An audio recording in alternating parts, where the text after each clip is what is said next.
Oh, I just died.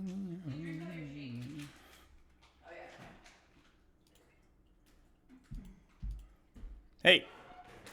Just died.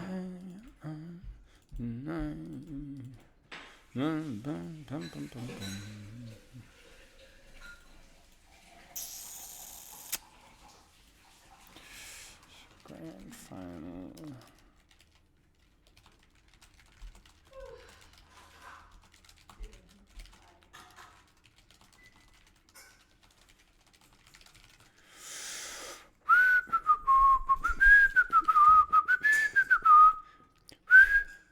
Hey Rashi, Zelly, hello.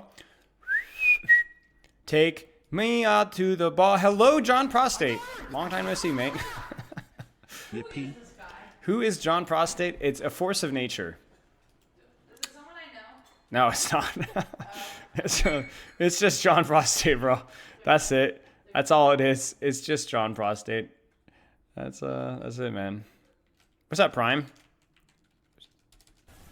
I got it! Oh, I just stayed the night. Spyro's a little overtired, guys. I'm a little overtired. Sing a lot. I am gonna sing a lot. Actually, that might be true. Actually, Spyro's tired. He sings the same song over and over. I do. Yeah. I do. Okay. I'm just giving that fair warning. I got it! What's up, Virulence? Rushed Fa! Thank you for the sub. I appreciate that. Really. Hello. Here and ready to be roasted. All right, Piper. We're looking forward to it, mate. I'm gonna get the introduction started. I gotta do the letting everybody know what the frick's going on. We'll probably go in 5-10 minutes. I have to do my ping in my Discord and basically all this crap.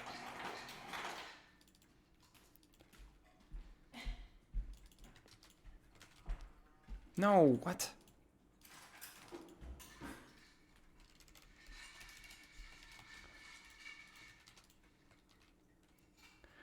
What's up, Varashi? 19 months? A click button on stream to make noises? So close yes. to Zelly, thank you for the sub as well. Having I'm higher ranked than you? teammates feels Bro, great. listen, Bubby. I don't know why she's calling Bubby. Bro, I don't know. Why did I say Bubby? I don't know why I said Bubby. Cat? Yeah, Mari Pepper cameo. Amari! Mari! Come here! Come here! Hey! Come here! Hey! Come, Come here, Mari. Come here. Greenby wants to know what's happening. Hi. There you go. There's your cameo. Hey. Hi. There she goes. All right, come on. She's so light. Unreal, really. I'm so close to plat. Nice, Brax. Hello, or am I doing crap? Yes, I'm doing crap. Yes. We're all higher ranked than Spiley used to play in the low rank part. That's not true. That's not true. This guy's just straight up lying. You and Avril killed it with the co-streams? Yeah, cheers. It was really nice of Avril to have me. Yeah, it was fun. It was a lot of work, but it was fun.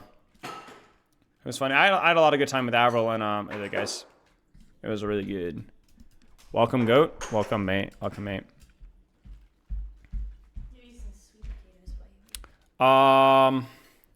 Yeah, so I guess there's a lot to talk about, really. So I guess we could just get into our replay review here. And then once we're all finished with that, we can talk a little bit about DreamHack, and then we can talk about what the review. Because there's actually so much to talk about. Not even just the event itself, but also the matches. There's a lot of I want to do a whole meta evolution discussion as well, but why the meta was where it was. That will probably be more in depth on Saturday, but we can at least touch on it today. And then obviously we want to look at the Ents and Toronto game, and then maybe some POVs at some point later in the future too. Yeah, it was good to see you too, Perk. I'm doing good. It's good to see you as well, mate. Yeah, everybody that I saw at DreamHack, it was lovely to meet all you guys. It was really, really great. Hope you guys were able to, if you didn't see me at DreamHack, I'm sorry I missed you. I tried to make myself as available as I could, but it was great to see everybody.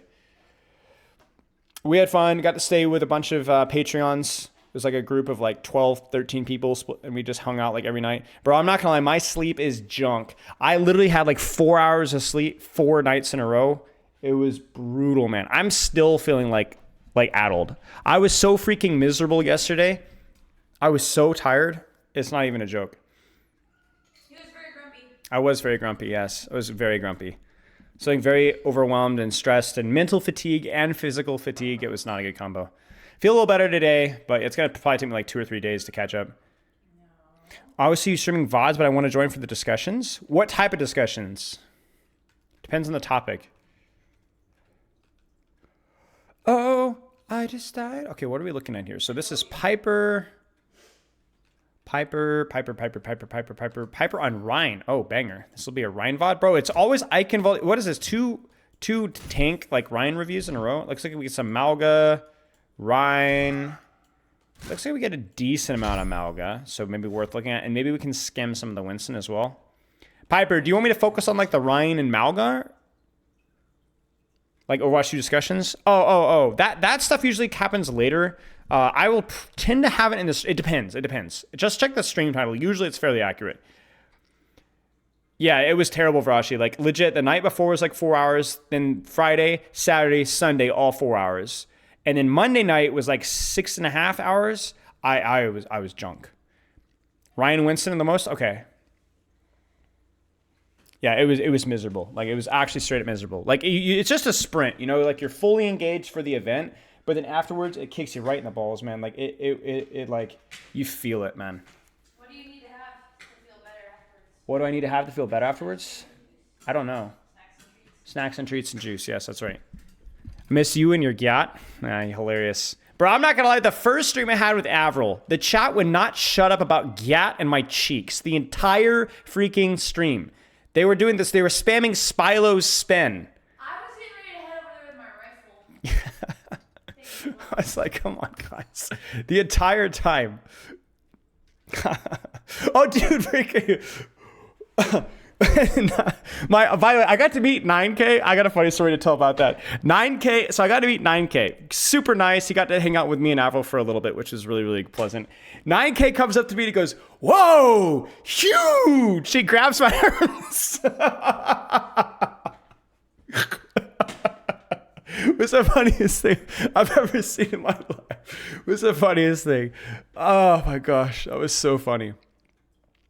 No, I'm not a gooner with my anti-comment. You guys just, I literally did, like, you guys were everything. It was the funniest thing ever. Like, oh, jeez. I am not. Mauga's my number 3 play tank. We can watch it if you want to mostly just go burr on tank. Yeah. Okay, let's take a look here. So this is Piper. This is Diamond Tank. Mostly been a casual player for Overwatch this season. Been playing way more competitive than usual. I've been second plat this season. We did hit Diamond recently. The rank reset really kind of threw everyone into a downward spiral for the most part, but seems like we kind of broken that. Played over 260 hours, played me a lot of ranked. Ryan, main, Winston, Sigma, other tanks if needed. Play almost every day for a couple hours. Okay, keep in mind, Piper, I'm not sure if you're aware of this, but Season 3, everyone was boosted. The rank distribution was really screwed up. Like there were way too many people in higher ranks, so that might be why you peaked then. I'm choosing to ignore these Twitch comments right now. What do you feel Sony back from improving mechanics, falling apart versus certain characters on uncertain maps? And competitive, I feel like I'm better at control point, push, and flashpoint. Struggle with escort and hybrid because escort is longer. I feel like I lose focus at some point and make a critical error. It could also be that the maps are a lot bigger and escort and hybrid, which makes Ryan probably feel a lot. I mean, really, your entire hero pool, with the exception of maybe Winston, is going to be a little bit worse on escort and hybrid. So like Ryan, even Mauga, right? Not quite as good on those maps because it's just very open. So that's understandable. Sleep looks okay. Yeah. Let's take a look here. So we have 2 codes here. We'll take a look at some Ryan.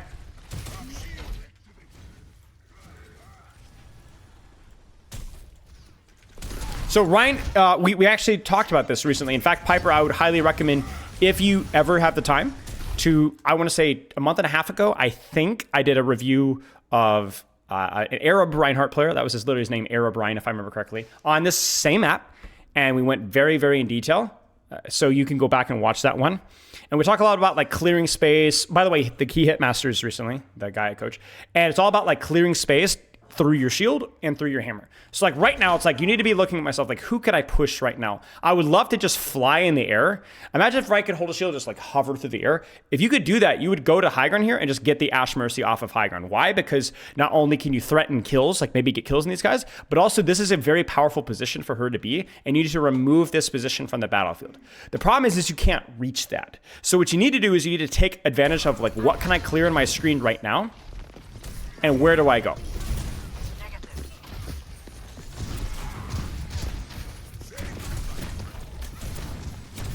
Like right now, you guys are just getting pulled apart. So like the best thing that you could do is just try to win the tank trade. Like you guys just got picked apart. But I think this is like a good example of like where Ryan struggles. So even though like I think he played this fight relatively fine, it's good note that we struggled because there were 2 DPS characters that we couldn't reach right now. So the question is there a solution? Right, exactly, chat. Is there a solution for us to figure this out? And I do think the answer is potentially. I think we could have pinned left through here and try to clear this out. That might have been worth our time. We'd have to be careful of their Sigma's Rock, of course. But you have to kind of like if you want to be a great Reinhardt player, you have to be able to problem solve these setups in these situations. No, Kitty, that is not for you. Where can I clear high ground? Where can I push people out of space? Because you are the best tank in the game at point blank range. Not necessarily killing at point blank range, but about being able to get to people in close range and then just use your shield to zone them off. So like you've identified the problem here, but you haven't identified what to do about it. And the only thing that you had there was to pin directly at the Sigma, which may not be the best solution. Nice. Yeah. Drop it in chat, Ashdounding. Thank you. Okay. Nice. Clear and high. Now be careful. Where's your team? Good try. Good. I respect it. I respect it. No, it's not a myth, Leon D, but what it is the hitbox visually is confusing. Let me explain to you what's wrong with Rhine Pen. So, it's clearly not in pin here.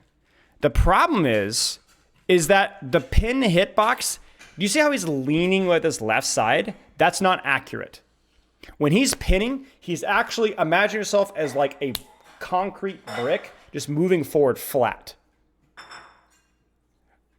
All right. So what it is that you have just as much of a chance of getting pinned on this shoulder as you do on this one, even though it feels like this one has like a better suction, right? So actually anywhere in your chest, you will pin. The physics of it doesn't make sense. The physics of it doesn't make sense because you think that like, oh, lean with this one, but I can't pin with this shoulder. You can pin with that back shoulder. So it is visually deceiving. Let's put it that way. I respect the play there. The biggest thing I can compliment you on is that you are swinging your hammer and doing damage, and that's all. And that's good enough. Okay, we're busy solving world hunger. 139 second ad, yeah, unlucky.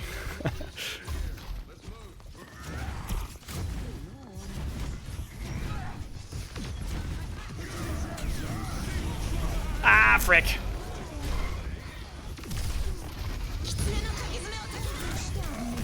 Yeah, it's just Kitsune, Flux, and Valk. It's fine. Go next fight. The answer is that the hitbox is just visually confusing because you're just as likely to pin with your right shoulder as you are with your left. So don't look at Ryan as leaning. Look at Ryan as literally moving like this in a straight line. Like just both pectorals and shoulders in a straight line. Then you'll be able to pin more consistently. It's not that so much that right shoulder suctions. It's just that right shoulder isn't turned. It's just straight on. It's visually confusing.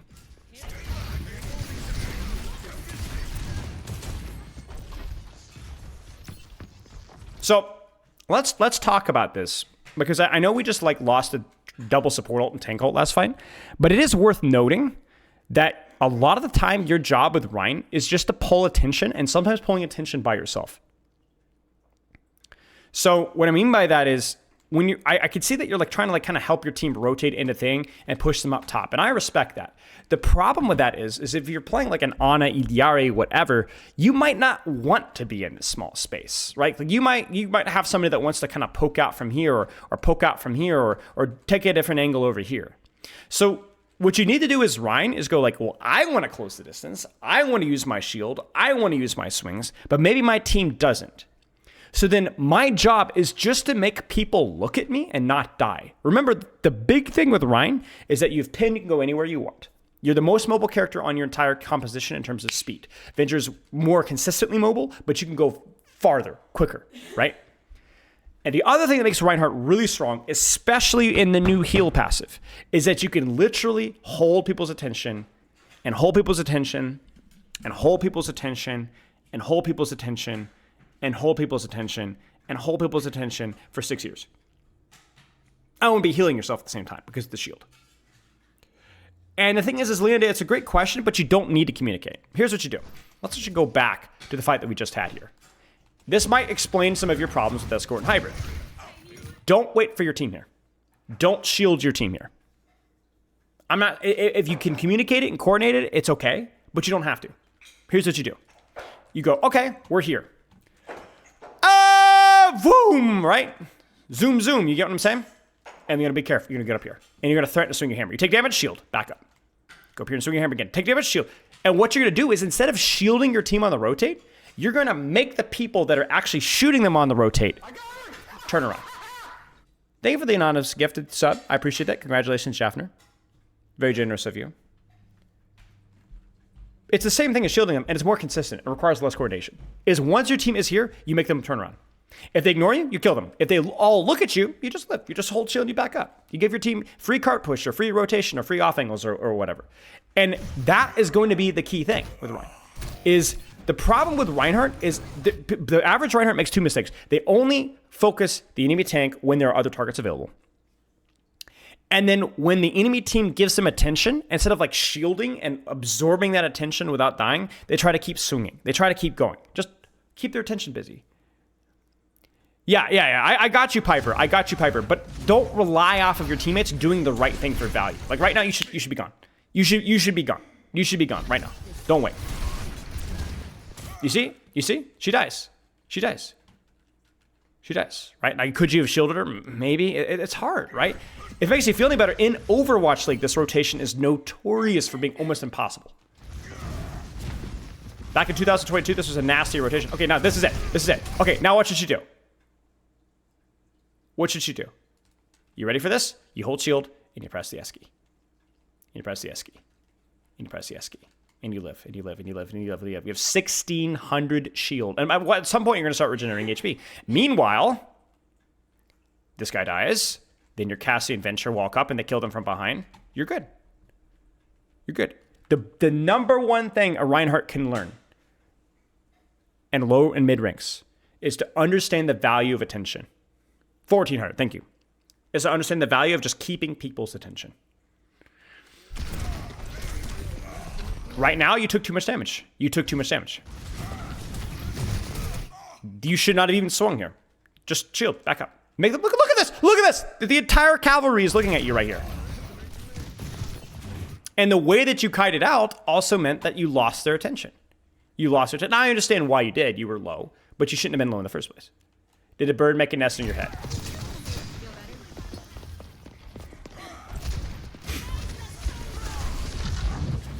And see, now you're not even in a position to follow up on that because you had to back all the way out. Good. I will say that I appreciate you trying to clear high ground, but I want you to think more, not selfishly, but think more about the value that you could provide just by doing it by yourself.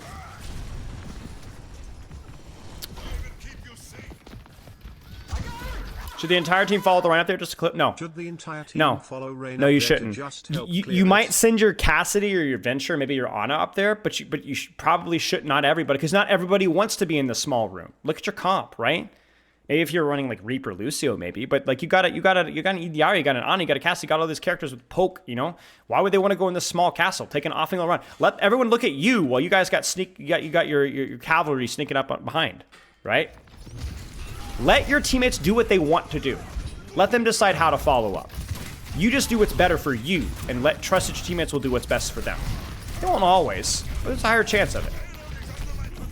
And so here, the problem with this, what's the problem here, chat? What's the problem here? I don't think we have the HP for a pen. I think here, all we should do is just hold shield. Just hold shield until we get HP back, and then make an action. What's the plan for the team while the Rein distracts? They just push cart past the guys? Yeah, push cart, take angles. Yeah, nothing crazy. So,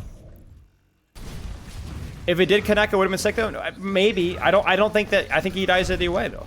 I think he dies either way. You have HP if you want to pin that. Good. He's off high ground. Now he has to flux. Where can I swing? Where can I swing? Where can I swing? Where are people? Where are people? I'm gonna go to cart. Okay, it's fine. I think this fight was pretty reasonable. Let's go next one. I want to be efficient with our time here. Yes, exactly what Matt said. Clear top. Do you see again? Do you see again?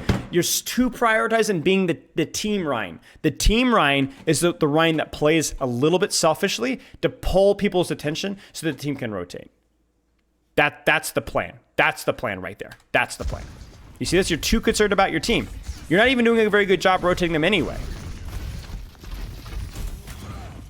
Good. I even like the little offing. Like you actually like went on the flank here, you know? Ash drops. Ash uses coach gun. Pin this. Yes. Yes. Clear out space on the squishies. You have full HP, so you keep going. You keep going. And then you finish the kill. If they had looked at you, you would have held shield and held shield and held shield and held shield. Yes. Rein is a dive tank. Yes. Right. And dive tank means that you use your pen to go for targets. A dive tank uses their mobility to threaten kills and then their mitigation to hold attention. A diva dives and then matrixes. Look at me, then flies out. And Winston jumps in. Look at me, disengages. Every tank does that to some extent, and this is how Rein does it. Even if you had not had Shatter here, you cleared the Ashe, you killed the Genji, you forced them all off of high ground, and you could have kept the Ashe and the Mercy's attention and the Bob's attention for, 10 seconds? Well, by yourself. What's up, Vanilla? Good.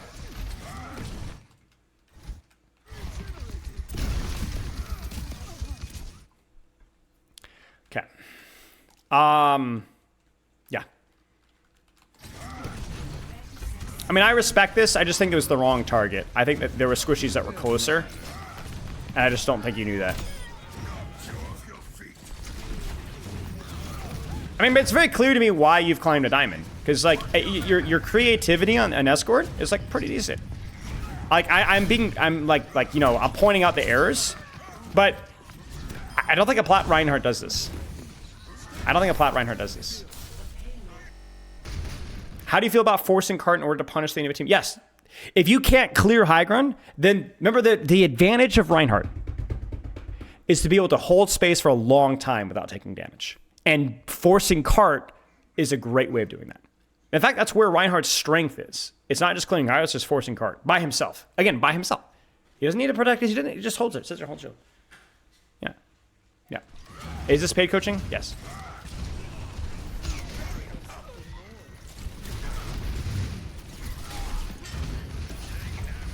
I mean, you can go. You should try to go high ground if it's available, but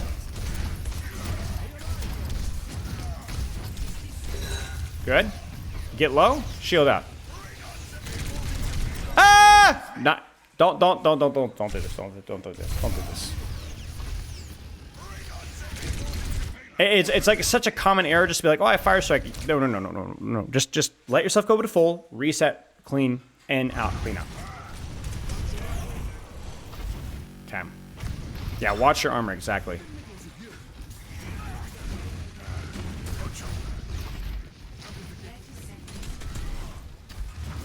Get your HP back. Good try.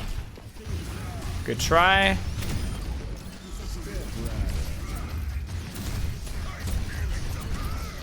As soon as you get HP to pin, I want you to pin.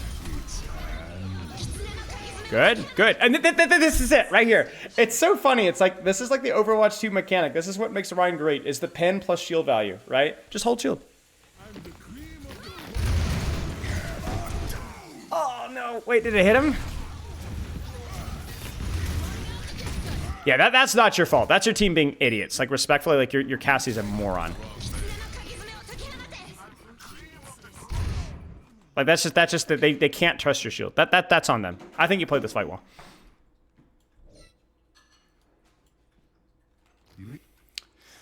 Okay. What do you guys think with the Reinhardt here?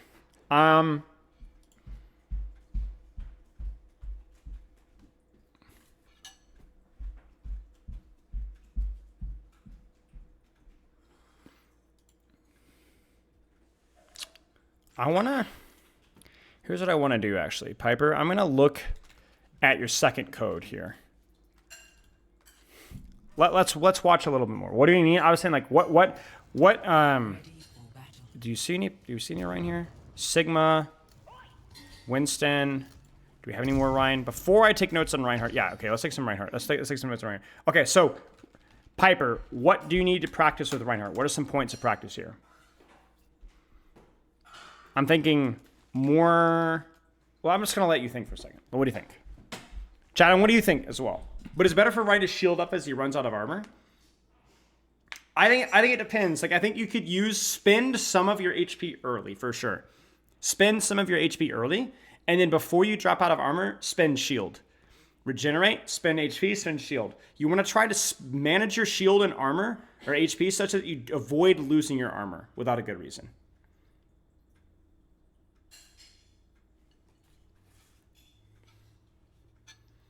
Thank you.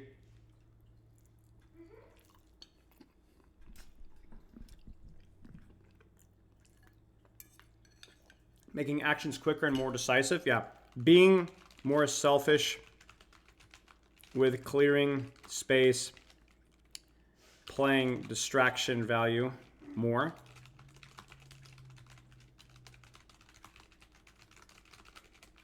More pin and distract.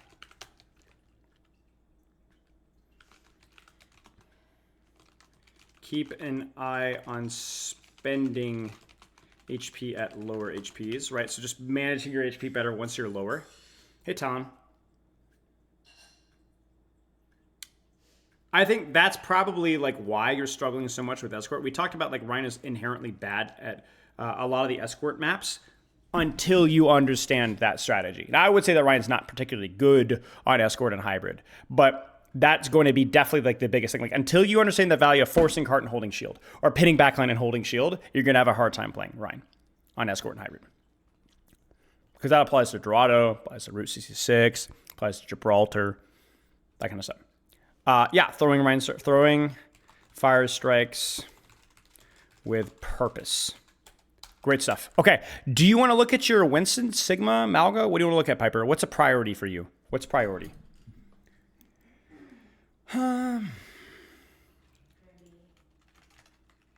Winston? Okay.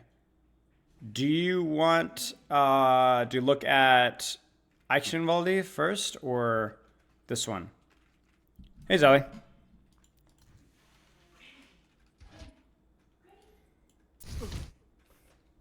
What's he doing? Is he being a bully?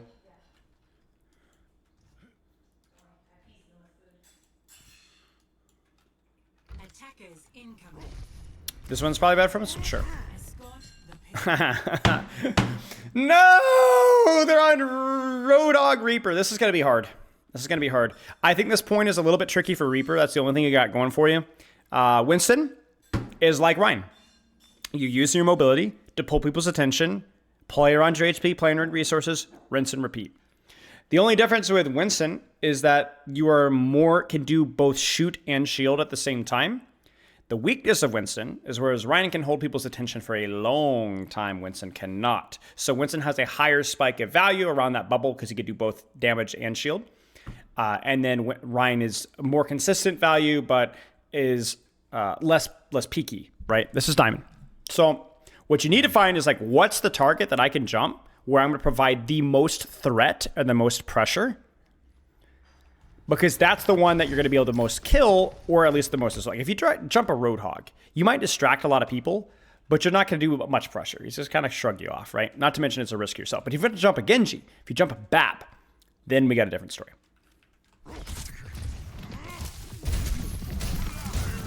That's just unfortunate. I don't even think that was a bad jump. It's just a good hook. So we have the bubble. We have the bubble. Now, this is where you need to be really careful. Because you no longer have bubble, even though you're full HP. You really need to be thinking about your next engage and not about going in immediately. Okay, so now we have bubble. Where do we jump? So chat. Where do you jump?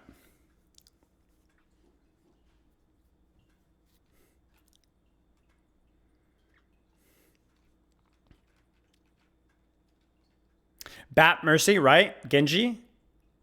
Here's what you guys can do. Don't just think about the target here. Think about the position. What position is going to provide us with the most opportunity for damage? Not just like, oh, it's going to give me the target that I want, but what's the position that's going to give me the most opportunity for damage? You know what I'm saying? So for me, it's like BAP here. But honestly, maybe even if BAP was like here, I think I jump high here. Just because this puts me on a better angle, better cover, I can wait like a second or two, then drop, right? It's close. It's close. There's some high ground here. Right, exactly. So instead of thinking about jumping BAP, I'm thinking about jumping bridge. Right, and that's a good value jump. Good stuff. What you do is you're creating windows where your team can capitalize off of their space. That was all right. Don't do this, though. Don't do this. This is the classic of where it's like, I need to assist my team, we're in trouble. The problem is that you're not anything but a damage sponge here, and you're about to get your next bubble. So by dropping here, you've lost HP, you've lost your staging, you're taking damage, you're risking your life, and then you're in a much worse position for actually diving here. Because let's look at the battlefield here. A little zap on the Genji, a little zap on the Genji, a little zap on the Reaper, and then we do the exact same jump, but we get the landing damage that we want, and we go in at full HP. So again, I appreciate you staying on the BAP here, but you compromised your threat on the kill because you wanted to assist a little bit.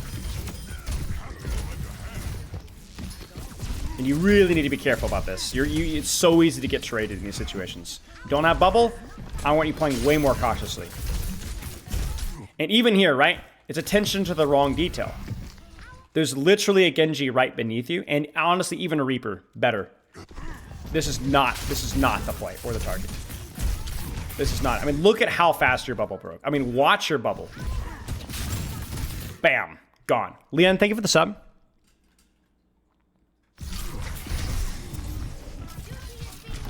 So all that time is wasted, right? You gave your team a kill and then almost died for it because you got too sloppy with it. Don't be a team player. Stop being a team player.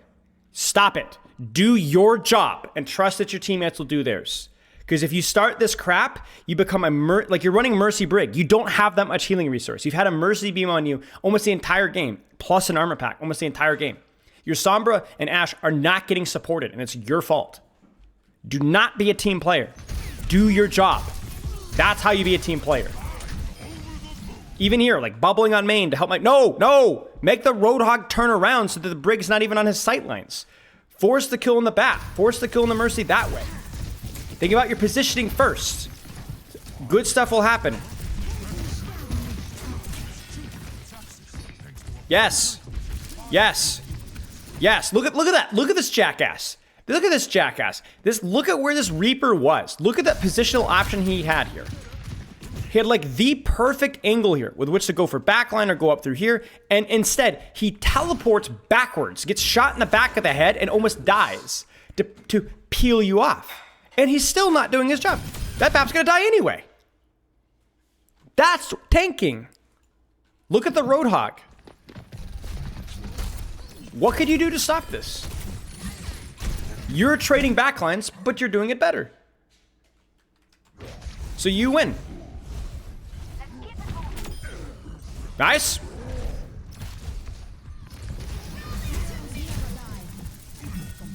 Like even here, don't get lazy. Don't get lazy.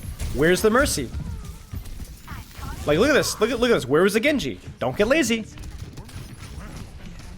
So what's happening is you're letting your good target priority, your good initial jump engage setup, but then as soon as you do like your initial engage, you get very distracted with like, okay, helping my team or pressuring that monk Roadhog out. No, no, no.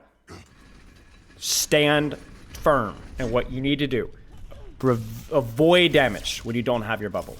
Avoid wasting time on main when you could be staging in a better position. Yeah, I don't think Reaper's a hard counter to Winston. I think that was even hard to say back in the day, but I especially think now. Like right now, what's the point?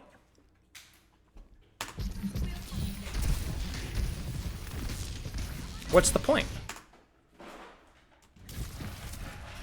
The only time that would be acceptable if there's literally nothing else to do in the next 5 seconds. And that might be true, but we weren't sure. Certainly not your next bubble. Okay, that's good.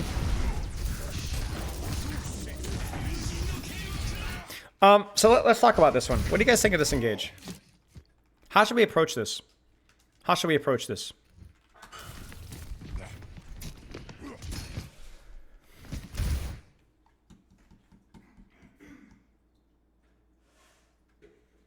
We didn't know where backline was, right? They're too far away, right? So what should we do? Jump back further, maybe.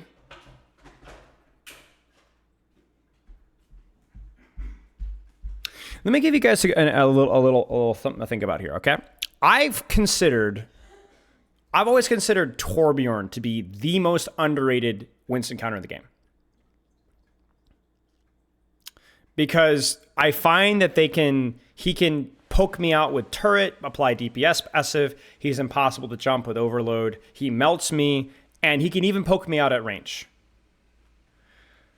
The problem is that with Torb is it just doesn't feel like there's any good angle with which to approach him because he's everywhere, okay?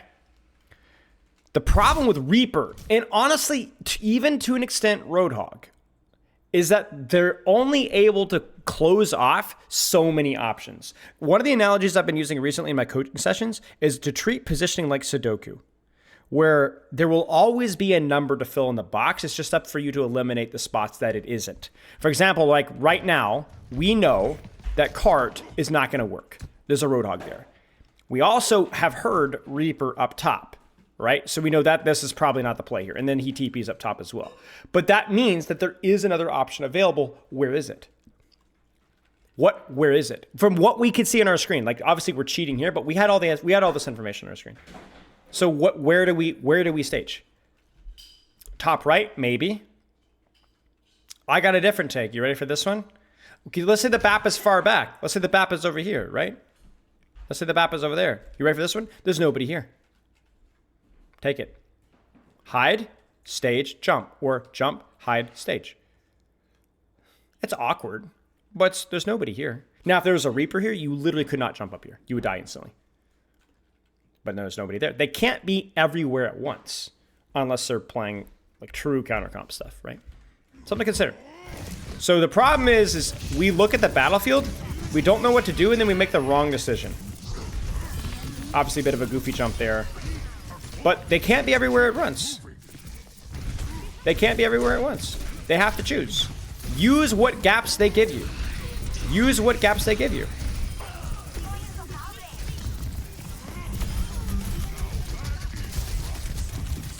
Okay, this fight's lost. Let's go.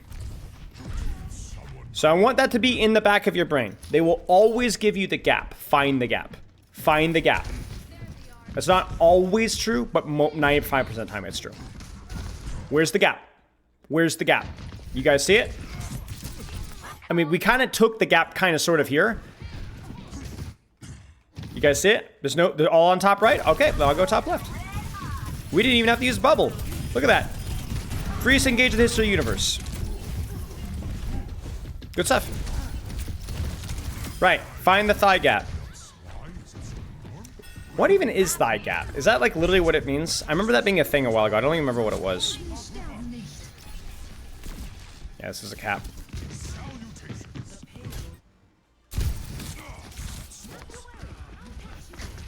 Yes, literally. Why would that be considered attractive?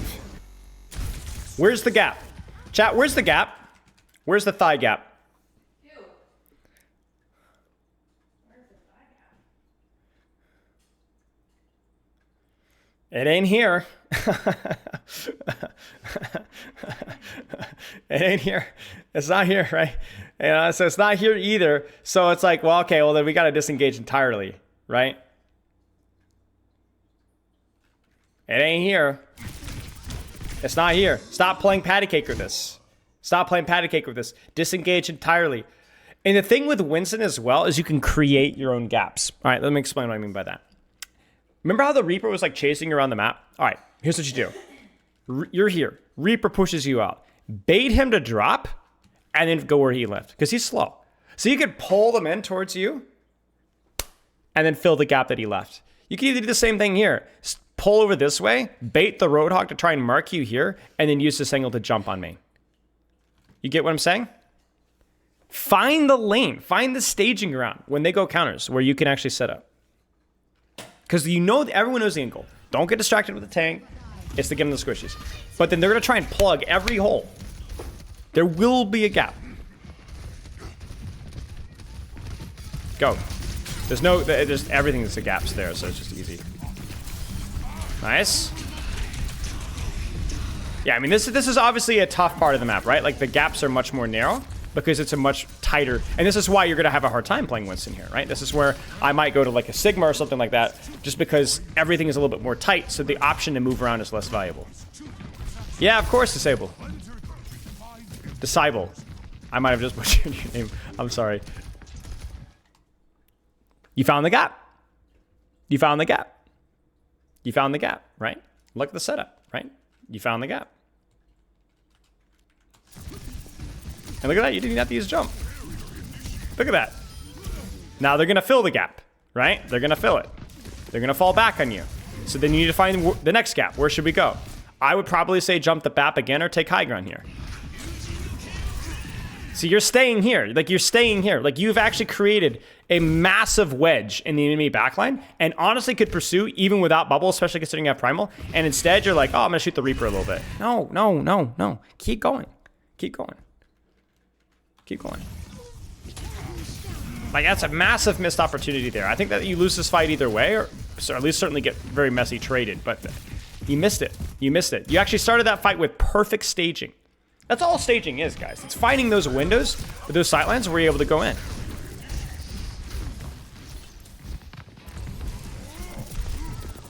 There's the gap. There's the gap. That's fine.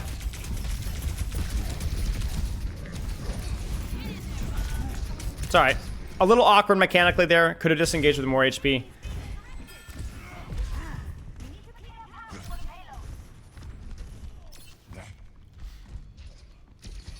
Hey, Alexa. All right, I assume we swap here. Yeah, I mean, it's understandable. Like, this is a tough matchup for you, a tough map. Okay, let's look at a little bit more. Let's look at a little bit. So let's take some notes. Winston, stop minding your team on main, especially versus bad matchups. Just do your job. Find the gap for staging. Enemy comp can't mark you everywhere, usually. And that's why characters like Torbjorn are so hard, because they can fill so many gaps, right? Piper, if you wanted to look at like a couple more fights, what character would you like to look at? I don't mind running a few minutes over. Let's check one or two more. What about the wait time? Yeah, I'm exceptionally busy right now, Splooge. I'm actually making an announcement tomorrow that hopefully will help deal with the booking out time, but it is kind of absurd. It is kind of absurd.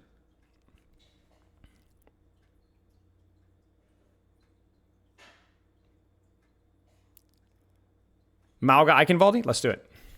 Let's do it. Let's do it. Let's do it.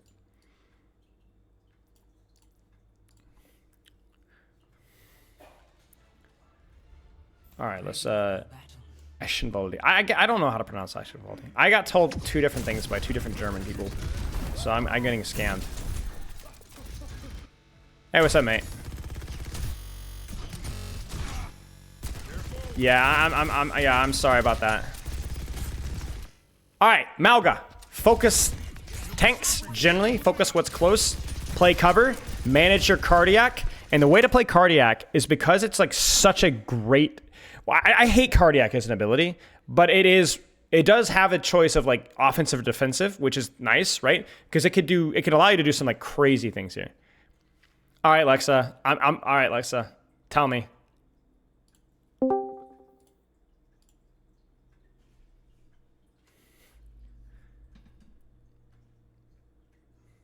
Alexa. All right, shoot. Eichenwalde. Eichenwald. Okay, dude, that's how I used to pronounce it. And then some other German dude, who forget who it was like, oh, it's Eichenwalde. I'm like, what? Really? But it's just Eichenwald. Well, I mean, you don't say... It's I think it's an old word. You would say forest as wald right now. So it's like you can say the EU, no. But you say Eichenwald. So just Eichenwald. Eichenwald. That's it, right? No, Eichen. But yeah. Eichen. Right? Yeah, you don't... Yeah. Okay, thank you. By the way, I'm ghosting you in your direct message. I'm not going to respond. That'll take me at least a week to muster up the courage to answer that one. By the way, the free coaching thing, I already did it this month. So we'll do it try again next month. Yeah, you lost again. Makes sense. Okay. Cheers. Thank you. You too. Eichenwald. Eichenwald. Okay.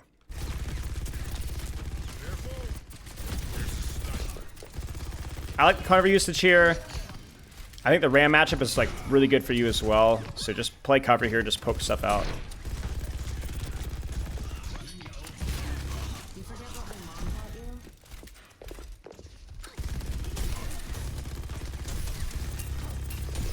So yeah, this is fine. Like Sigma's annoying, but if you can like break his shield without peeking the rest of his team, it's fine.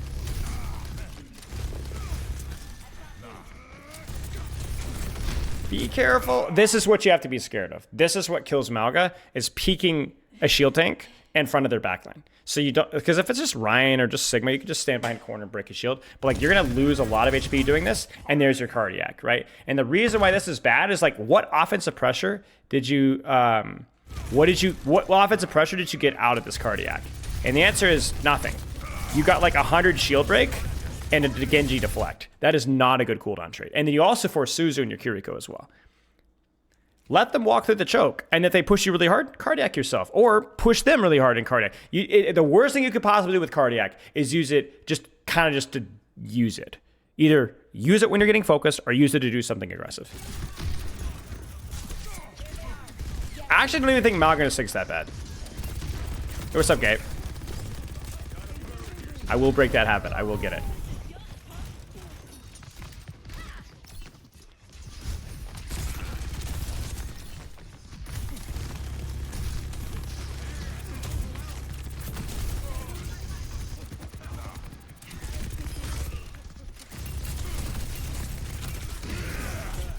See, this is aggressive, right? It feels like you're actually getting something out of this. Like, there's the Kiriko TP, and then now you just need to run out. Now you need to run out. You need to run out. You need to run out. You need to run out. You need to run out. Ah, I was a little late.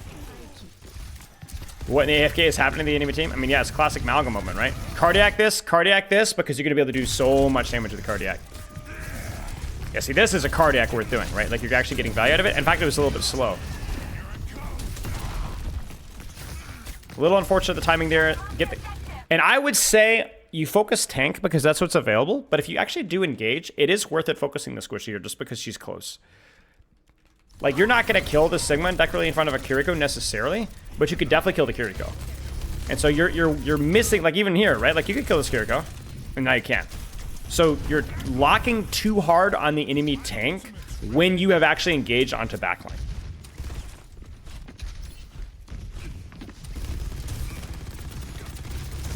Like here, it's focus tank, it's fine. But then here, you might want to check to see if there's anything besides Sigma pulled in.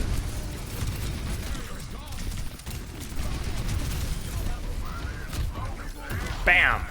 Cardiac. And this is it again. You see it? Cardiac, immediately look away. Dude, Cassidy is like the fattest hitbox. I swear you could kill this guy easily. You see? Imagine if you've been shooting him like 3 seconds ago, right? 3 seconds ago. Okay, so we'll stop there with Mauga. We'll stop there with Mauga. Mauga, play, cover, make sure Cardiac is doing something, either fully defensive or aggro. Don't just use, right? Set it up. And then, most importantly, like win in proximity. Prioritize squishies. Unless tank is low. Okay. Any questions, Piper? Yeah, console.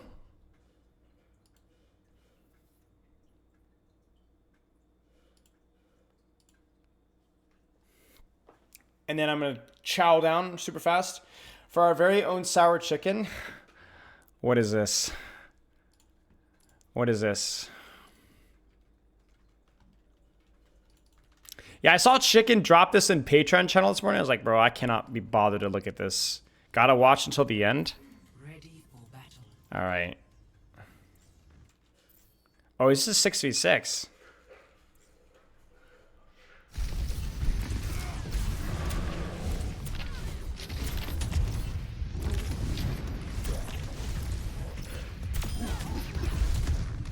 It's good. That was good.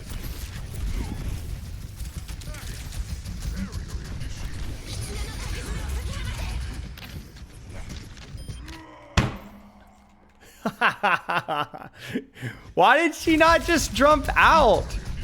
Bro, turn around and jump away, you moron. Because even if you lived this jump, if this Roadhog wasn't like brain damaged, he'd be walking forward and hooking and killing you anyway. Bro, she has no right to make fun of my Winston. She has no right to make fun of my Winston. What is this? What is that jump? 66 tank experience, guys. You know what I'm saying? Freaking sour chicken. For Winston, I should always ignore tank if it's a bad matchup. I feel like I don't get their attention for a little bit. They destroy my team. Yeah, but okay, so here, how does that work? Like, I understand that happens sometimes, but I want you guys just to think about that. I get a lot of tanks. I'm not making fun of you, Piper. It's a good question. But I get a lot of tanks that say, Coach, why do you tell me to like focus the enemy backline when like, I feel like if I stop focusing the enemy tank, they kill my backline? Wait.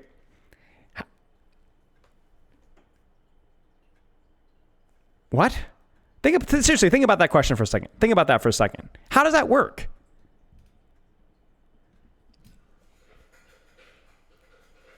Like, how does that work? Like, are you just, like, my favorite part is when I hear this from, Piper's one is understandable, right? But I hear this from, like, I'll hear, like, ball players, and they'll be like, yes, Bilo, I have to focus Roadhog, because if I don't focus Roadhog for a second, he kills my backline. Bro, you're playing Wrecking Ball. Dude, my favorite one is, I actually had somebody telling me that their Orisa was destroying their backline. I'm like, all right, buddy. You know what I'm saying? Like, how does that work? Is it just do we just shake hands and agree to like not focus? Like, if they kill your backline, I'm sorry, they're better than you. That's it. That's it. That's all it is.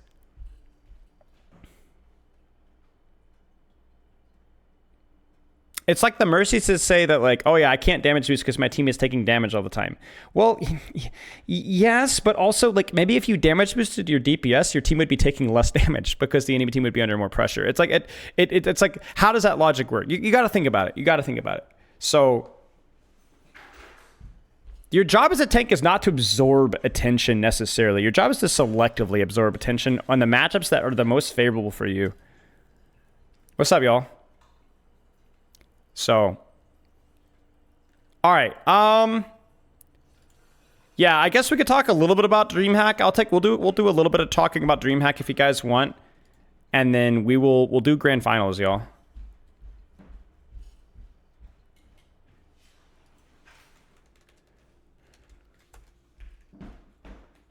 So, DreamHack was great.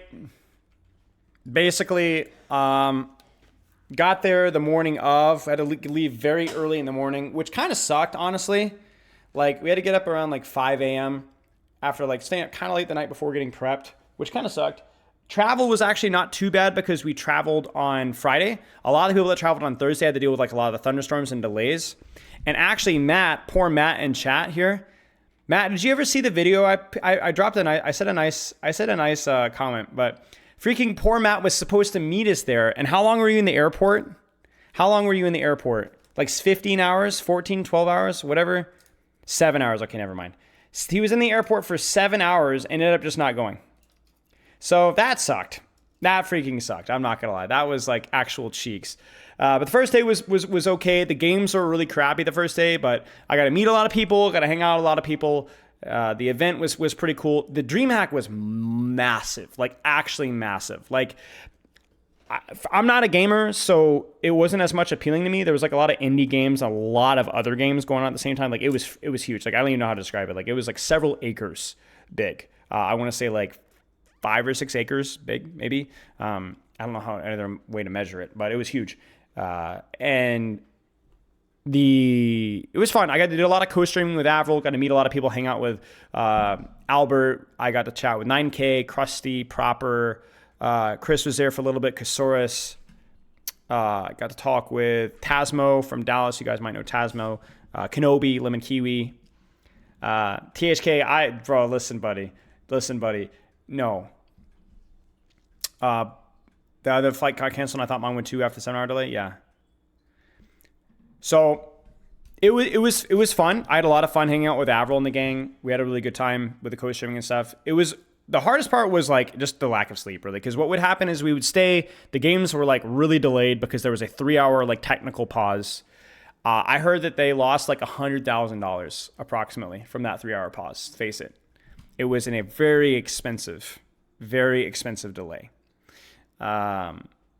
So long story short, like they were backlogged. The first day I think we were there to like almost 10 or 11, and then we ended up going back, and then basically like you just didn't eat all day. It's like basically here's where I'm at. Like I can like sprint when necessary. Like I go full out when it's needed. Like I don't need to eat, I don't need to sleep, I don't need to drink when it's time to go. But at some point I had to recover, and what ended up happening was like 3 or 4 days of just like full on out, full focused. We were staying up till like 4 or 5 a.m. like pretty much every night, like hanging out with everybody, and then getting up at like 8 or 9 the next morning. So it was tough. Like the first day, second day, third day comes around, I'm like, yeah, it was pretty exhausting. I also think that like Toronto was like fairly nice because you could walk to the venue in our Airbnb, and like Toronto overall is like not a perfect city. I haven't been to a lot of big cities, but it was all right. But honestly, like Dallas was like just such an armpit. Like Dallas was such an ugly city, confusing, nasty, ugly. Driving to the venue was just really not all that great. I'm not a big city guy to begin with. I just don't like big cities at all. But like, it's such an ugly location. And the travel like to and there was like such a pain in the cheeks. Like everything was super inconvenient. The food wasn't all that good. It was just such an awful location, to be honest with you. So like the worst, like the thing that made this one, I think this one was a noticeable step downwards from Toronto Grand Finals. Not necessarily the event. Like the event was just as good, and like, but the surrounding area was just awful. Like it was just so inconvenient, and the quality of life was really bad. It was just bad. And also the other thing too as well is that I'm going to be in the minority here. So this will be an upside for most people, but I don't like DreamHack. I don't like it. All it is games that I don't care about and a bunch of really tacky, overpriced merchandise. And I just don't care about that. When I go, like the Toronto event was literally just Overwatch. So everywhere went is just Overwatch. It wasn't a huge event. It was much smaller, but, in terms of the seating it was actually bigger, but like the event compared to DreamHack was smaller, but it was Overwatch. So that's all I care about Overwatch. Now, some people are going to, obviously most people will probably be like cool with that because there is going to be a lot of stuff. Like for the average Overwatch player, you're more interested in the other things. I just didn't care about that. So like that was the downside for me. Yeah. Cheers, Piper. So it was a pain. So I don't know about Stockholm, Sweden. I don't know if it's going to be DreamHack. I mean, I assume it probably will be. It doesn't make as much sense to have an Overwatch isolated event anymore, I think, financially. So that's going to kind of suck for me personally, but I'm hoping that Stockholm is a nicer city than Dallas because it was cheeks.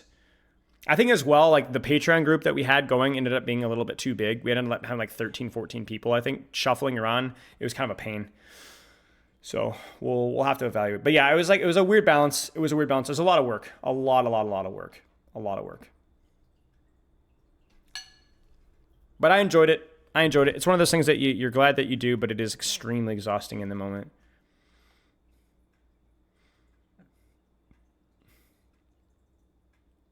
No, did my barber die in a tornado? Dude, Poop Kip, are you here? Did you hear it? All right, good to know, Arietta. Yeah, Arietta, guys. Arietta, and big shout out to Arietta in chat because she freaking deadlifted the whole thing. People are still making fun of my hair, Poop Kip. That Arietta picked us up at the airport, drove us, recommended food, basically escorted Pepper around in the Ash cosplay 24/7. Yeah, it was great. Have I been to Europe or Scandinavia before? No, I haven't. I've been to Australia. I've been to Canada. Yeah. Your first mistake was kowtowing to the Degens in the chat, bro. I'm not kowtowing at all. If anything, I should have trusted my gut here. You know what I'm saying? We're in Australia. I went to Sydney. I'm worried, Ryan. I'm extremely worried. I went to Sydney. Basically, I didn't really visit Sydney. It was just, again, another Overwatch trip. So, yeah. So, sadly, got to keep my knees from encountering Spell. That's true, actually. Yeah, you maintain your distance. If you'd gotten any closer, man, knee shattering.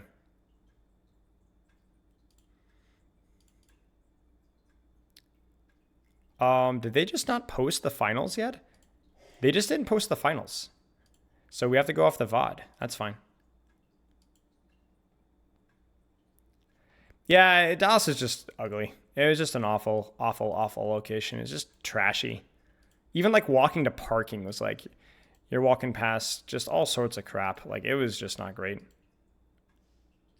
Yeah, Pepper was the Ash cosplayer. They had her on stream too.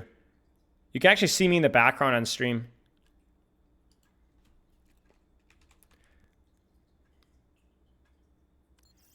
What is this, Ryan? Next one in Compton. Yeah, I got the link.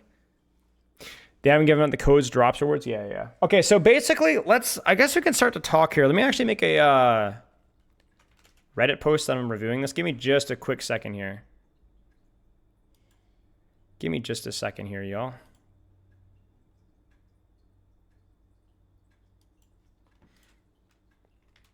I'm going to post on Reddit that we're doing this review here. Spyro reviews grand finals. Link. I don't know if it'll let me do this. Frick.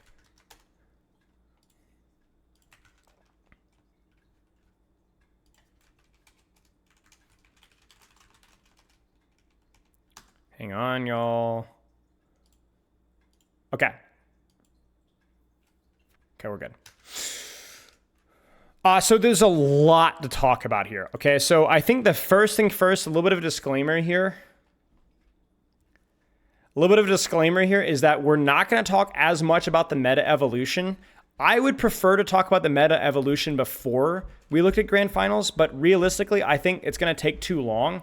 And I know grand finals is probably the more pertinent thing right now. We'll look at the non-grand finals analysis later. Because obviously, if any of you guys paid attention to the event, there was a lot of like in Dallas meta evolution, even in the days during the tournament. So what I'll do is I'll talk about like the low-hanging fruit here and anything that is worth bringing up briefly that's relevant to this discussion here. But I'm going to leave a lot on the table. Like I'm not going to talk about the Farah Hanzo too much. I'm not going to talk about the Sigma, the Rhine versus the Mauga. I'm not going to talk about even the stuff like as much of the Farah. We'll talk about that one on Saturday because there's a lot of interesting stuff to talk about. So just hang tight. We will talk about that on Saturday and we will touch on it briefly today. But we have 6 maps to review, guys. So basically, here's where we're at. Tracer got nerfed and Orisa got nerfed. And those are probably the two most relevant changes worth noting out. Orisa was relevant. I'm just expecting it now. Go ahead. Drive safe. Love you. Thanks for the food. You're welcome. The Orisa nerf was relevant because the Orisa was kind of like the rock, paper, scissors, end-all, be-all in the tank trades in Brawl, where you would just go, if they went Mauga, you just went Orisa and you just crapped all over him, right? And there was, with speed, Orisa could function in versus situations. But Orisa didn't just get nerfed. Orisa got smoked. So that opened up the door back for Mauga comps to be relevant and Brawl. Why was Mauga played versus Sigma and Rein? Well, Mauga definitely struggles versus Sigma and Rein if you're not able to set up off angles and commit. But if you could commit with your charge, Rein can't stop you, Sigma can't stop you, and once you pop Cardiac past the Sigma shield, you slam backline, you pop your Cardiac, you got a Genji in there, you got a Venture in there, everything's got AoE lifesteal. It just didn't matter that much, and that's a lot of what we saw versus the SSG stuff. So a lot of it just ended up being Mauga is just the best Brawl variant, right? And I talked about this with, I think, 9K or Krusty, I don't remember which one, and they just basically said, lifesteal and Genji, OP. Now, the question is okay, then why hasn't this been utilized for earlier? Because it wasn't just the Orisa nerf. The other nerf that's worth pointing out was the Tracer nerf. Now, it wasn't a significant nerf. 1 second on recall, I believe. I don't know if the armor changes went through. I think they did, but it's a small change there. But the big change for Tracer was the pulse bomb. Where we went from pulse bomb but basically being at this level of mechanics, basically impossible to kill. Now it's like, okay, now you actually have to, it's hard to land pulse bombs again. And the reason why you wouldn't run Tracer, so Tracers fall slightly out of favor here, is because Tracer's not taking angles often that benefit from those lifesteal. We talked about a group up and rush comp. Tracer's not the hero to play in that situation. Tracer's the character to play over here, but then why are you playing her if she's not benefiting from the lifesteal? So what we saw here is instead of the Sojourn, Tracer, Orisa kind of like taking off angles but playing as a Brawl unit, instead it truly became the cheating of Overwatch, where lifesteal is given to two characters and a Lucio, and that's it. Very similar to GOATs, very similar to Junker Queen Shout. We have a meta where you can cheat map control and ignore map control. And it becomes strictly a game of push-pull, ult cycles, cooldown cycles, and committing on the right targets. Thank you for the sub. I appreciate it. So you saw some teams trying to like use angles with Tracer and poke out from the side with the Sigma, right? But it just wasn't enough consistently to stop the death ball from grouping up and rushing it down. So the NA Hive Mind won in terms of the... Now, obviously, we don't know if things would have changed the more things were played, but even things like Pharah being played more and Venture being played more were consequences of Tracer just not being as much of a must-pick. Just not as much of a must-pick. You talk about like the way a lot of the meta evolution just came from the fact that Mauga was able to hard commit with Cardiac past a lot of tanks. That wasn't Orisa because Orisa sucks. And Tracer flanker spot started to be contested because she was overall the weakest that she's been in a long time, since Season 9. And so that's why you were seeing these Genjis and these Ventures and these Pharahs, because you actually had flankers that could contest. A Pharah with lifesteal, a Genji with lifesteal, a Venture with lifesteal. Characters that can and will take off angles, but ultimately can contribute in short-range duels a lot more than Tracer. And that's what happened. And this meta evolution happened quickly, very quickly. And these teams were just really, really, really freaking good at it. The only other thing to point out here was the obvious discrepancies in terms of the support lineup. Obviously, like you're going to play Lip on Cassidy when you can because the guy's crazy at it. And while Lip does not benefit from the lifesteal, Cassidy's still strong. And with Roll, Hender, the 275 HP, he can live or survive or punish trades and pre-fight poke them as they're setting up. Okay? Not to mention just, hero strengths, guys. Like, he's just good. You don't want to put Lip on Genji or Venture. You just put him on Cassidy or Tracer. Tracer's not as good. Okay, then we play Cassidy, right? The other discrepancy, as well as a lot of the Baptiste and Kiriko, again, I think this was just partly a stylistic choice. Like, Baptiste is not under enough direct threat as long as there's not something like a Tracer and a Genji. Then Cassidy starts to have Baptiste has a hard time, right? Baptiste can live a single man dive, right? And so when it's 2 and 3, that's when he starts to melt instantly. And so why not play something that can put out more damage? Yes, you you might lose some healing support on your Genji and Venture, but you do end up doing so much more damage on the enemy front line and the enemy flankers, okay? The other obvious answer here, and maybe this is a little bit of my conspiracy here, but I actually talked about this with 9K and Krusty, and I think they agreed. I can't remember. Anyway, Fielder's just not as good of a Kiriko. I haven't studied his Kiriko as much, but from the little bit that we saw on Raccoon versus Falcons in the grand finals, it just wasn't great. It just wasn't great. His positioning wasn't proactive enough. I know Fielder's traditionally the OP Kiriko because all he did was heal bot in 2020 and that in 2022, and that's just not as good right now. So to sum things up, some minor stylistic choices playing to character strengths, but ultimately the same functional value. AoE lifesteal in brawl comps that cheat the map control. Very similar to GOATs, very similar to Junker Queen Shout, and actually very similar to 2022 Grand Finals meta. You guys remember Winston, Kiriko, Sojourn Tracer, Reaper? You basically had Sojourn taking an angle, and that's pretty much it.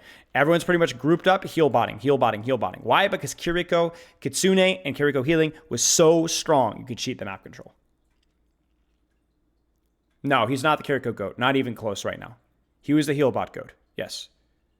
Is Shu that great at Kiriko as well? I don't know. I assume he's fine. I'm out of the loop with who are the GOAT Kirikos right now. But I do know that Fielder did not impress the last time I watched him.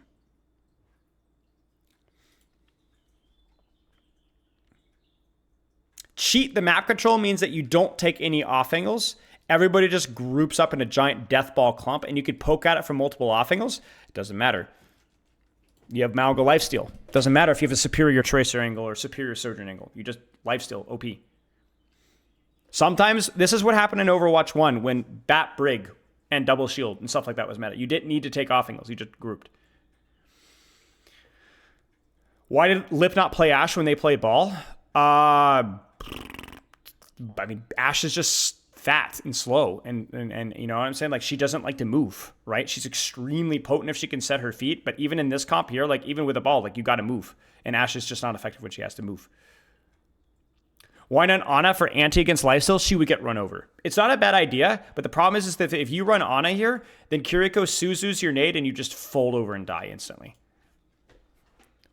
The other problem as well is that Cardiac also gives damage reduction, which means that you don't fold over instantly. You just fold over quickly. But yeah, because you just Suzu the nade and then you kill the Ana. Whereas the Baptiste, Kiriko, a little bit harder to nail down. Down and these gates will open. This is exactly why AoE pressure is way healthier than AoE. I just think AoE sustain in general is like really dangerous. Like really dangerous. Because it makes for... Okay, here's a hot take, guys. I think that the hero meta was interesting. Especially the finals. I think we got... But I think that this Mauga brawl, just because Cassidy, Genji, and Venture, I found it way less interesting to watch than it could have been. I'm not going to criticize this meta. It could have been a lot worse. But I think even though we had a decent amount of hero variety, there wasn't a lot of positioning variety, which felt like a lot of the DPS pop-off moments kind of rang hollow. You get what I'm saying? Like, there wasn't any crazy Genji flanks or Cassidy steps or Venture assassinations or Kiriko 2 taps. Like, it was pretty much just teams smashing their heads up against the wall, and a lot of the DPS pop-offs were just combos. It was just combos. It was like Cage Blade, right? Or something along those lines. So, yeah, this is after the restart. So I don't think it was a bad meta for finals, especially when they started like non-mirror stuff, but it could have been a lot better. And a lot of it is Cardiac's fault. Cardiac was really, really rough. Now, one other thing. The cool thing was that visually, they did something where they're like not just red and blue. That was cool. That made it easier to watch. Team Falcons and crazy raccoons.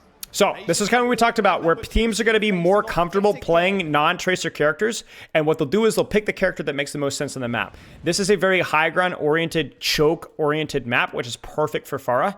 So this is where you go Pharah. Maybe not on the retake because she's a little too slow on the retake, but this is cool. It was the winners finals and it was Falcons. It's just a more healthy version of Ghost. Yeah, I would agree. The one redeeming factor is that the DPS choices, I find Venture, Genji, Cassidy, and Pharah to an extent, all very interesting DPS characters to watch. So I think the DPS hero choices, the DPSs that were strong, made this a much more enjoyable version of Clumper Watch to watch. that punch their ticket to this very I mean, look at the AoE sustain, right? Like the AoE splash. It's just really good. They try to conk on the rotation, so we can go all the way to 7 maps. and they go, we cannot fight in there. It's literally a death trap. Farah and Cassidy here. Falcons double flex DPS. Yeah, so what ends up happening is, okay, so let me pause one more discussion here. So there's this myth that AoE comps have a high team ceiling. In other words, team play, like, okay, yeah, you don't have to take off angles and pop off, but you have a way higher skill ceiling when it comes to, like, the push-pull and macro. Cheers, Calix, I appreciate it. But that's actually false. That's actually completely false. What AoE comps do is because they don't have to think about positioning as much, they're then allowed to skip steps. Basics of Overwatch are like, okay, you have to think about team play, you have to think about positioning, you have to think about off angles and things like that. But what you do when you play a comp like this is you really check 2 of the boxes out, so you only need to work on your team play, your push-pull. You look at a comp like on his double flex support dive or on a brig dive. That team play is very important in those comps. But you also have to think about your off angles and your positioning and so on, things like this. So when you play a comp like this, you just don't have to think about your positioning as much.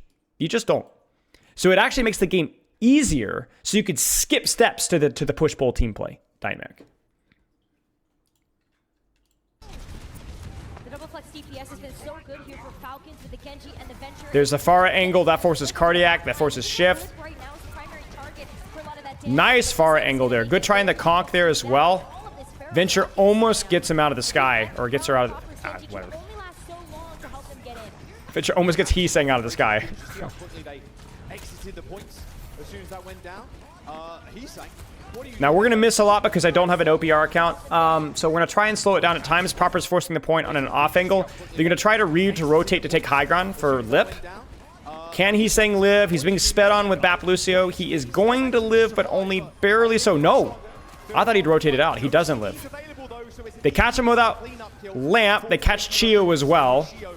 going down. Junman commits. But Venture does so well in these Stalker commits on the rotation. This is just basically messy deathmatch. Worked out really nice there for Crazy Raccoon too, because you know they were able And the to big thing there is that basically Heesang kind of got caught on an island and didn't quite finish the kill.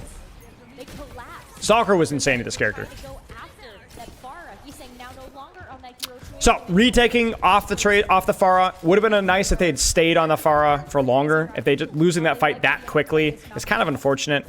But Tracer on the retake because they have the angle now to set up for free.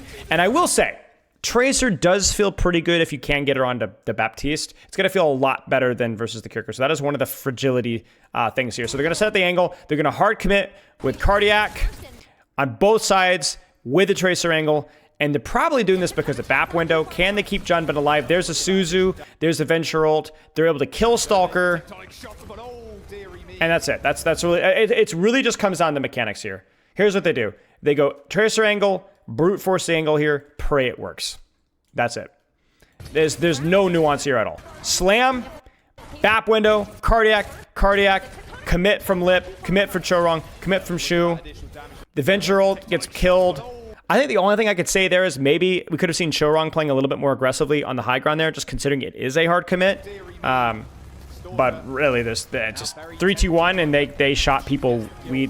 That's all. There's literally no nuance in that fight whatsoever. They hit the Suzu at the right time. They hit the Cardiac at the right time. They had the Tracer angle at the right time. Lip didn't really have a good sight line, but you're not going to have a really good sight line there. The only thing I could have said there is that maybe they rotate to point first. But the problem is that now you just let their Bap window go on high ground. And so this, like, it's a 50-50 play either way. Comes into play because you can look at Who is Mauga supposed to focus on? So if you're going to be able to get close, probably Baptiste or Venture is probably the better hitbox. that blade. And once you've committed with your slam, one of those two. To be able to pair with that. Either they- I think all these characters are viable, really. I think maybe Mauga's the trickiest one because you will get counterpicked more in ranked. And this composition works because of not just the lifesteal for Mauga, but the lifesteal on the characters around Mauga. So I'd say Mauga's the one that's going to feel a little bit worse in ranked compared to the other characters, but I think all the other characters are pretty decent. the cage, you could just go for the general target. Tracer angle, poking out the Venture. And again, the timing here is always perfect, right? Like they commit the angle here and then they high noon. So Stalker's going to get zero help. Yeah, overdrive or even just the sound barrier here. The lip He has to burrow. And there... General cardiac overdrive or even just a So Mauga commits off angles on their Mauga. The problem is now that there's no cardiac for your Cassidy. So now Mauga is basically solo angling here with backline here. So what they do is a burrow slam combo. And you got to be really careful with this because slam will cancel high noon. the lip opens things up first. Bam. So then there's the beat engage on into the high noon. Chorong needs Lip needs Suzu here. The Suzu is late, and then the beat is late too. Now, if this had been Suzu'd, everybody dies on Falcons because the Suzu also denies the slam stun too. It denies the slam stun, it makes him intangible. So now you have a high noon that's ramped up to 6,000% with beat HP. Team Falcons ice. So that's ballsy. Shu just missed the Suzu. So this fight's lost. Nice little bit of a nice response there from Raccoon. And the worst part about it, excuse me, for Falcons, the worst part about that for Raccoon is that you've used beat. Shu is such a noob. I agree. That guy sucks. It is an odd Suzu. I would love to look at his POV there because that was not a hard Suzu to land. That was very telegraphed. Should have been easy. I think the problem there was probably miscommunication where they wanted to greed the beat and instead of using beat and then Suzu and beat at the same time. The problem with that is that you need your high noon to stay active and beat won't stop your high noon from getting stomped. So I think it's okay to layer those two. And even better though that combo has no sound barrier to answer it. Timing again here, perfect. Into potentially the final fight of this round. I think. No, it's not perfect, ladies and gentlemen. Answer it.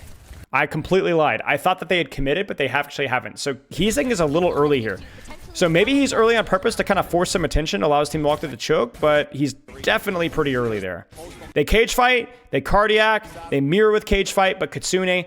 Okay, so this is a little nuance for those of you guys in the back here. This is a big mistake from, okay, maybe not a big mistake from Smurf because there's not a lot you can do here, but this is something that goes back to the previous days of Mauga mirrors.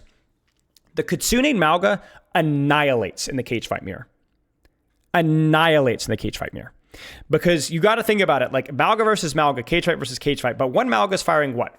Is it twice as fast? Right? I forget what the exact numbers with Kitsune is. Like you just melt. Like Smurf's HP should be annihilated here. They will lamp him. I don't think it matters. I don't think it matters. He should get destroyed. He should. Mauga pull at any moment here, just wants to get out some CDs first, I'd imagine. I don't think he even needed it to be very... I don't know how. I don't know how. In fact, okay, so there has to be a couple of details. So let's look at these details. First things first. It looks like there's a little bit of split attention here. Looks like we're split between this target here and this target here. The other thing to point out as well is that, yes, Stalker actually walks in front of backline and deflects here. So that's like a full 2 seconds where they're not using the Kitsune damage. The other thing to point out as well is that you're running Tracer. And Tracer and Kitsune, not as good, right? Like you end up not getting, like you want something that like has more direct damage immediately. That's unfortunate. We won't be able to look at that more in detail because, you know, no replay viewer. But yeah.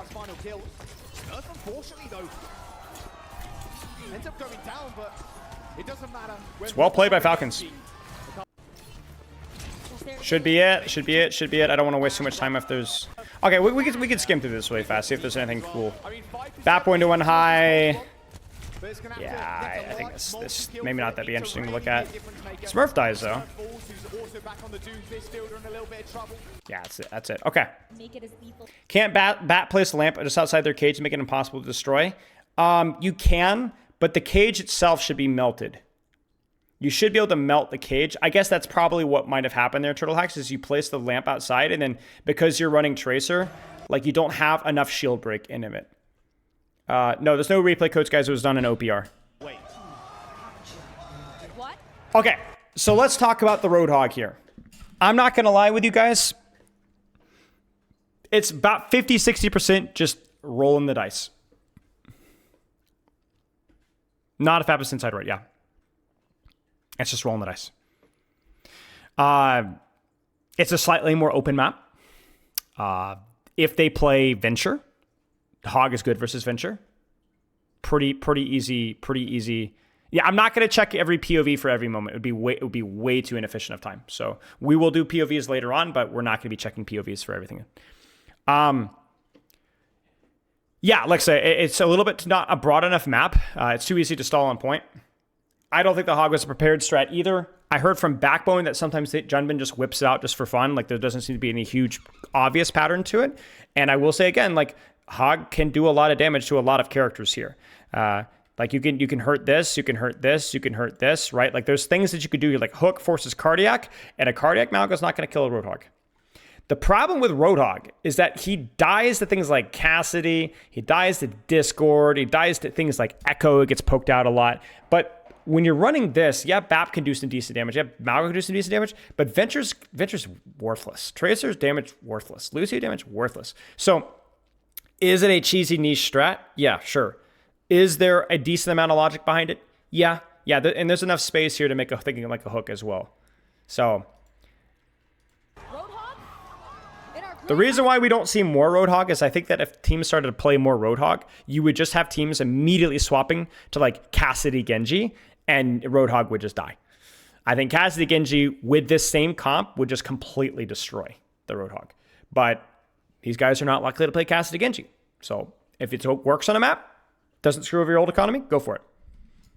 Server, Junbin has left the spawn with the Roadhog. Now the Tracer is just, for both of these teams, it's just because this map is so freaking big that the angles matter more.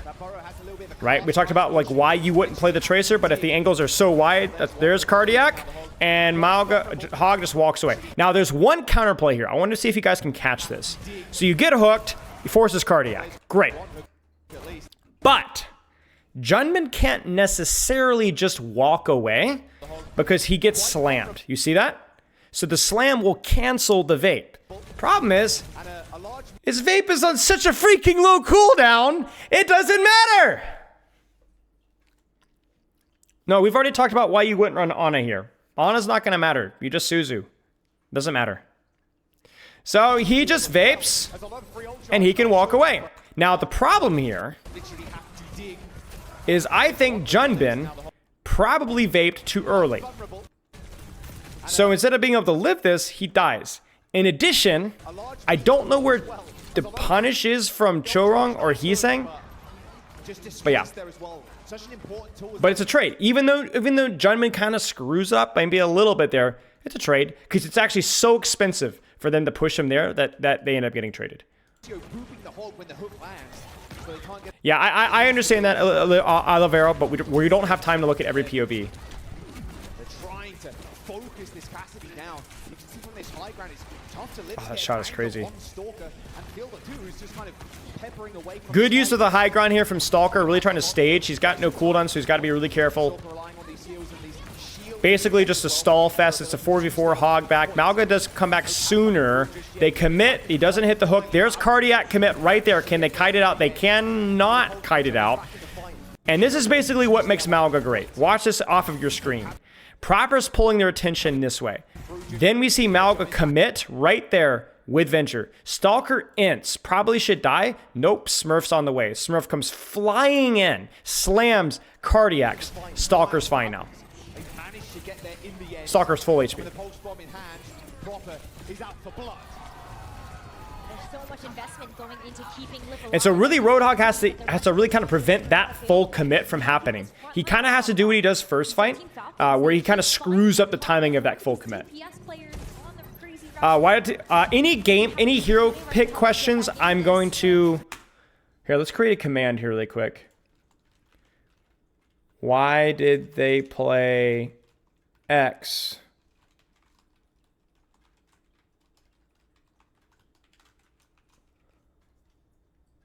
Because we've already answered...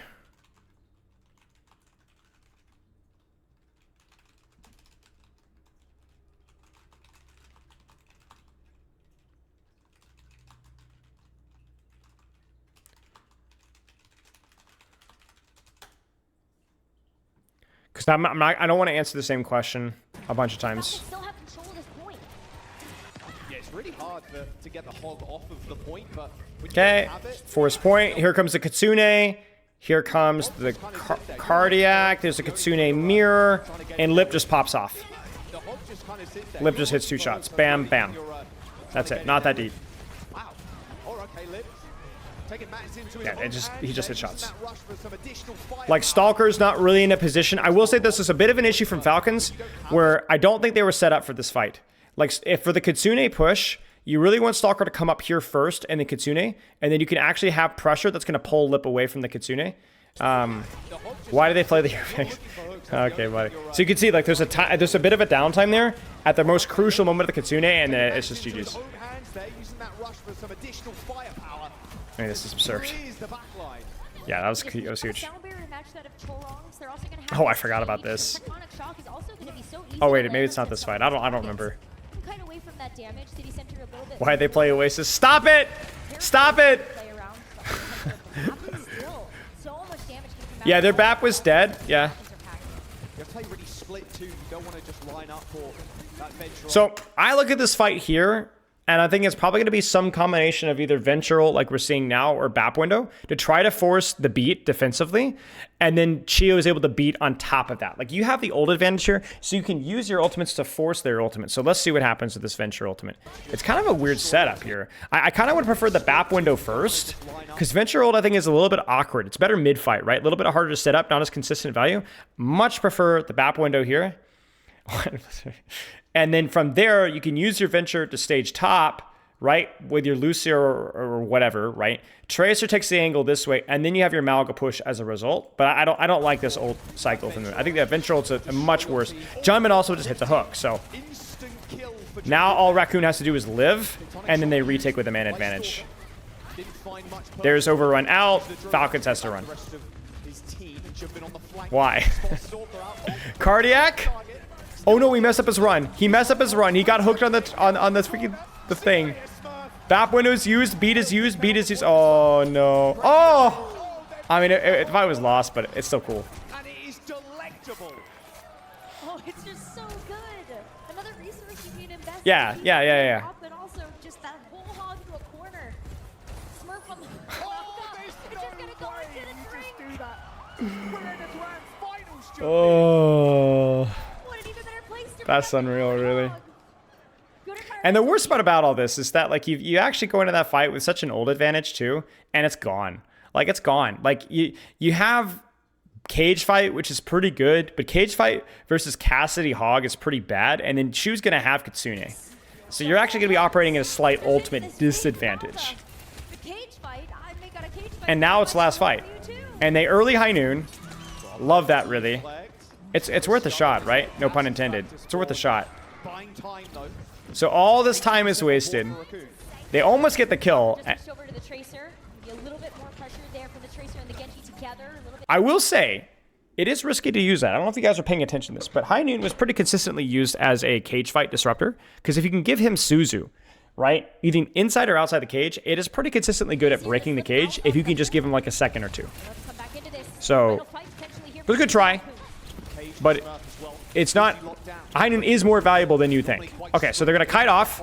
They're playing it safe. They're waiting for cage fight. There's overrun. They should try to take space off of this. Kitsune on point, and then another shot down. Here comes the hog. Yeah, that's it. There's just Kitsune, and it's over. Yeah, That's the tip number one. The whole I'm gonna get a mouthful of food, honestly. and so impactful. Quick pick onto Chio. You completely neutralize the mobility on this team. You're able to get a big DPS out. It just does so much damage. Like, you have a cage fight. Cassidy alone can break the cage if you give him pocket like 2 or 3 seconds. Not to mention Roadhog. Bam, bam, bam, bam, bam. It's just broken. It's broken. And it kills the Mauga too if you're not careful as well. So I think cage fight, Kitsune, depending on the situation, can be a really good answer for cage fight at the pro level. The way, like Stalker or Proper. All right, Pharah again, because this, the high ground, the first fight value from Pharah is just so freaking high. And the other thing about Pharah too, they don't pick Pharah because they're playing Genji Venture necessarily, but it definitely doesn't hurt. It definitely doesn't hurt your decision. Let's put it that way. All right, like there's your DPS can't even touch you, right? So would they roll on the Pharah if they're playing Cassidy still? Maybe, because it is just really good for this fight. You know, the map matters, but like the Pharah just meaning that you automatically win top is like pretty nice.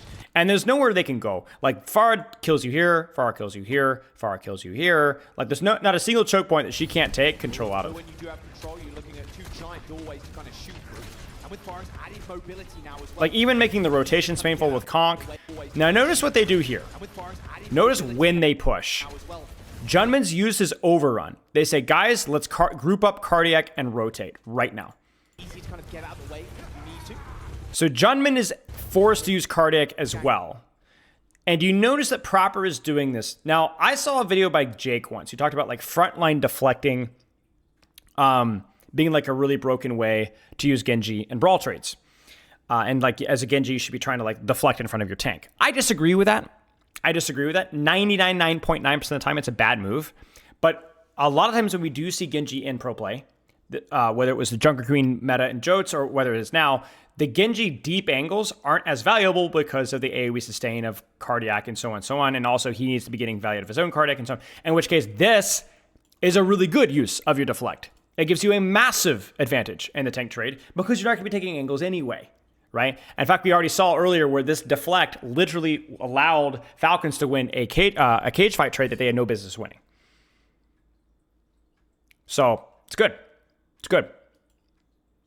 Can be terrifying because only Field are really shooting up at the There's not a single position of this map that I can take. Taking the high ground. Creating a pincer a little bit with Stalker. That's going to be taken. And you can see it, like, right? Proper's like, I'm gonna take an angle. Oh, never mind, this is useless. They're just gonna out-sustain my angle. So, like, I might as well just group up and take a shorter angle. Like, you still take soft angles, but it's like... Oh.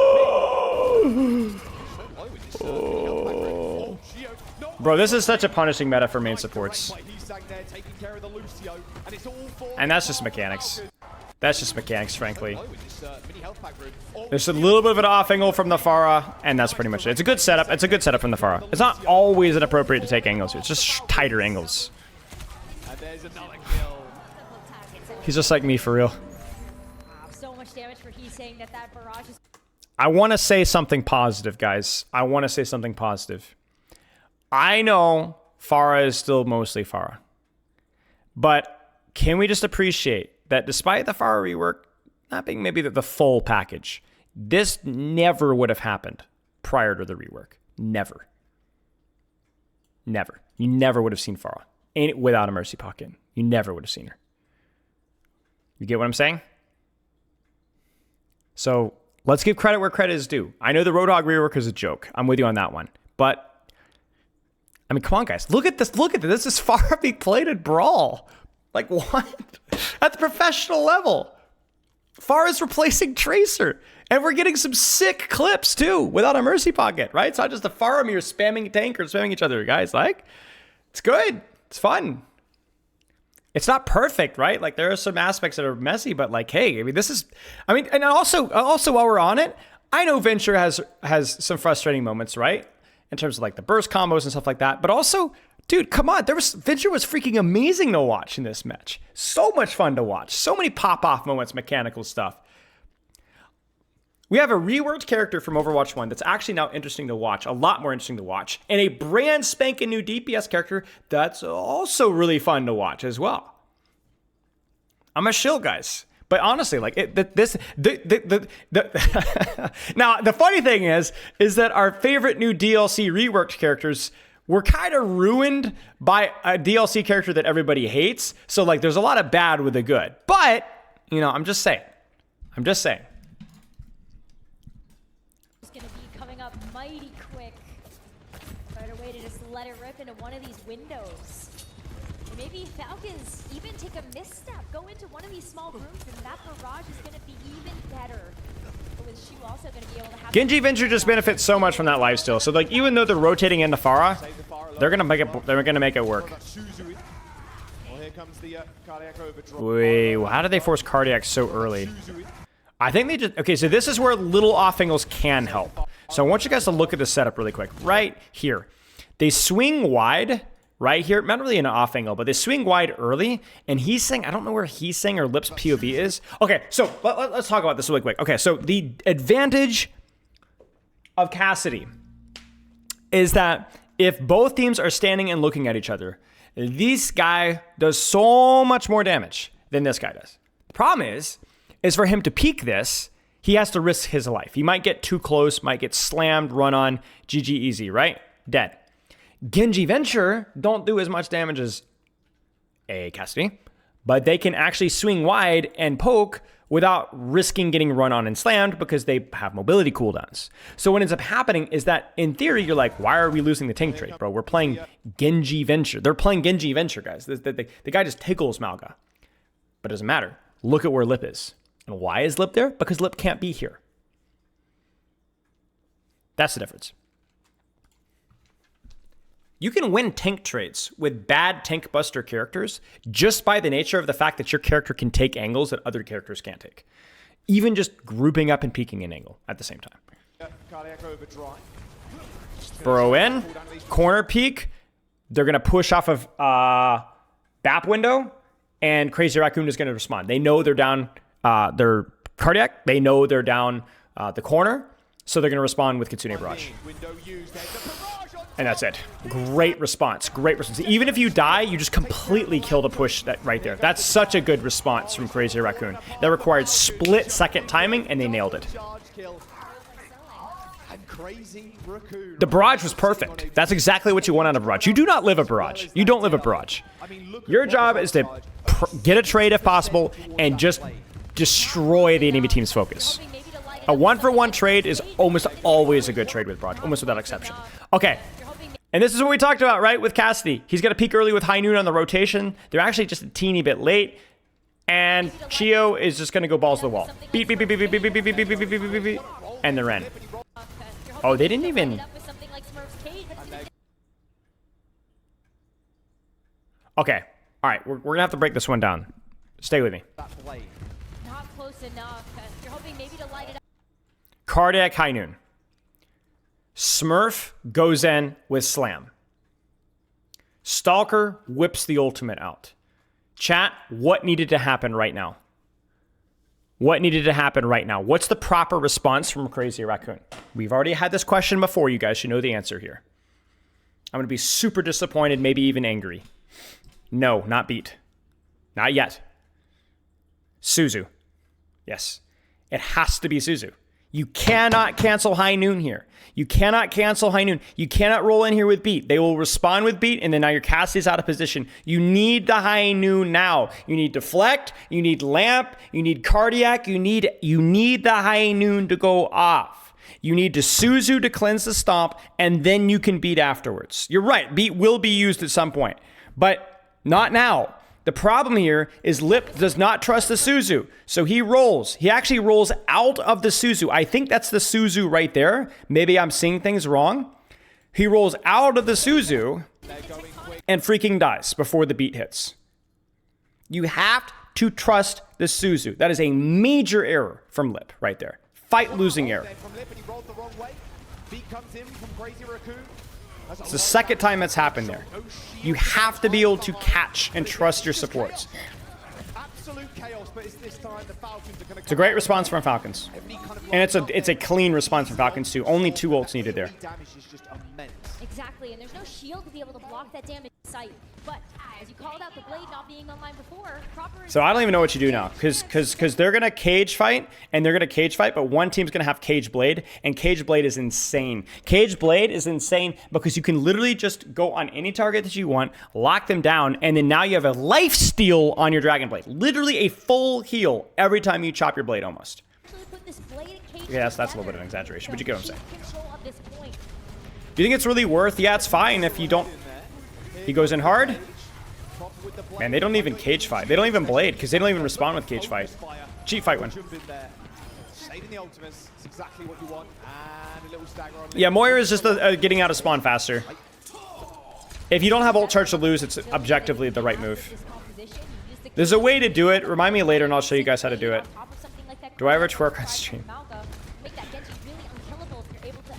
land all of that damage. Crazy Raccoon, they've got a cage up their sleeve Okay, so this is going in hard. Junman needs to catch this blade. too, and almost a barrage. He doesn't. Oh, he can't quite Oh, get they the just barrage. kited it. He's like dashing out of the way. Oh, that's so dirty. So they, what does he see? All of that damage. Crazy What does he Raccoon, they've got see? a cage up their sleeves too, and almost a barrage. Oh, we just messed up. I mean, it just was a bad blade. Heesang had both cooldowns there. He had both jump shed and lunge, or whatever the stupid rocket dash is. That just was never gonna work. Then they catch Venture. Venture's dead. I don't even think he needed lifesteal there. They bap window. Off angle set up from the Mauga. They'll probably run commit here. 3, 2. Where is it? He's on top of the bap. Oh no, Shu gets picked. That's a huge mistake from Shu. No way Shu should die there. Yeah, he's dead. Okay. So a lot of ults here from Crazy Raccoon. Like the Kitsune should have been way cleaner, but yeah, a little messy. Yeah, proper is a noob. Guy's trash. Now they have to walk into a beat and a barrage coming here for Crazy Raccoon. And with no beat of their own just yet, even if you do, you're just going to have so much damage coming out from the barrage, you might be able to just...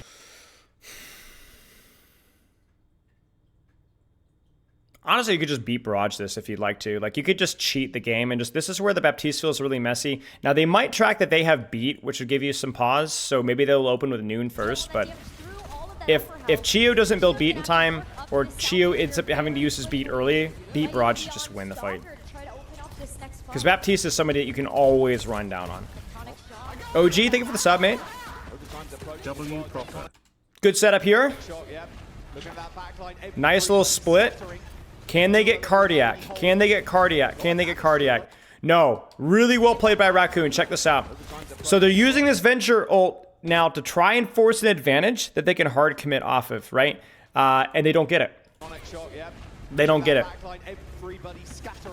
They don't even get Cardiac.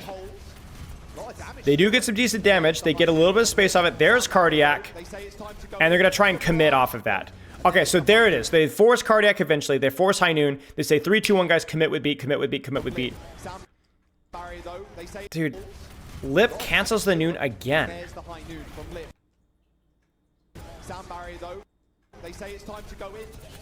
And then they catch with Barrage. It's deflected, and he dies.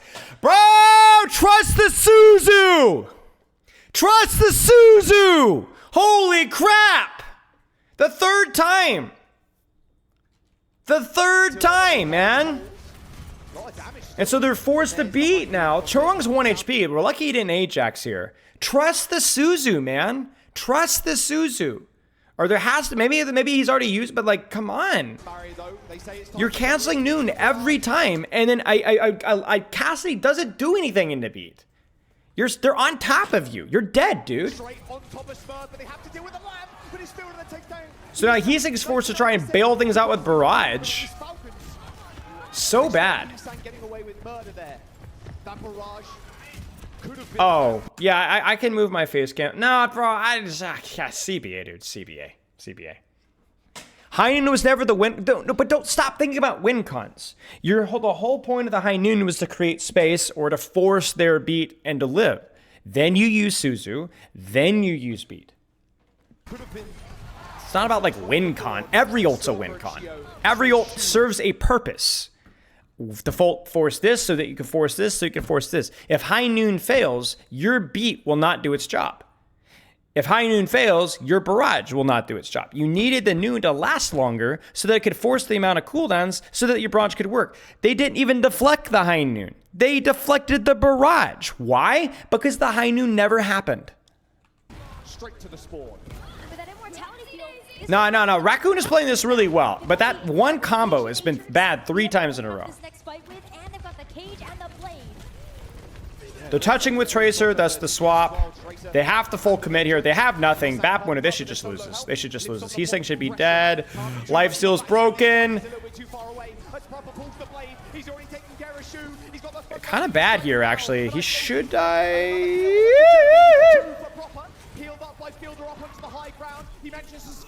Oh my days. Oh my days. Oh my days. What is happening? Okay, so we gotta look at this. Yeah, look, Crazy Raccoon has talked over their DPS as well. Tracer and the Venture. He's popping up, but they're so low health. Lips on the point, pressuring. Can't be too much of a factor. I'm not sure what happened, guys. Yeah, look, Crazy Raccoon have talked over their DPS as well. I don't know where the cardiac was from Smurf. Popping up, but they're so low health. Okay, there it is. I think Smurf maybe overpeaks the corner and loses too much HP. I also see Stalker in the back line too, causing a lot of chaos. I don't know. It's a fine blade, does the job. Maybe Proper could have disengaged that faster.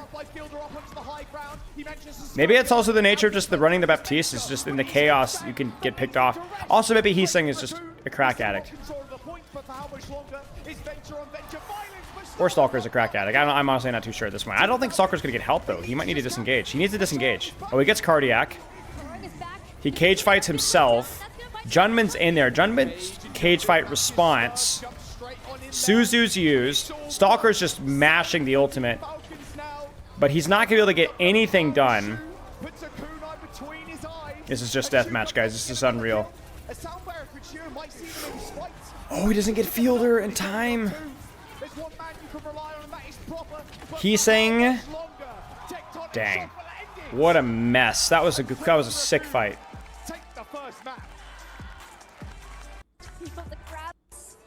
What a pick! Yeah, I saw it solo variant. We're gonna be doing team play stuff. We're not gonna be doing POV stuff today. It's too inefficient to be jumping around Vine. Now I saw a lot of like speculation about why Crazy Raccoon and Falcons were running a lot of these teams, like a lot of the Korean teams were picking like Flashpoint as map pick.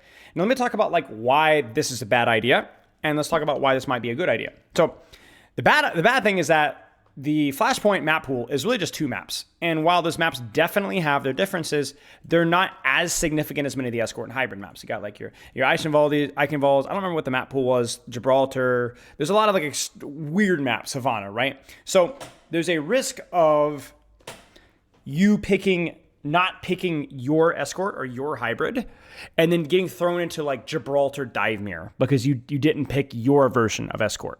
Okay? You should have picked your version of Escort so that you didn't let them do what they wanted here. Does that sound familiar? Because that's exactly what happens this match. Is that Falcons clearly did not want Gibraltar. And yet, when they had the opportunity to pick the Escort that they wanted, they didn't pick it. And they got punished for it. No spoilers. Now, the good side of picking Flashpoint is that Falcons may have a crazy high win percentage on Flashpoint here on this particular point, and they just want a W. They just want a W. They know it. They just want a W right now. Let's build some momentum. Or maybe there's a chance that their Survasa win rate is really, really low too. That they're like, all right, well, we just need to go. We just need to go. The problem with that logic, in my opinion, is for most teams, from what we know, we don't know what's going on behind the scenes, is it just mean I would rather have a bad Flashpoint than a bad Escort or Hybrid. So something had to have gone on behind the scenes where Falcons were more scared of a bad Flashpoint than they were of a bad Escort or Hybrid, which doesn't seem normal. That is weird. Because again, Flashpoints are not really all that different. They're kind of all the same. Very similar, right? Very small differences, but nothing super major. I think generally New Junk City has a little bit more high ground, a little bit more sightline. Survasa generally a little bit flatter. So I don't know what happened. I don't know what happened. I have no idea. So, and this is not the only time that this happened. I think this happened in the previous matchup as well, where they really wanted to go to Flashpoint second map. No idea. No idea. I think it's a bad strategic decision, but it's based in some form of logic. But hindsight here, you pick your Escort of choice so that you could avoid the Gibraltar if you really aren't confident in Gibraltar. And it looked like Falcons were not confident in Gibraltar at all. Okay, nothing really other to say other than the fact that we're running Genji Tracer. I think the sightlines with Cassidy are a little bit worse here, especially on first point here. It's a little bit more congested where there are more deep flanks available for Tracer, so that generally Raccoon wants to put lip on Cassidy because his Cassidy is great, but his Tracer is competent. It's, I would say, one of the best, if not the best, hit scan Tracer in the world. I think when we talk about hit scan players, you're talking about characters that are like hard hit scan, like Kai, Sparker, and so on. Lip has probably the best Tracer out of all of them. It's good. I would say it's probably like an A tier Tracer. And so you're not as scared of Tracer matchups here. And again, Tracer, when you have angles, pretty decent versus the BAP, even with the whole Cardiac Mauga stack here. So Performance on that venture opts to go to the Genji for this time around. Yeah. Genji just because it's very congested. They really do, especially when you're going against something that doesn't have shielding. Tectonic shock is just so strong. You see the pop cardiac overdrive too. Everybody's kind of grouped up.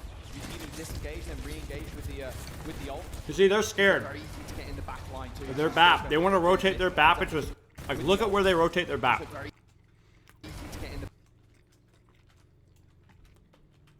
Create that distance so that you can actually get range pressure. Because if they slam BAP, you're done. You're done.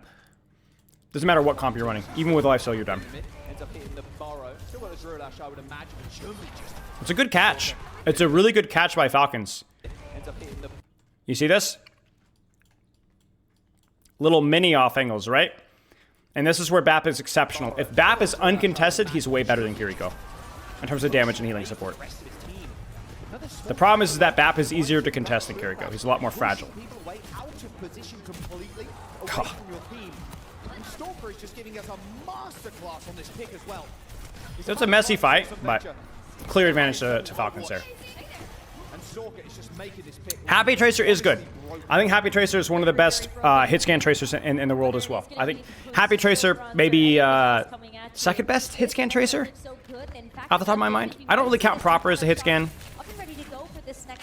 No, it's not all Mauga. No. Thank goodness. Tracer angle.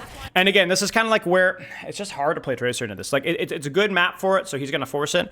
But it's so easy to force a recall with a couple of Genji shurikens. You don't really have any flank support because you're running a composition that basically needs to permanently babysit your Mauga, and then obviously Cardiac, and you're doing no damage at all.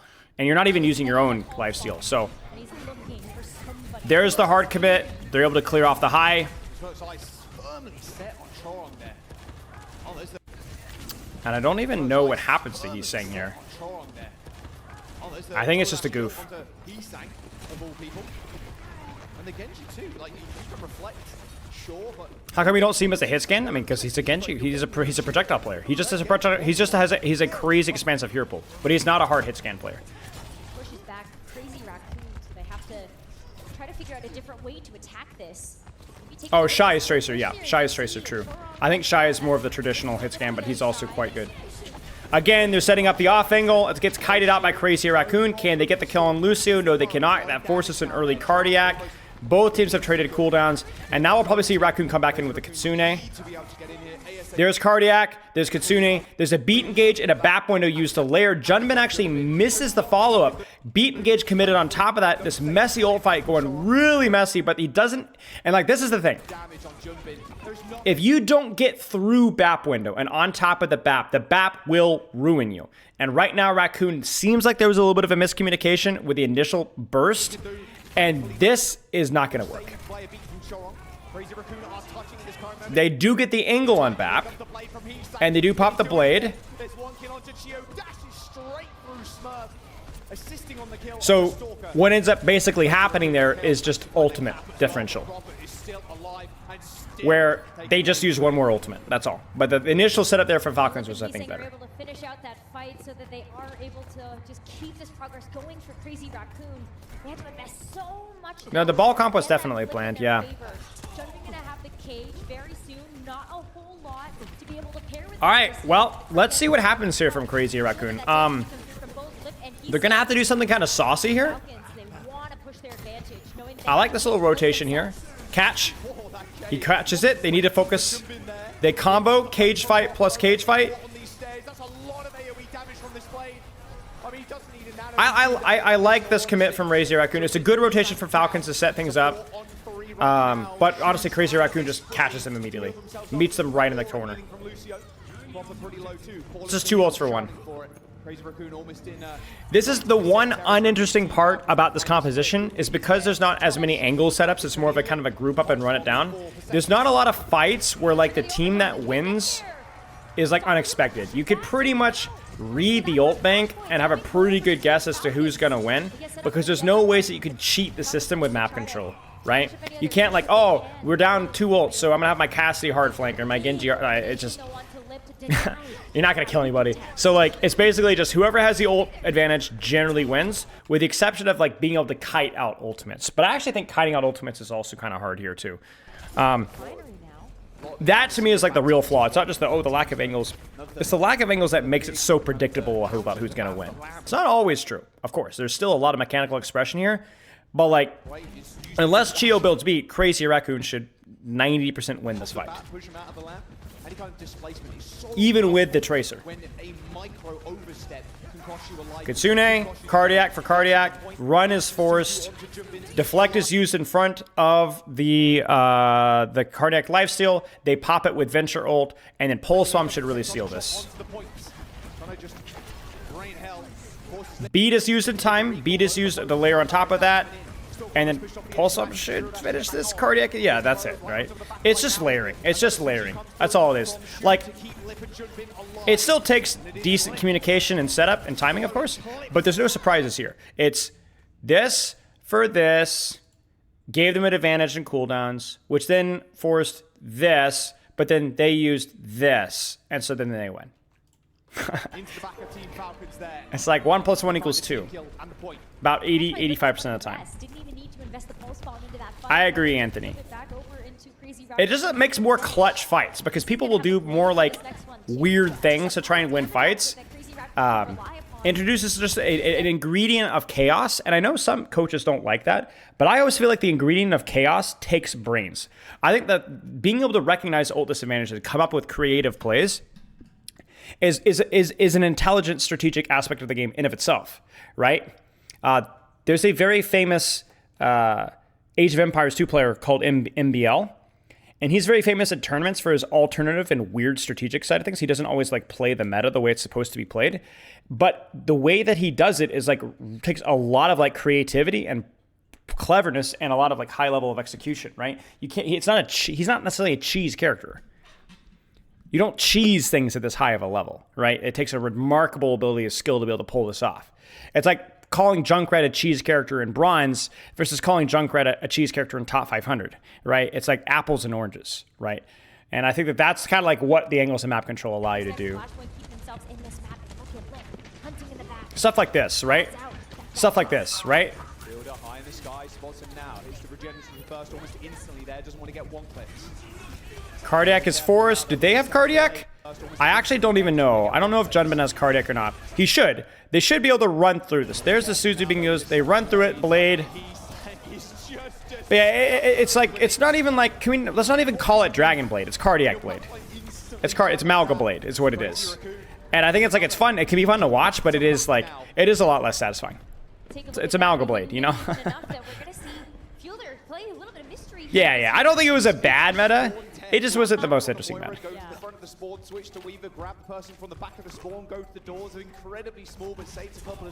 Like, you look at this fight here, and the only problem for Falcons is touching point. Because besides that, they have the advantage in every single way, and I don't think that there's a map control way outside of Pulse Bomb. It has to be Pulse Bomb here. But the problem is the fielder has Kiriko, so there's no surprises there either.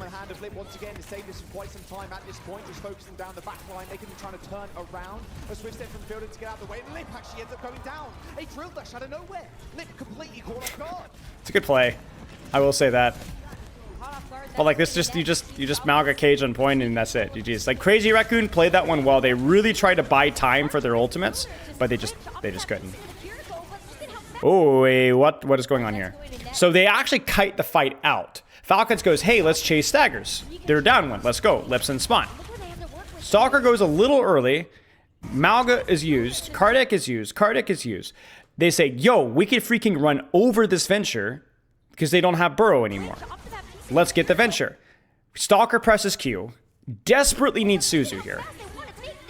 Gets it, but gets it through cage fight. So then they mirror cage fight. And then Proper says, okay, let's combo. And then Raccoon goes, no, we're going to Kitsune this. And if we look at this, I don't remember this fight, but Falcons should win this one, I think. But it's going to be close, only because they have a mana advantage. It's 3 for 3, but mana advantage. Yeah, that's it. So it's just like, again, it's like we can literally just like read the ult thing and know who's gonna win. You know, it's like overextending almost a little bit, but I'm not. No, it's not happening, Saint. I have been Twitch immune. I say in my brain, it's a sneezing joke. Not working. as soon as they lay down that case, they know they've got that big combo to back them up. It's an easy win. So yeah, it takes some of the guesswork out of things, you know? You're the first one? Of course I'm the first one. I'm the GOAT. Again here, Falcons, basically 0 chance to win this fight if you're Raccoon. Unless Lip somehow manages to force Suzu, or they manage to force Suzu and they get a pulse. Because there's beat Kitsune and they have nothing. Now that would be the play even without this meta, but it's even more so with this meta. You're leaving? Peace, dude. Good off angle here from Tracer. Like, the off angle is good. Like, it's good. They're waiting for the full commit. Because do you notice the hesitancy from Falcons? They really don't want to get their ults kited. So they're, like, really cautious to pop this. And interestingly enough, they actually commit with beat. Now, I don't know why. They must have seen... Yeah, they just go for Chorong. Like, they must have seen Chorong use, like, Amp or something. Or, like, Stalker's like, let's go in, let's go in, let's go in. Because, like, you can see Stalker staging there. And so they go directly for Chorong. Very punishing meta for main supports.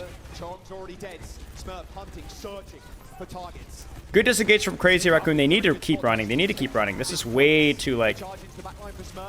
I think you just lose this fight. Oh, they're going to commit here. They're going to commit a man down.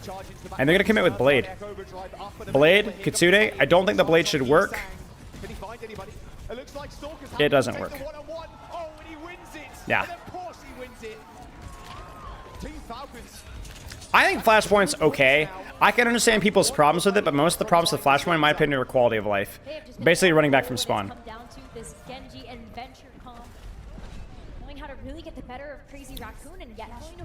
So, does he saying play Echo for the rest of this part? So let's talk about a little bit about Echo. So, Echo is really good versus Mauga. A lot of damage. It's a good copy. You could very easily whittle him down. She's also a little bit hard to track, so it's not very easy to punish her, and you can't slam her. The other thing with Echo as well is that, well, the main thing why you might not see as much Echo is that there's not as much of, like, she doesn't benefit as much from the lifesteal, right? And so the angles that she might take might not really give her cardiac. So it's interesting. It's interesting. It definitely feels like maybe them trying to find a solution versus the Genji Venture, because it's the same thing as the Pharah, where in theory, the Echo should be mostly untouchable while still providing some value here.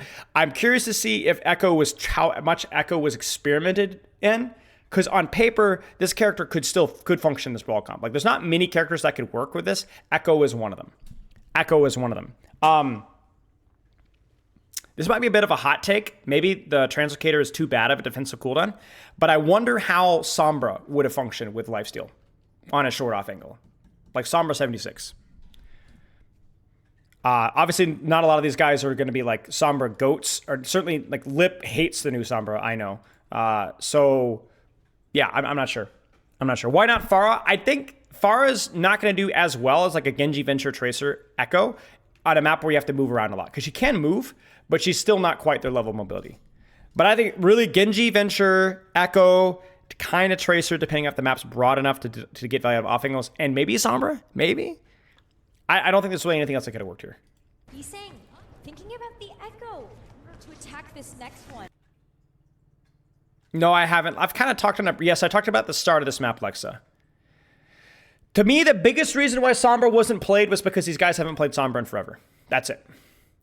There is also the shout that maybe Sombra Translocator wasn't a good enough of a defensive cooldown to prevent her from dying if being focused. Like, there's a chance that they could have just chased and pursued Sombra Translocator. Armor changes could be as well. Yes. Going over to Ducks, a little bit more area that you can play around here with this Echo, but you're hoping that the Sticky Bomb could be enough to maybe pull this Smurf down with this high health pool. Yeah, I mean, you can copy the enemy Mauga too if you really want to. Get the double. But you kind of see what I'm saying? Like, it feels like you do so much damage, but then they just press cardiac, and then you just don't do any damage, even though you're on this great off angle, right? And then you end up having to shift out the second they sneeze at you. It just doesn't feel good with the Echo right now. What happens here? I think Falcons maybe just over pushes. What causes Falcons to push here? I'm actually kind of confused why they pushed. They don't have an advantage. They don't have a high health pool. Yeah, I mean, you can top of the enemy Mauga too. If you really want to. Double Yeah, it's not good. Junman still had his cardiac. Junman still had his run. It's just this isn't in a hive mind moment from Falcons. So even though the Echo doesn't do that much, it does put Smurf without cooldowns in the middle of nowhere. That's a poor decision from Falcons. That's a really poor push from Falcons. No Qs there to justify that push at all. to try and keep himself up. No shields. And there's a big target for Echo to fire those stickies in. And Yo, what's up, Qualify? shreds any large HP bar. Or Chio. That into the Mauga, and it's not bad to be able to clean What up. would you get out of Sombra? Consistent high, medium range, short range damage, and EMP. Put that combo together. EMP is the most powerful ultimate in this entire composition. Any of the damage you might need, but that duplicate Shuts is down online everything. for Issei. Obviously, Beat you can play around it with Beat, but playing around it with Beat in this economy would be really hard. Very easy to Ajax Lucio. So yeah. Only duplicate the Mauga if you want to. Off angle poke for the Venture. They respond with Kitsune. They respond with Cardiac. They kite it out entirely. That's a good trade. That's a good trade. They're going to have Cardiac back by the time that they push, but getting Venture ult for Kitsune, especially when you're going through a choke, great trade. Now, what Falcons should do here is they should Kitsune and then try to hold their ground, because I think there's a chance that Raccoon tries to beat engage this. Push onto They might even double cage fight. with this duplication, could be Crazy Raccoon's Oh, they just go. And they go for an Ajax. front line. However, They commit their beat, and they focus Chora. Crazy Raccoon's looking for a push in, but Oh, man. is dead again. Second time, he's been picked off first in the team fight, and now Proper pulls the blade. I'm surprised they even committed the beat at the blade. I guess it's just because of the Echo, but yeah. Again, it's 2 + 1 equals, or 2 is better than 1, you know? Saw that the Kitsune rush was getting used by Shu. Didn't want to catch any of that smoke. I just don't think he liked the whole virus concept, to be honest with you. You also have to understand that the type of person to be absolutely insane at Old Sombra is probably going to really like Old Sombra, so any change is going to be for the negative. It's like if they reworked Moira. All the hardcore top 500 Moira one-tricks may not like it, so... Crazy Raccoon. So Early Cardiac, early Cage, mirrored with Kitsune. I mean, in theory, Junman should just melt here. fighting them with the sound barrier. The defensive deflect is used, and Junman melts. Right here, right now. 2 Not gonna get it. is better than 1. Such a good cage from Smurf, and they all stagger. Cryptic Reclaimer, thank you for the sub. Has Summer ever been played in pro level? I don't think so. Good cage from Smurf, and like you said, layered it with that Kitsune rush. He might just like Transcater as well, Alexa. I don't remember, frankly. So much extra damage, and you trapped everybody in there with you. You can't back away from any of that. Okay, beat engage from Crazy Raccoon. I assume will probably be on Chio. That Crazy Raccoon still have a fighting chance into this next They look like they're holding very early. They're trying. They see the attempt on the Ajax there, guys. This meta is wild, man. They want that. Oh my days! And so that should be a fight win there. They can flip the map certainly. Cardiac is used. Heesing is kind of on an island though. Heesing is on an island, so they're gonna lose point. But can Heesing get out? The answer is yes. They have high ground here. Are they just gonna force point and then use Venture ult on the floor? Heesing is exposed. Oh my days! They caught Geo. Cardiac for Cardiac. Junman's in. They catch it. And this is messy. They have to worry about point here. I think that's it. Yeah. It's 3 seconds before it came back up, and that would be Crazy Raccoon taking. Does it start Yeah, here? it's good. Flashpoint. Crazy Raccoon with that flashpoint win now get a chance. Easy way for them to be able to get into the mix, but this proper blade, this sound barrier. So let's look at this fight here. Beat Blade, Kitsune, Copy. Should be a pretty close fight here. The Pulse Bomb is the wild card for sure, obviously. But the other underrated wild card here is if there's an Ajax here, how much can they keep the Lucios up? From Chio, Team Falcons have a Either lot team of could defense lose their when they Lucio here. want to throw at them, and taking control of this flashpoint so Kitsune, slam. Smurf is low. There's the deflect. Smurf runs out. 100% HP. Stalker gets caught, and there's the wild card. They're able to pulse post run Suzu and Cardiac. It's Pretty cheap fight win. Even 2 ults for 0 there is okay because one of those is pulse bomb. There you go. there's the point. Really nice first capture here for Crazy Raccoon so that they can play. And then now Raccoon has to play like super ganky, but again, like we talked about, the problems with that is like there's just not a lot of space here. So I assume Stalker actually goes Tracer. Again, the reason they're going Tracer is just the point. It's just so big, right? Like it's hard to get value out of Ventura in this particular point. Right outside of this, Early. What are they looking for? I do not understand what they're looking for here. right outside. They're early cardiac from Junbin. They're baiting the beat engage, I think, but that's just not gonna. Oh, that was almost really good. That was almost really good. So I think this is on purpose. I think they actually waste cardiac to try and bait them to push, and it works. The problem is they just don't quite get out far enough. So beat is used, but they've already run. Then they blade. He gets booped. Chorong just gets caught in rotation there. I actually think if you're Crazy Raccoon, you're pretty happy with that trade outside of the Echo Copy being really tough. But again, 2 is better than 1. Focused. Crazy Raccoons, I think, isolate Junbin. As soon as that Mauga. I actually can't think of the last time that we had a team with old advantage lose a fight. Yeah, but as soon as you saw Crazy Raccoon try to back up after overextending, I don't think it's been almost this. I mean, I can't even. I mean, maybe first point, maybe last map. Just take that aggression to the flashpoint to get this control. Cage now. No. Again, this should be just. Well, actually, there is beat here. I think Kitsune cage fight is better than Kitsune or Blade cage fight, frankly. Because I think between Cardiac and Suzu, you can't kill people fast enough for beat to be. Okay, Lip just freaking dies. Does Lip get caught? Like, Lip literally gets one shot. What happens here?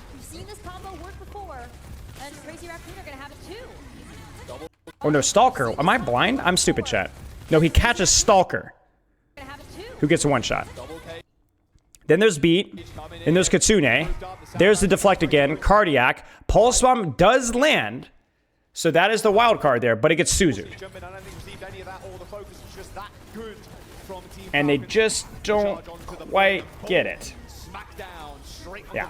So Kitsune is just a little bit better if you can keep it. Now, I will say that was a little bit sketchy for Crazy Raccoon because a lot of them were in that cage fight. Or a lot for Falcons, excuse me.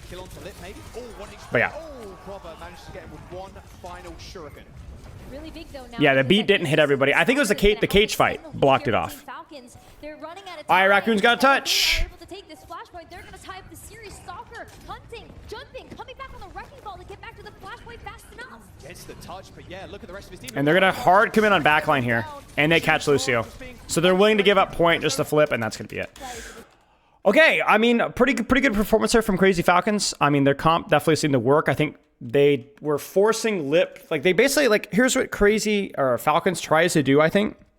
They try to pick the map where you're kind of forcing Lip to play Tracer. And if you're playing Tracer in the Mauga comp, it just doesn't feel that good. It just doesn't. It's not that Lip is a bad Tracer. Lip's a good Tracer. It's just not the best hero pick, right?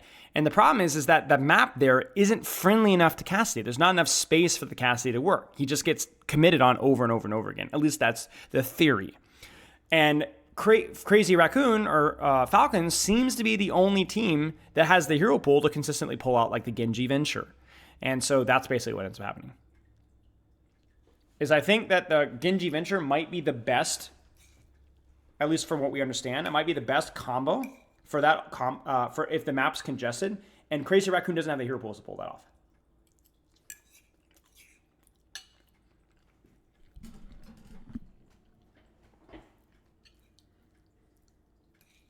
And to be fair, you can't just pick up Venture, you know?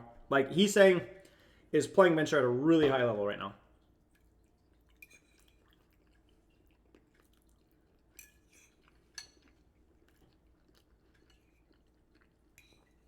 Yeah, I keep messing up the words, bro. I'm not going to lie. Any questions so far? I'm going to eat a few bites of food, get up and walk around for a few seconds, and then we'll keep going.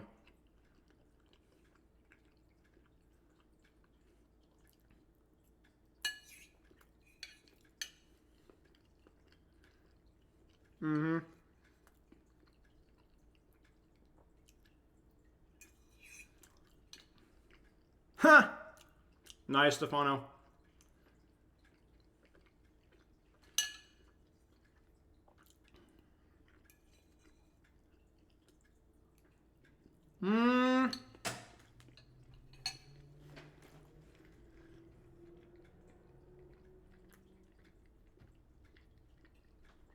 Hard to say.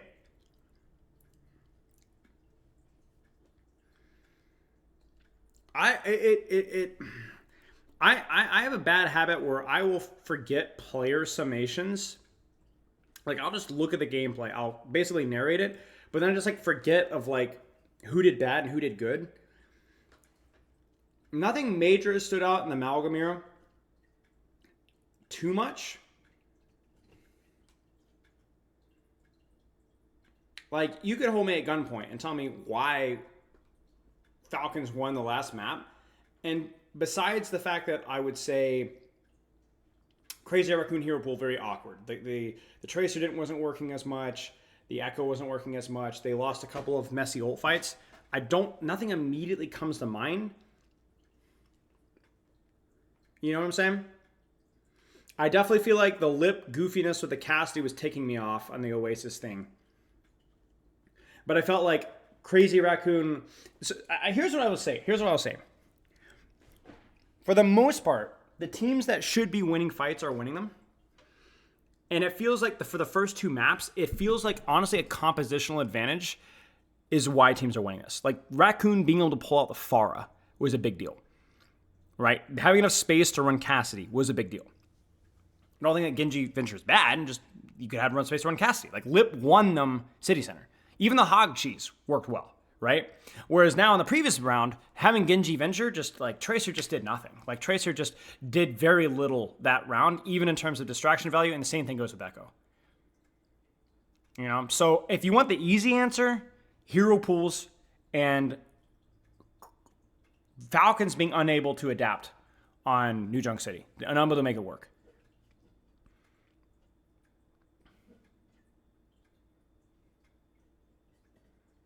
Because I think that the overall layering of ultimates, ult for ult for ult for ult for ult, has been fairly predictable for the most part, with very minor changes. I think the Smurf commit, I do remember that one Smurf commit on New Junk City where there was no real reason for them to commit. They should have held their space. That one was really bad. That one was probably the worst thing that we've seen so far in terms of like Smurf's mistakes, but even that wasn't too bad. Wasn't too bad. All right, I'm going to get a little bit more water, and then we'll keep going. Be right back, y'all. Now, this I will say, this one's going to be juicy. This one's going to be juicy.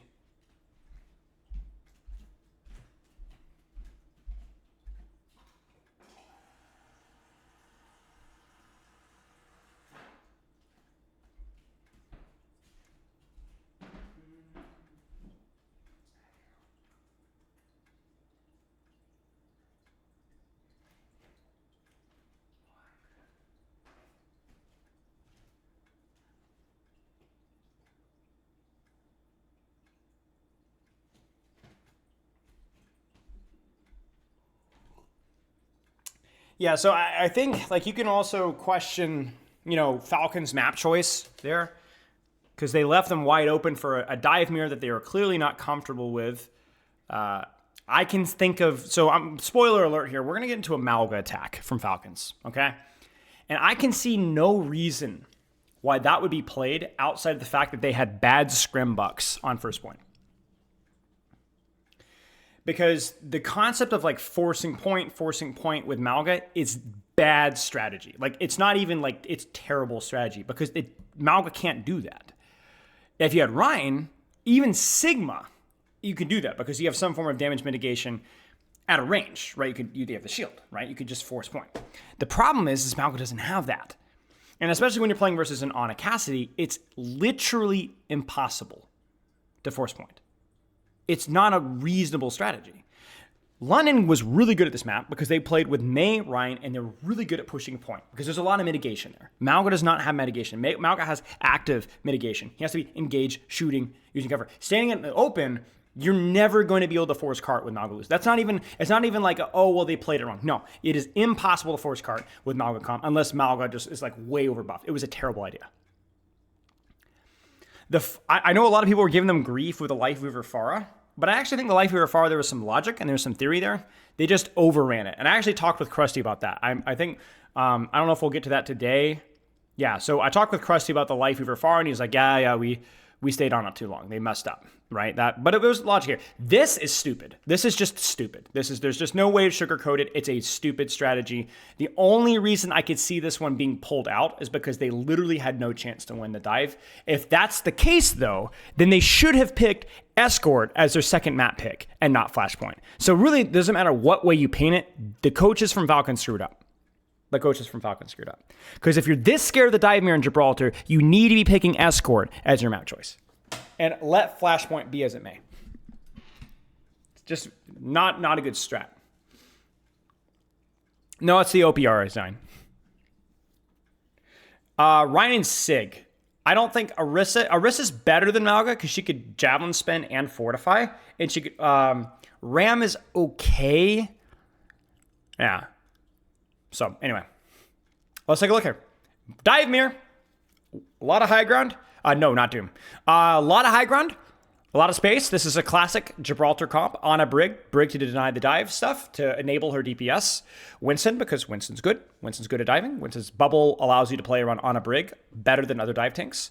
And then Widow is very popular just because first point is so broad. You can control a lot of space with Widowmaker just by controlling and shooting. Tracer, a lot of the time, is either to dive high ground or to force cart. Now, interestingly enough, for a while, I think a lot of Korean teams were playing Echo to try and dive high ground, and we saw a little bit of that, but I think when you play Echo, you lose a lot of cart push because Echo can't push cart without getting shot. She's not sustained and mobile enough. So, okay, they do go Echo, okay. So it's kind of an interesting dichotomy here of like, do you want to prioritize cart or do you want to prioritize diving the high ground with your verticality of your Echo? Because that's something that Echo has. So let's go. The Winston. A little bit of an early bubble. Kind of surprised to see Junbin use bubble here, I'm not going to lie. That seems irresponsible there. Isolating that there is just pointless. Because he's already disengaged. But Proper's going to make that so difficult to do if you peek your head out. If you're Isang, you could just come clean off. Zion, I talked with Chris, and he said that they really don't want people sharing OPR stuff, so I'm going to do you a favor and turn you down. I appreciate the offer, though. I was hoping somebody from Faceit or somebody else would message me, but I heard from Chris that they really were like not wanting to share it, so it's like, okay, fine. I'll respect their wishes, even if it is a little silly. Use the grapple to get away. Lip taking the high ground now, looking at blue box. Hoping that Proper's going to be right Controlling there. high ground here. There's no way. And this to me is like this is like the advantage of like the Echo, right? It's like, it means it means in theory that you have a lot more pressure up in these top boxes that more than Tracer can provide. So in theory, it can get you high ground control. The problem is it just doesn't really solve how to push cart. Very forward front line, back line as well. Yep. Kiri Monkey Dive doesn't work very well here because the map's too broad. The map is way too broad. Think of this as like, for lack of a better term, more of like a slow shuffling poke dive because it's a very high ground oriented map with long sightlines. Kiriko is more of like, you're going to have like these shorter, tighter sightlines where you can move around a lot more. Whitaker. Every time I see that, I see White Acre. Pretty much. Bubbles used, trying to control backline. At the same time, Stalker takes the angle here. So notice that, by the way, that Chio is actually split, right? Just a little bit from the Ana. So then now they're in a position to actually stage from here. They go for the nade up top and then miss the nade. Bad choke point. Slowly but surely now, Crazy Raccoon making the way up. There's the jump on the Widow. Proper grapples out. Trade backline on a Brig controlled. Sleep onto Smurf. No, they miss the nade. He jumps. No, he doesn't miss the nade. He dies. In the meantime, though, they're using this pincer here or on the card. I can't tell which. Falcons is using this to actually go and kill. Oh, leaps. Actually hits his head. 47 HP. Purple. He's dead. He's got one. Oh, hello, shoot. What's up? But it's good distraction. It's good space control there. Not every day you see an Ana take out a Winston, that's for sure. But the cart stops there for Crazy Raccoon. They have to go back to the drawing board, come out of spawn with some options. Stalker. Nano advantage for Falcons. Pretty big deal. Primal advantage, pulse advantage, all pretty important here. Relatively minor. First Nano. Ooh, lip. Good pick from Lip. Sights. And so what that means is not just that Proper's dead, but because Proper's dead, Echo could totally disrespect the enemy monkey, basically fly out in the open. He's got to be careful of Ana, but it's a lot less scary. So you could get way more aggressive on Smurf. There's the nade on a fielder. Smurf honestly kind of needs to disengage here. He really needs to be careful. He wants to hold the space. He's going to primal this. He's got to be careful of Tracer, the pocket. And he gets greedy. Did they not have Nano? They don't have Nano. And Nano Winston kills Echo. Gets slept, doesn't matter. Pincer trade. Nano is used, doesn't matter. It's all Stalker, double pulse bomb kill. Oh, sure. Got Nano on the point. Not sure you're gonna live to see another day. Yeah, okay. Unfortunately. What a defense so far. So huge timing on the Nano there. Crazy Raccoon didn't get their Nano until too late. They actually didn't get the Nano until Heesung was already dead. Otherwise, Nano Heesung there and you win that fight. Good opposition to practice them into as well. The Crazy Raccoon having so much trouble against Clip gets another opening pick. That's one of the tricky things about playing Tracer here, is that the Widow could peek top, but Widow can also peek under on cart. So you have to be careful from so many different sightlines. And that again allows them to walk forward, and now you have Winston on backline with Primal Rage. And so now Proper actually has to be... Oh my gosh, I forgot about this. That's an absurd shot. What? Bubble on the high ground. Oh, Proper. Look at disappointment in Lip's face there. Thought he could win the I don't know why he grappled this way. I guess their backline's kiting out this way, so it's alright. There's Primal. Sleep is used. They're going to try and rally stun chain him. Yeah, check this out, y'all. Check this out. Sleep, headshot, nade, clip. Bash the jump. He actually saves jump so that he doesn't get stunned out of it. But it doesn't matter, he's dead. Lip says, screw this, and goes Cassidy. Great kill on Proper, though, because so while he dies, Heesung takes the high and ends up killing Widow. So now Heesung's in a good position to copy. He's got to copy Winston. Great staging, deep dive there. Totally zones out backline. They're looking for sleep dart. That's a ridiculous sleep dart. They get it, but they're still zoning backline here. Backline trade. And that's it. With a nice position there from Shu, sitting in server room. There's basically free reign over this point now. Smurf so low. No. So the problem there is that you basically used Rally to secure a kill on a Primaling Raging Monkey, but then you lost your Widow in the process. Player disadvantage. That extra bit of sustain enough to be able to keep Crazy Raccoon in that fight. Nobody does that it better. might stop them. That might stop them in their tracks for just a little bit. But yeah, this duel between Fielder and Shu right now on these Anas, so clinical. To be able to use these sleeps, use those nades, finish up all of these picks. Oh my gosh. And the pulse. What was that? Not even a flinch on his face. Does this stuff every... Nano on Winston on the trade. Might be risky, though. They do get trades. It's messy. It's messy. Proper should die. Fine, don't worry. We've got another hard carry on the team too. The Stalker chasing down Junbin. Will be Smurf finishing him off. It's a decent trade. It's a decent trade. They're going to be able to make this rotation for free, which is important. They were able to get enough backline trades here to where I think they're going to be able to rotate their backline in. Yes. So it's a very mess. Obviously, the Nano there, it's like, oh, they didn't end up winning the fight. But what it did is it got a couple of trades so that they can actually make this rotation for free. And this is important, especially when you're running the Cassidy, because it's like the Cassidy is basically built to aggressively kind of rotate and look for his angles, but not these long sightlines. Not these long sightlines. And so because of the Nano wasted, they're actually able to get their backline for free. Can help to stall them for a little bit more. Wipe them off the payload. Oh, risky stuff there. Ah, that's a goof up. Helped with the kill. Sad looking bubble. That's messy there. Just lays asleep as the rest of his team are putting it to go box. Crazy Raccoon just wipes. Yeah, trouble for Crazy Raccoon. Doesn't feel comfortable Okay. being able to take that Widow. Now the rotation might be a little bit painful because we might have a Nano Monkey in that rotation. So the way to deal with Nano Monkey in the rotation is to try and have some cart pressure first, or to pressure the monkey out first. To help a little bit here, but it's going to be so tough to actually try to. So they're going to try and poke him out before the backline rotates because it's very difficult to get that rotation. He's looking for the Nano. Ooh. Now this is odd. I don't know where Chorong was. Or Chio, excuse me. I think Chio... A little bit shorter range than this Widow. I don't know where Chio is. this should have been whipped. I think Chio might have been maybe packing proper or stalker, but this dive gets a ton of value.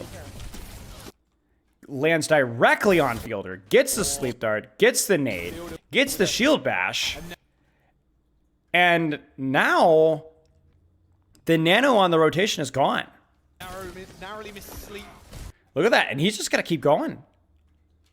Fortunately ended up hitting the bubble. That's a huge There's the problem. rage. Everybody off the high ground now. Has just been trying And that's even gonna force a defensive rally. to juggle this honor, but looks like he's gonna have to And look at that, right? Like, the SA trade primals, but you force rally. Two very angry Winstons Oh, Chorong, and then proper just hits the shot. 1 for 1. Rotation is completed. Just hiding in this bubble. Oh, Stalker. Proper hits Heesang, I guess. 180 jump there. Nice little bit of strafing there from Drummond. Has to get the shot there. Go into those. And the rotation is completed.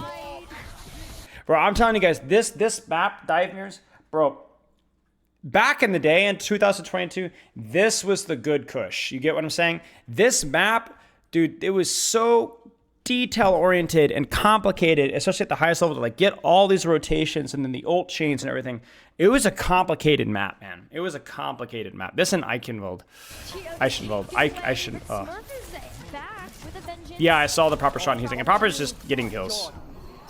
Classic dive too, where you're just Proper is literally deadlifting this right now. Like Crazy Falcons, Crazy Raccoon is winning the whole macro thing. They're setting up their engages better. They're winning the ult trades. It's literally proper deadlifting right now. It's literally he's just handing them fight wins. That's how they sealed the deal last time around. He's literally handing them fight wins. That'll be available until OT ticks. 10 seconds to go and Proper This is a makes little such silly, poor position. but I get it. If they get one kill here, it's probably GG's. Down, and Proper can just play here, just be a Now the nuisance. ult situation here. Your team are going to get annihilated. Jumping, finally finding the kill onto Proper and Nanoboost onto Smurf as he jumps the back line. Does Smurf not have bubble? Jumping, finally finding the kill That's kind of onto that Proper, sleep is a Nanoboost big onto deal. Smurf as he jumps the back That sleep line. is a really big deal. Rally's gonna be hard. Because they're going to be able to stabilize on cart. Good job of it. An anti-nade Smurf's actually jump lands is also in pretty there. crappy And here there. comes the later ult. Nano is in. Nano spots the He jumps the Tracer. Tracer. But Jim been waiting.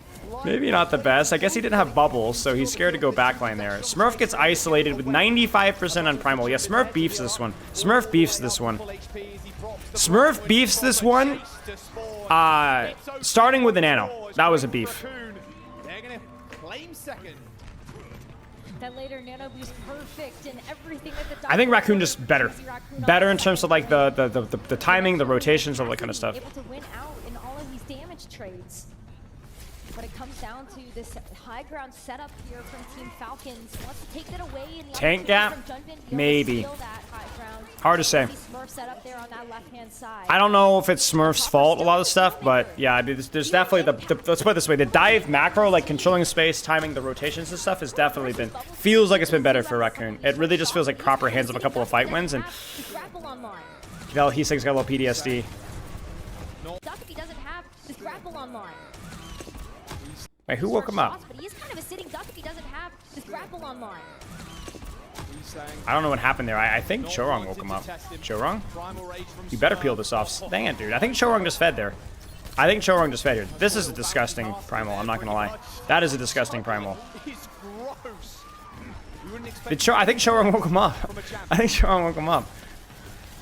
Coaching thing? I mean, guys, let's not come up with like people to blame here. We don't know. Nobody knows. I have no insight on Now this. 30 seconds left for Crazy Raccoon. One more chance at being able to make any more progress on this card. Yeah, the primal there was insane. Nothing left in the tank either except for this rally, so they're gonna have to try to play close together. But Team Falcons, they're pushed so far forward right now, knowing that they have the rally of their own, and this Nano plus 2 if things get rough. everybody is so scattered. And Lip I have the can't get secrets angry for here at all. yeah. What was gonna have a priority one over him? And So Sight let's look at this fight really quick here. So double supportal, pulse bomb, and sights. I think sights goes hard here because it's really useful for setting up, just getting a little bit of initial space. So it's double supportal for both sides. But I think Falcons has a definitely, obviously, ult charge advantage here and also positional advantage. Early bubble is used. time around. Two of the best. Rally is used. Nano on Winston. Do it into your infielder. And Rally is good. I honestly, guys, sometimes it's just so hard to follow professional Overwatch. I'm not gonna lie with you guys. Smurf is in. Chorong responds with rally. They kite it out. Shook. Oh no. Okay, so the mistake here is some freaking how Shu gets isolated here and somehow gets jumped on the double jump. I think Shu just missed sleep dart. I'm not gonna lie with you guys. I think Shu just missed sleep dart. I think Shu just missed sleep dart. He dies with nano. Doesn't even have bubble. I think he just whiffed.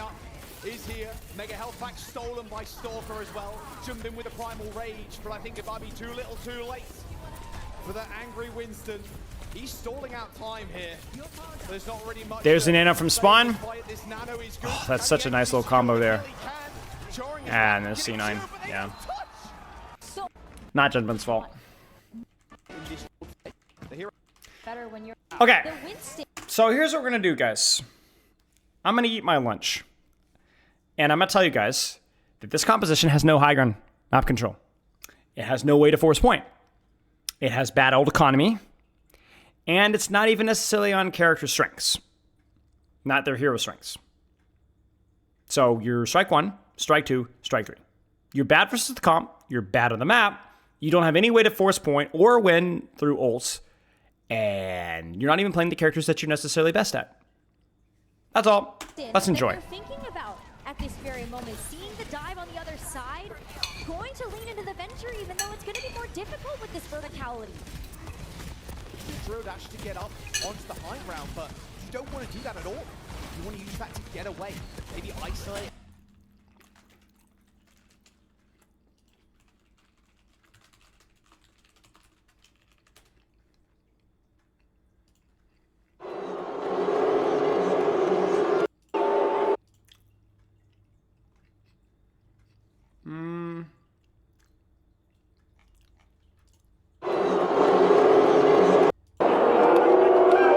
No. Let's do this.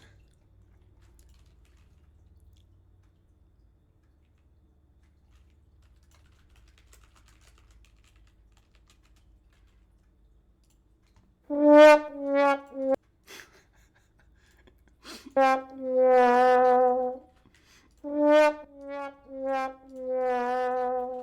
kill. Drew dash straight into burrow once more. A lot of information gained, and your presence too is sometimes enough to force a rotation. Catch a chance to take down your 1v1 mentioned previously. But they got a chance to play together. They play around the farm, make crazy raccoons bump to them. There's still gets around, and those are going to be important for Team Falcons to play around all these players that crazy raccoons now. Look at that ability now, Mauga, Winston. Think about that. Think about these sleep darts as well from Shu. These nades on the table. That's a pretty much very well. Managed to hold there for a long time. Oh, Robert takes the out, but also able to use that. Doesn't need to use it. Six Robert in the 1v1. A rare side of a hole. The card is still moving. And now, drops down to the bubble. Forced to contest. They're so frustrated to play. Depending on your ability skills, you basically sit there and your hitbox is a little bit hard to become the other DPS as well. So, especially if you'll let your only hit so much. Down there too, it's going to be another stop in this attack push for Team Falcons. Once they're able to make something else of this, it's another elimination for them. But crazy raccoons, they got a lot of coming up too. So how are Team Falcons actually going to be able to get this done when they are missing key memory? The rest of you guys are the jump in. He's actually sat in. Just pressing his mouth the whole time. Easy hold one. Speaking of which, shot. Oh, Robert tries to cheat your blue box. Shut down instantly. This comp just isn't working. The access to the backline is too difficult. Look at how playing around with verticality too. How is Dom actually get a lot of control on those shoes? You can't. You're playing around blue box, and this Vector doesn't have great access to get up there. It hurts you. I wonder if they regret their decision now. Playing spot. They got a lot of ults. They want spot right. With a minute and 30 seconds to go. Hail Mary here. They do throw everything in. Enough to hold up. The Falcon now. Vampire available to shield it. Scorpion Smurf it. Storm it up. I think it's shielding there. The ability paying off. Chance here. These things are the ball stop. He's going to go on there. Rally on the high ground to counteract that rush. This is blue box like, oh, goodbye. Bit pushed on the side. On the high ground by Stalker. But luckily, they managed to follow it up. Good kills. Racing through the defense. Impenetrable. It's so strong. And they've also been able to limit so many options that Team Falcons have in terms of being able to get this damage down. Robert just now switching over to the Widowmaker. And Stalker is not on the edge to go to this Tracer. But it feels like it's too little too late. With 30 seconds left, Smurf has a cage, but where is Winston? Who are you landing? Who are you looking at? Everybody has to do it. Go away. Right now, jump onto the high ground. He's on 10 there to the rest of their team. You can see Smurf is Johnson so tough. He can't get up the command here. Play out the top. Robert is in the most unfair 1v1 history. Nice headshot from Jimmy. Forces the bubble lead. Post-storm is going to get Suzu. So Team Falcons, well, they put the cage down. And they still need to deal with Jimmy. Primal Rage available. Chori shoots to supply. Now Boost and the rally in their sights. And with Chio dead, there's a whole lot less needed away. Jimmy rejoins the flat. So does Shoot. Oh, this push from Team Falcons. It's all falling apart. Crazy raccoon. Okay. say you Moving on. It's tough, man. I mean, they switched over to the market at the very end. I mean, for me, this is a good sign, right? I remember back has so far been devastating and live. It's really important, something we don't really talk about. I can imagine Bro, how am I going to praise the Raccoons dive when you're not getting contested at all? That's like praising Dwayne The Rock's RKO technique on a literal newborn child. There's no ult threat. There's no map control threat. There's no poke threat. There's nothing. You could have inserted a tier 3 team playing dive heroes for the first time, and it would have been a full cold. Like, you literally could not possibly play a worse comp. Like, actually, you could not play a worse comp. I actually now I'm curious. Is there a worse comp that you could play there? I guess you could have run Tracer. You could have swapped Tracer to like Torb. Maybe would have been worse, or like a Reaper. I actually don't think you could have. It would have been challenging to play a worse comp than that. Queen, yeah, Queen could have been a little worse. That's true. Queen would have been a little worse than Mauga. That's true. So like Queen Reaper, maybe? No, I think Doom would have been better. I think Doom would have been bad, but Doom would have like been slightly better. I think Moira would have been better. That's worse. That's true.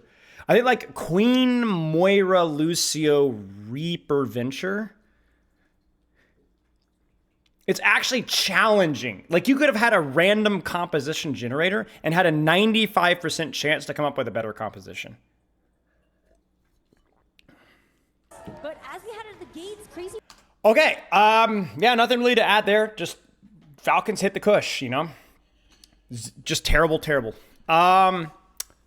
Back to dive again. Back to dive, back to brawl dive, back to Mauga stuff. Now you're gonna notice here that obviously the elephant in the room here is this. Now, Crazy Raccoon doesn't want to play Malgamir if they can avoid it. They're not bad at Malgamir, but as we already talked about, they don't have what is probably the optimal Malgamir DPS lineup. So they want to avoid it when they can. This map is a lot broader.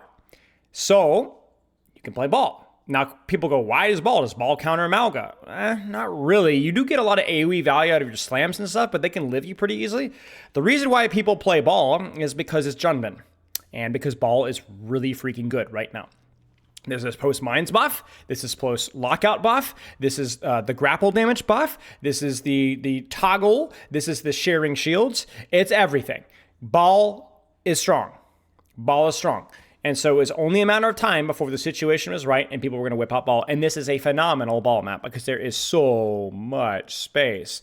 And there's a mega here, and there's a mega there, and a mini here, and a mini here, and a mini here, and a mini here, and there's a mini here, and there's a mini here, and there's a mega here, and there's a mega here. There's just health packs everywhere, and it's so broad. It's one of the best ball maps in the game. In addition, you look at the situation, you're like, all right, well, there's no DPS that can contest me. That's great. There's no CC at all. That's also great. And then you're going to see the DPS picks complement this as well, right? You have a Sojourn that's going to play a little bit more ranged because it's a very open map and these guys can't touch her. And then the Pharah as well. Again, nothing's going to counter the Pharah here. Now, we might see he's saying, I don't remember how they swapped here, but you could also see Tracer here. Tracer's good in this map. Very broad, like ball. But this is basically just Crazy Raccoon rolling on their best version of not just a counter comp, but a comp that makes a lot of sense on this map. Ball better. Ball is broad is better. Winston's tall is better. So yeah, this is good. This is going to be, I think, a skill matchup, right? This is going to be interesting. The only problem here is that the old economy is, I feel like, probably a little bit stronger well, actually, I don't know, because Blade and Venture ult lose a lot of value. Heck, even Window loses a lot of value versus this composition. I think that what would make the most sense for Raccoon is potentially to go Kiriko as a response, or definitely Tracer. Definitely Tracer. You want to get off of either Genji or Venture, in my opinion. They don't want to play the mirror. They're gonna lean into this wrecking ball pick from Junbin alongside this Sojourn from Lip. More hits in for them. very close. Of course, a lot of knockback resistance on the tanks, right? But still, He uses his shields a little early there. That was odd. But yeah, keep your distance is the Raccoon's name of the game. Keep your distance and just constantly disrupt their attempts to close the distance. And this is why you keep your distance. This is why you keep your distance. proper on the wrong end of the railgun there. Same with Stalker, wrong end of a boot. Yeah. Start from Crazy Raccoon. Salker proper definitely swap. Great map here for Sojourn. The Death talked a little bit about how the Cassidy might have some limitations with these longer sight lines, that Sojourn can play a little bit farther away. And you can see just how much Lip's heart rate increases from 30 to 35 beats per minute. Ah! Hey, you know what? He timed it off of his ball slam. My guy trusted.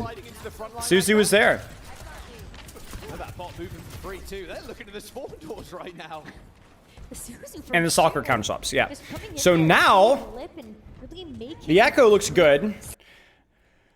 So the Pharah's going to feel a little bit weaker. But the Echo really only does particularly well versus the Pharah. It's not the best versus some of the other characters. And all it takes is the Pharah to go like Tracer, and then now you're in real trouble. Right now, with all of this spam, Team Falcons have already made an adjustment. They can't get there to the checkpoint, though, I don't think. Stalker doesn't want to be able to deal with this. Again, this open space is a huge problem, and then the fielder's going to swap. Junman is just absolutely running it down. What? Does fielder get railed? Stalker doesn't want to be able to deal with this. Yeah, he just gets rolled. Yeah, it looks like he gets railed or something, because his health takes a chunk. Holy butt cheeks! Doesn't want to be able to deal with this. Adjustment. They can't. Look at what Junman did, bro. I don't want to look at POVs the whole time. Is it worth it? Is it worth it? If somebody links me the YouTube video, I will look at it. If you guys say it's worth it to pause the review, I will. I don't think. Stalker doesn't want to be able to deal with this. Field is dead already. Dog Hill with a grapple of all things swung into. This is disgusting. Like, what the frick, dude? Like, what the frick? Just some wacky ball interactions? All right. That's so ridiculous. Stalker's now a million pieces all over the snow. Checkpoint already. We're only, what, a minute and 45 seconds into the game, and Crazy Raccoons have a substantial... We're only, what, a minute and 45 seconds into the game, and Crazy... Yeah, look at Fopper's HP. Bam! All right, what is this?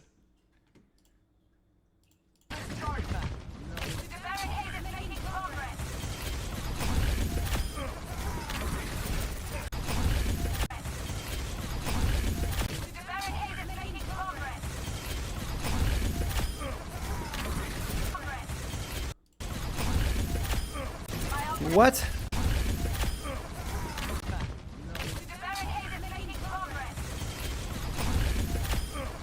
He literally gets... Dude, he retracts. I think he retracts. I think he retracts for a faster second double boop. So his grapple's this long. Do you see? And then he retracts it right here. Do you see how tight his grapple is here? So he goes like, woo, woo. So his second boop happens like instantly. What the frick, dude? That's actually pretty cool. Okay. All right. I'm glad we looked. That's pretty impressive. I will say it's odd that Fielder didn't regenerative burst this here. Like, even like now, you'd probably regenerative burst, like even before the first boop happened. But yeah, that's pretty disgusting. That's pretty disgusting. A substantial rate. Oh, what's that? And the proper gets one shot. Literally one shot. Like, literally, like, he timed it. Another adjustment here. Doesn't want to play. Ah. Going back to spawn. Stalker already taking another. Okay, this is kind of a mistake from Raccoon. Adjustment here. He needs Suzu there. Junman misses his slam, and I also don't think they needed to force that push either. I think Heesung was playing like a little bit more proactively here because you just can't play far into this. So especially now that they've gone Sojourn, I think he just goes Tracer. It worked, though. Yeah, it was a good try because they're gonna swap immediately anyway, but I think that could have been better timed. Package for sure. All right, Pop. Now in control of Team Tracer. Venture. Okay. Control this game. Venture's all right. You can reach BAP, you can reach Sojourn, so that gives you targets to go with. Mines isolates the BAP. BAP's in trouble. The boop. Boop one, and he's gone. Beat allows them to keep get Heesung, and then Kitsune for beat. Yeah, it's just 3 ults for 1.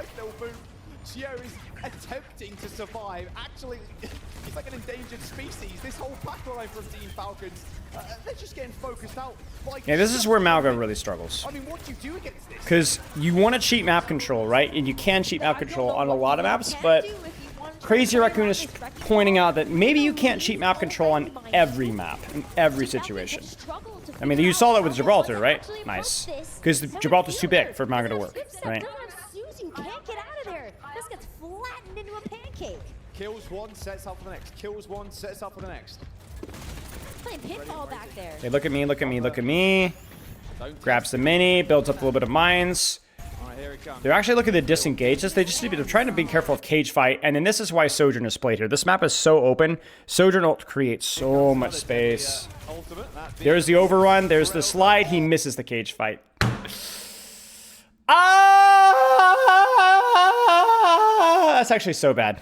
That's actually so bad. You know he has slide. You know he has slide. You know it. You just have to catch that. Like that's you need to hit that. Like you can hit him on that. Out of the cage too. Yeah, unfortunately that's a giant shield. Your aim's pretty sick, Clip, but I'm not sure it penetrates surfaces like that. It's not good, man. Even if they win the fight, it's not good. This advantageous position. They got a huge meter reach lead. He's saying just gets slammed. In these last couple of fights. While they get picked off. Ping is in the skybox, like attached to one of the buildings. So, Lip doesn't get what he wants out of Sojourn ult. Smurf doesn't get what he wants out of cage fight, but they win the fight. Now we're going back in with Mines. Mines coming from the left side flank on Coast. Tracer set with the angle. Lucio going with Sojourn, excuse me. Kiriko and Sojourn paired together. Where do you expect them to go after you drop those ults? Oh, what do Proper and Shawcraft to say about this? Sojourn ult used, Suzu used, and Jungman kind of gets scammed because there's Crazy Raccoon just basically kites out and leaves Jungman to die. Jungman finally killed off. It took them a long time, but Yeah, the Venture is weird. The Venture is really odd. I feel like Keysing would feel a lot better on Tracer here, honestly. Especially now that they've gone Kiriko. I don't think there's a lot that you can reach anymore. Give you your best trombone on defeat impression. Bum, bum, bum, bum.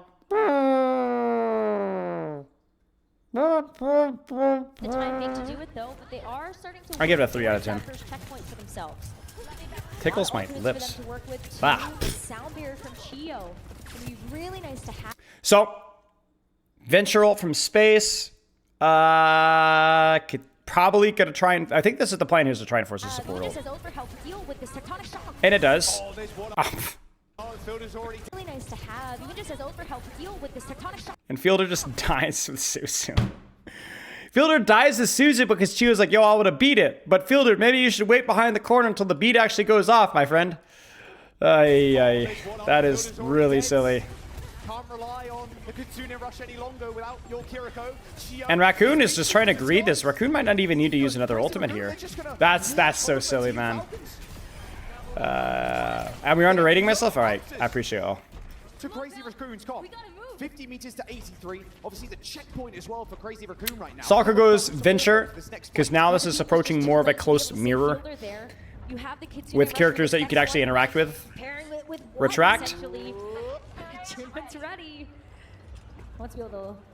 Me when it's cold outside. Can't see it. He's just vibing up there. Little Christmas ornament. Slam straight back down. Slam. Little Christmas ornament. And again, I think they're targeting Lucio here. Slam straight back down. They're trying to go for Lucio. Almost didn't get the bar off there. They use Kitsune. It's responded with Kitsune. Chorong layers beat on top of that. And they've... Almost didn't get the bar.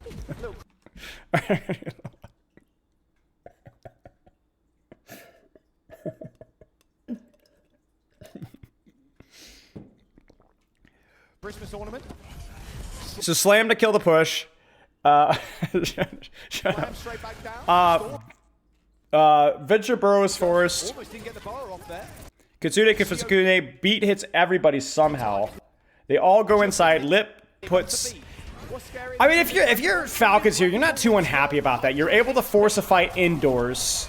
Yes, you lose the fight, but it was a very expensive fight because of where the fight was set up.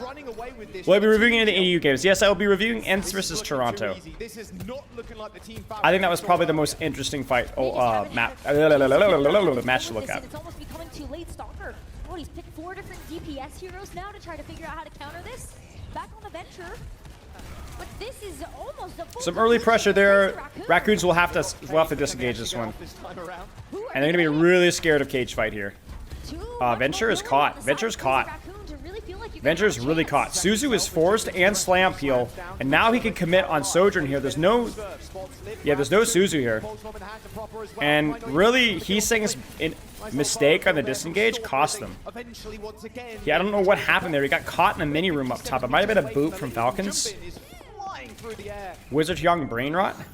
I don't remember. I don't know why I would call Wizard Young brain rot. I have no idea, honestly.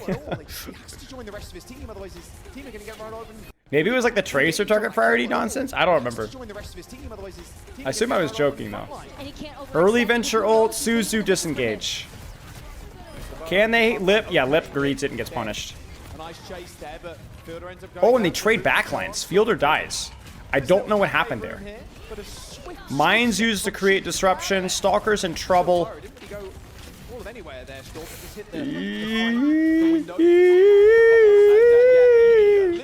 Heeseng pops Venture ult. Again, is kind of having a hard time getting value out of it. Forces it out. Lips hits a nice shot. He's trying to look for a pulse here. Decides not to. He's okay, I think. But they've already lost Stalker. And barely too, almost walked into the drill from Heeseng. And Fielder manages to TP out. There's the beat. There's the response with the Kitsune. They should be able to... Jeez, these beats are crazy. I actually don't even know if beat was necessary there, but I understand. And then they catch Chio in the open. My thought process, here's my take on Lucio play. I think that it's lazy to say that oh, the level of Lucio play was just a lot lower. Everybody was feeding. I think if every Lucio was getting punished, then I think that the common factor has to be that just main support's probably harder to play in this comp, just with the amount of CC available in the front line and with how fast targets can be. Lucio does better when he's not the squishiest target in the field, right? Now, that doesn't mean to say that we can't point fingers and be like, this Lucio play was good, this Lucio play was bad. I just do think that it is generally pretty ubiquitous that Lucio play across the board was kind of messy, and I think that's just the nature of the composition. Because I have seen so many Lucio first deaths.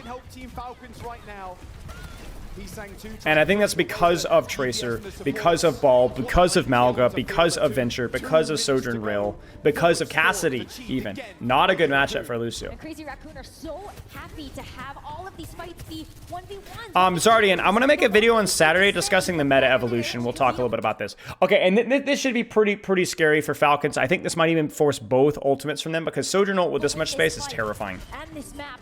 And with this it's definitely going to force Kitsune, and it might even force cage fight. There's Kitsune. There's cage fight needs to be popped. Oh my gosh, Smurf egos that one so much. They kite the Kitsune. That was almost a cage fight needed there just for defensive purposes. He somehow managed to hold it on. Lip needs to disengage this. He catches Venture. And that's a good one. I don't feel like Crazy Raccoon has done a very good job kiting these cage fights. It feels like they're so obvious that they're coming, and they just don't speed out. I would legitimately be willing to kite all the way out to the train station here, or whatever the frick this thing is, and just play from up here. You're like, why auto lose? It's like the second time that's happened. That felt like a very odd plan there from Crazy. It feels like they're kiting ultimates, but not properly kiting them. They just kite a little bit, and they're like, oh, okay, I guess they're the cage fighters. We're okay with that. I'm like, no. You have the cooldowns. Keep running. Keep running. Venture angle. A lot of ults here. Probably mines used first.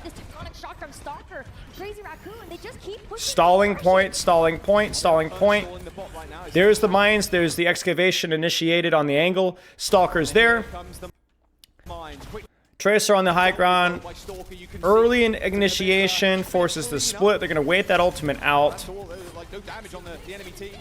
Speaking of There which, is the he's Venture back ult. into the Venture far needs back. help. Stalker's chasing Burrow. them. Venture needs Shooting help. snake, Venture needs fake help. out. Venture needs help. Getting on top, teasing, or at least trying to. Tectonic shock not finding too Very much messy. insight either.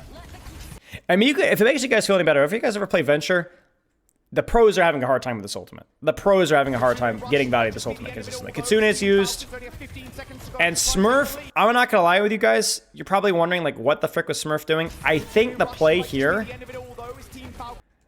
I don't know what was happening here. I think this is, like, mid-fight communication from Falcons, because the play here needs to be play slow. Like, they had Kitsune. They had Beat. They had Pulse. I don't know why Smurf goes in.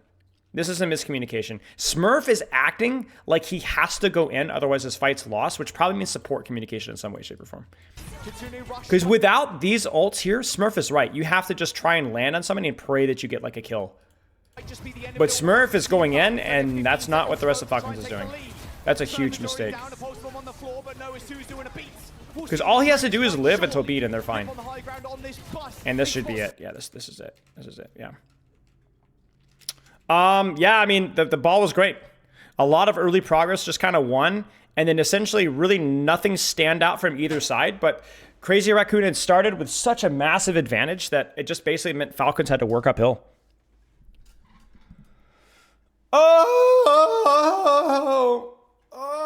I'm trying to remember this map. I don't remember this map as well.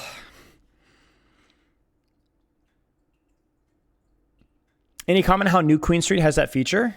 What feature? The stall feature? Oh, and that the bot has to basically walk in a big circle in mid.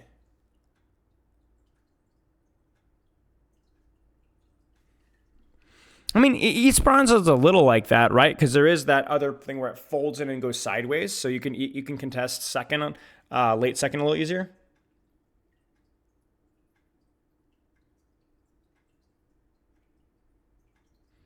Yeah, I don't know. I think it's because the spawns are just so further, you know? So, like, making the push also move in a straight line would have been like, whoops, I just hit refresh.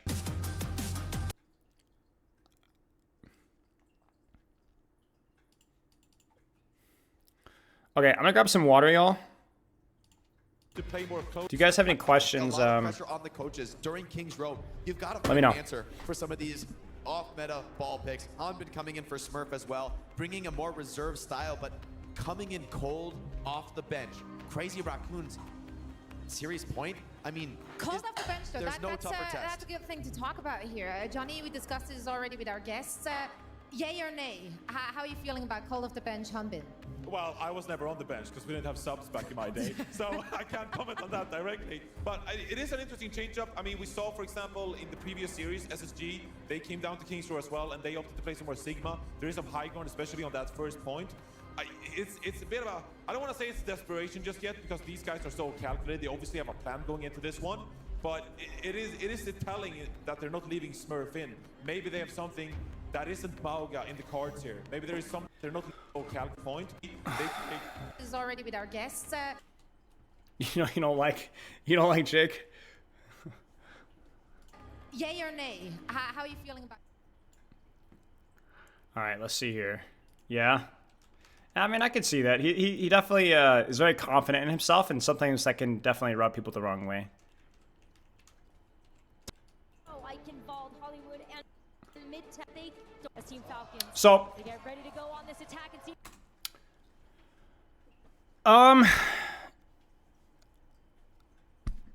I do have a question. Why do you think the Falcons played Smurf throughout? My opinion, Hog and Mauga look way better than they played it. I don't know, to be honest with you. I don't know. Like, I think it's really hard. Like, what do you judge?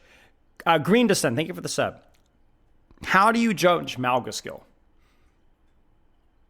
Knowing when you engage, knowing when you disengage, making sure that you're like peaking your cardiac at the right time, hitting your cages. We've seen a couple of missed cages, a couple of weird engages, but I don't think we've had enough insight, you know? Patience, yeah, you could be right in that. It could be that in that regard. Landing the stun and charge, yeah. I don't know.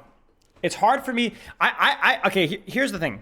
I don't think you're allowed to have I think you should be discouraged from having an opinion on Mauga play until you've looked at on any character, really, almost, without exception, until you look at their POVs.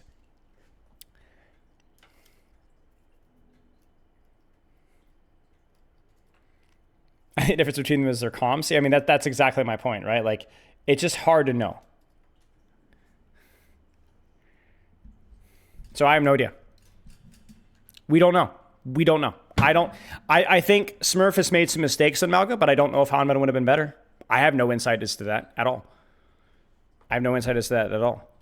Maybe just Smurf had a bad day, or maybe Hanban's worse, and maybe Hanban played lucky in the maps that he was in. There's like a trillion different variables in there. So I don't have any way of commenting really at all. See if they can make some magic happen. Could be the Mauga here.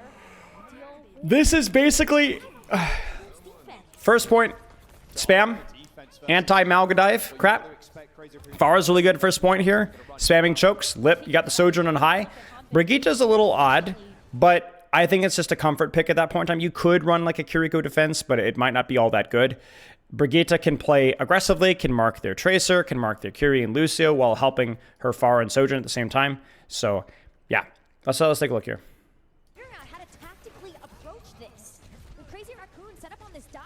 All the angles here. Forcing point.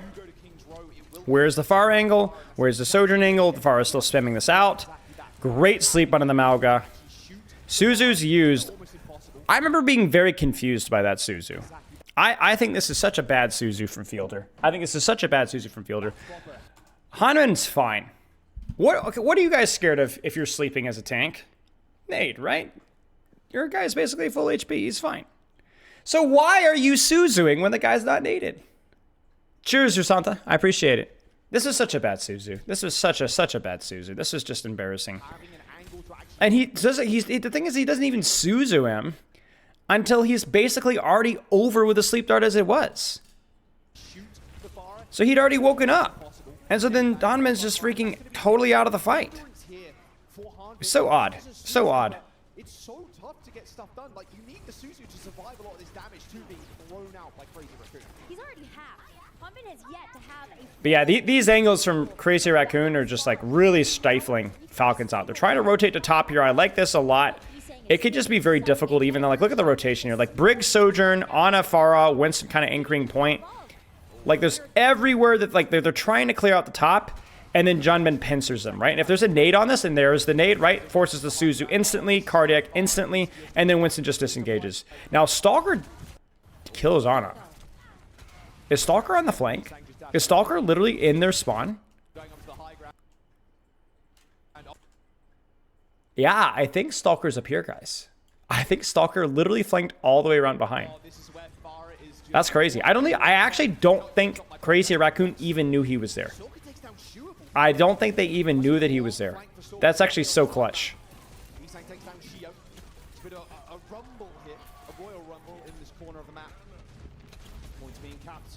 That's crazy. And Heesang's getting the trades though. Wait, did they sleep Heesang? Oh no, we didn't. They didn't. For some reason I thought he said.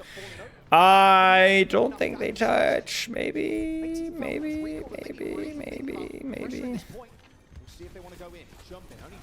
Oh. That's backbreaking. They could have held that. That's unfortunate. I mean, the boop. I don't think it was the boop. I think it was the Hinder. Maybe. I think the Hinder slowed the momentum enough for the boop to happen. So I think a little bit of both. So good cap from Falcons. That's a lot harder than it looks. Especially if they need to win that quickly before like Nano and stuff comes online, because then it gets really difficult. Yeah, it was both, yeah. Echo, good swap. Hard to take an angle on casting this choke here.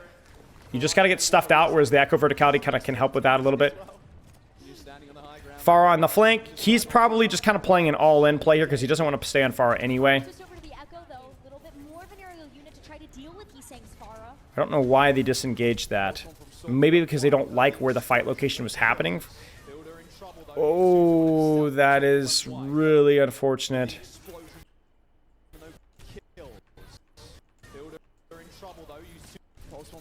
Sorka went wide. Heard the explosion. Deep dive.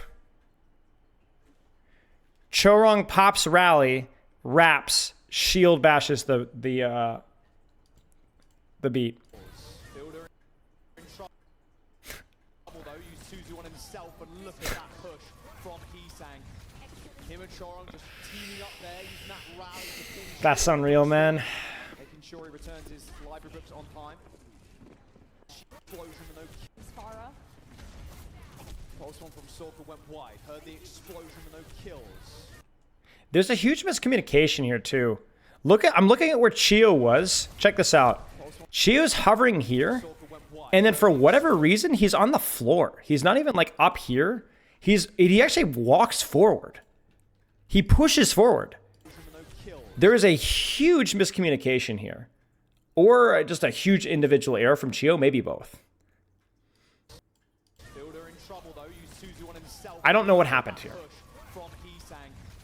Him and Chorong just teaming up there, using that rally to pin Chio in the bookstore. Very confusing setup there from Falcons. Very confusing setup. Minutes to go now, and the hardest point of this map. Where it is. Because where are Team Falcons going to actually go through to grab their payload? Okay, good and no folded access. Thank you. There's no cover. You have to walk out into a wave of bullets and a wave. Cage fights, catches Winston, huge. Chat, correct me if I'm wrong, but you can use Primal Rage in cage fight. It just doesn't matter because you die so freaking fast. I think that's the case. And that was a really big victory for Team Falcons to grab, because that does get this payload moving once again and out of that dangerous territory of this Heesang Far Barrage from being way too powerful. Still has yet to let it rip, but Proper's been able to mark it down. And that Nano available. Opportunity cost to get onto this back line. Primal available. Kitsune, they're gonna have Kitsune in the flank, it looks like. Maybe go for this Winston. A little slow on the Kitsune there. Opportunity there, maybe to catch somebody. I don't think they do it. There's the Kitsune, there's the kite. Can't reach the Honor Brig on top. Slam the disengage, Lip responds to Sojourner, and that's it. Very difficult to actually access anybody with the current setup. Yeah. So Primal will keep you alive for a little longer, but you'll die anyway. And Falcons are going to need to have a lot of ultimates to get past that second point as well. So not only do you have to break past this archway, which they do a good job of doing right now, but they still have to get this part over the second point, and they only have the duplicate in the pulse bomb at the moment. Give my man's nano boost. Give it to Heesang. Get him over the top. I think we can nano, honestly, anybody here. Nano Farah? Nano Barrage. Kited out. Frick. Oh, they get the kill on Tracer. That's alright. That's alright. It could be worse. Could be worse there. Oh, and they get the copy. Whoa. Whoa. That's all of a sudden... That's all of a sudden salvaged. That's unfortunate. That kind of screws with your possible old economy advantage there. Again, the Farah is just basically dumping damage on this choke as well as being an undivable target. This is where I feel like... Okay, so this is where I think Falcon support's lineup has its limitations, specifically with Fielder. I think that you have to do something different in terms of your setup. I don't think that you can honest Overwatch Lucio stack run it down main here, because you're not really doing this whole like life steal stack run it down. Like you're running Tracer Echo, and you're running versus a Farah and a Sojourn, and you're running with an Ana Brig on high ground. You won last fight through having a high ground rotation with a Tracer flank. You need to do something similar to that. I think this whole group up and stack, and this is where I think Fielder has always just been a kind of mid Kiriko in that regard, from what little that we've seen. I just think he's extremely unimaginative, and I don't think this choke is easy enough to break doing that. In order to pressure Crazy Raccoon back, and maybe even get them up to this double support ultimate. Soccer with the pulse bomb too. Great pick potential. Sound barrier in as soon as they got like support ultimate. Soccer with the pulse bomb too. Great pick potential. Sound barrier in as soon as they got it, they're launching in, and there you go. The pulse bomb. It just feels like you're carried by your DPS making moments, whereas Fielder just kind of exists. Taking a fair bit of damage here, but he knows he has to survive for a little bit longer than the primal rage and is 1,000 HP. No, they want the lifesteal commit. We talked about this at the start of the stream. It's just basically about running your Mauga like a dive tank with a AoE cardiac, right? Use of the stall that he would be able to provide onto that card. And now you're in these more close quarters for Heesang. Oh, he almost got the Lucio there too. Over that rocket, but he managed to get away nonetheless. Barrage from Heatsang. No nano to follow up this time around for the smash. Jeez, the direct rocket and then the rail. Or even just a little Oh, he would have got that one too. just follows up with the rail. No shields available for Team Falcons mean they have way more damage they're going to be taking every single time they try to come back to that cart. Stalker, though, making a big change up. Going to go over to the Venture, a little bit more initiation capability alongside the Venture for more high ground control here. Really? Because the high ground control is kind of useful here. It is a little awkward versus the Pharah, but it's very useful. Quite like it, but look at the ultimates coming through Crazy Raccoon. They got 5 of them. Definitely the Prop advantage. is already dead. Proper dead. Cardiac used. They were looking for Kitsune on main, I believe, and then looking to survive the dive. Judgment goes in deep. He might get his Primal Rage forced here. No, he's good. And just wait. Crazy Raccoon have been so patient with these ultimates too. Would not surprise Again, the Pharah is just constantly utilizing the high ground and basically having the Brigitte full pocket 24/7. starts to wind down. There's a cage fight in Junbin, and he's dead. Now they might have to. That's exactly what you needed. A little bit of a lapse of focus there for Junbin. He needed to be more cautious there.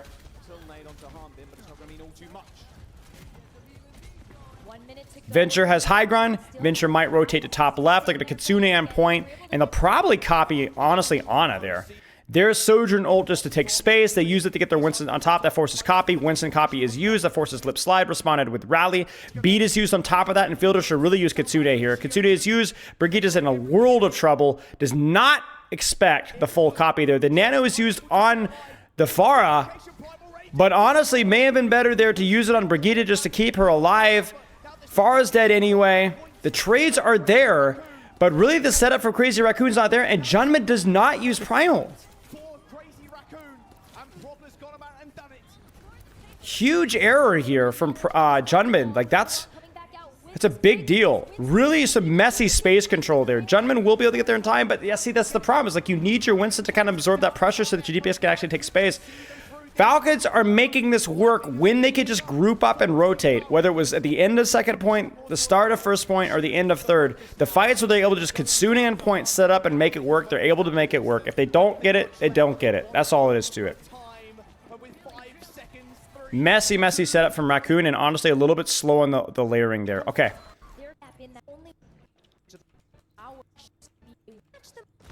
For a long time and only just And then defense, Sojourn. You have the defense of Sojourn. Let's see what Heesang plays. and a very clear win condition. Trace Pharah. Okay. More than a minute to get that free attack. Will he stay Pharah, or is he just using it to go for combos is the question. Yeah, Echo. Think about the Pharah, get a couple of rockets down, but eventually the leans A little bit more movement available. No, he needed to win the fight, Quack. They got a couple trades there. Even just using the Primal to keep yourself alive, live in the backline, and then recontest later was fine. See how powerful those duplicates were in that previous round, so something else that he's saying can use. On a brig split, Chorong needs to be really safe. Falcons, they've got to play. I think Chorong needs to rotate through here and then take top stairs. And then I think Shu honestly can either... Honestly, Shu could just stay back high ground. Great nade there from Shu. Suzu is forced. Where's the brig? Is the brig up top? Yeah, brig's up top. Ana's there. And then now, honestly, you just stay. Like with this setup here, with the brig especially, you could clear out the space. You don't even need to do anything if you're Crazy Record. Just slowly squeeze things out. Big nade. Proper's low. No Suzu. Or I think the Suzu was there. Brigitte drops the point. Tracer here. More point pressure. A lot of passive pressure there. Nade is used. Huge nade. Huge combo there. Jeez, Shu. Hits every nade, even the hard ones, man. So, he needs to get the high ground here, I think. I think he needs to get the high ground. He needs to rotate. I mean, I guess this corner's okay. He needs to hug this corner really tight because he needs to be careful of Kitsune rush. The nade is used, hits the Mauga. That's Suzu. He needs to kite. Run. Heesang does not kite out in the right direction. Heesang is not ready for it. Heesang actually drops. That's a huge mistake by Heesang. Oh. Jeez, dude. That's just a huge mistake from Heesang. They were in a good position to kite that.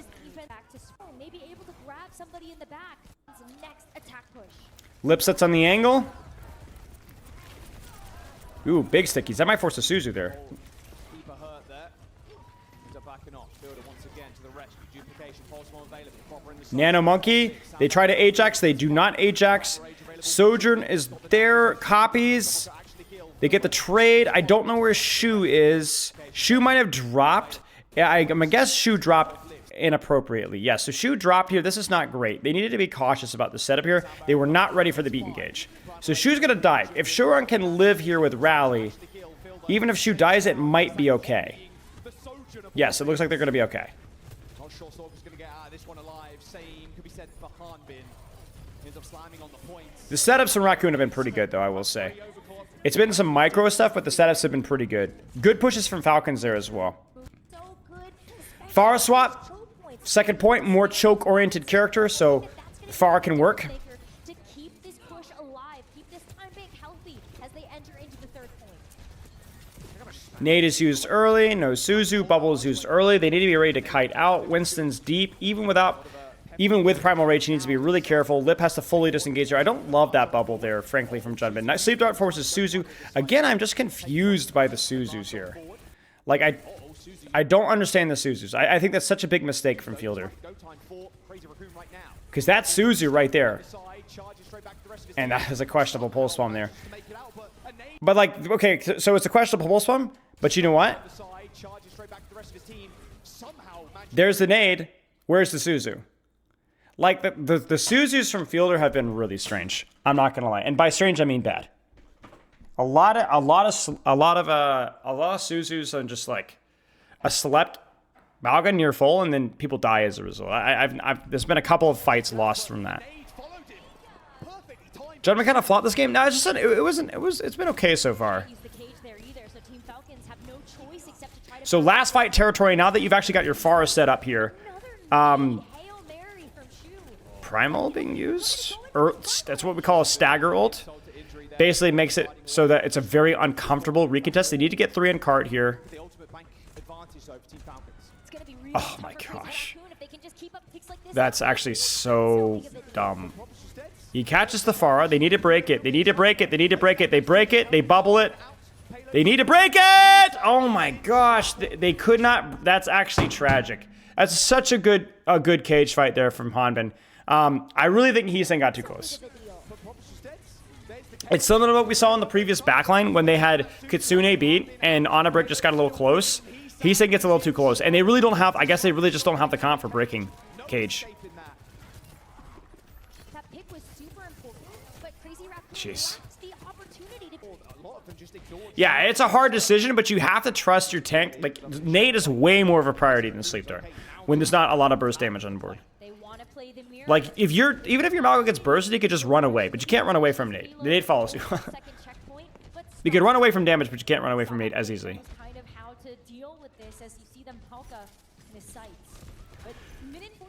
So a lot of support ults here. This should be Raccoon's fight here. I think the play is probably to go for an Ajax again with either Nano Winston or Nano Pharah. Good angle setup. They should be able to force Cardiac there. That's another good angle there. There's the angle for proper force. Okay, so this is really cute. So look at this from Heeseng.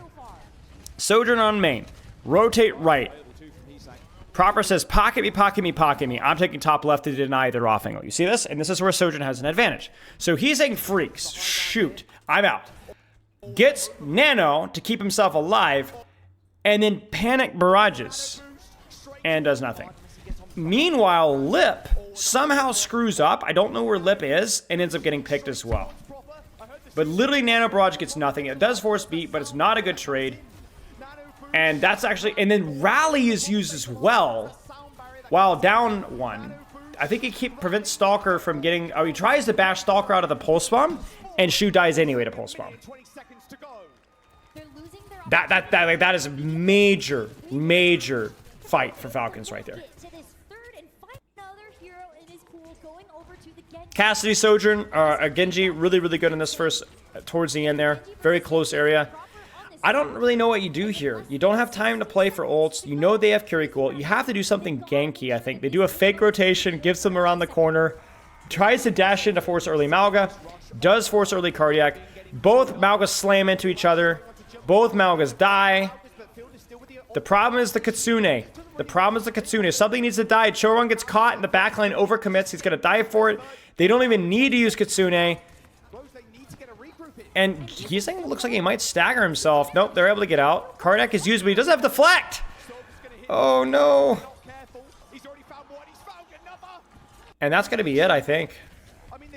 Kitsune is used. Slam, cage fight on point, and that's it. Yeah, Falcons basically finds ways. And this is kind of what I was talking about, right? It's obviously not the most open map in the history of the universe, but like Falcons just really not really playing many angles. Like they're just not really playing meta Overwatch map control thing. They're pretty much like even times when they should, right? Even times when they should with a comp, they're just kind of grouping up and just push polling a lot. That's all they're really doing. Now, Proper, excuse me, is taking some angles here and there, for sure. Obviously, Stalker taking some deep flanks here and there, too. But for the most part, it's just basically like the two-man support stack and tank, and just kind of like kiting ults, countering ults, and like not really worrying too much about it. And this is kind of what we talked about with the cardiac stuff. The cardiac and ADO assisting is like letting them cheat just a little bit. So, obviously, pretty good execution there from Falcons. A couple times I felt like could have done better. I think Crazy Raccoon's big stuff is they just really beef their ult fights. Like a lot of fights there just were not clean fight wins. Like there's just a lot of like cheap, goofy errors. Heesing gets caught out of position. Lip dies to just a Tracer one clip, essentially. Chorong pops Rally to defend his Ana, and then his Ana dies anyway. They literally blew like 4 ultimates and lose anyway.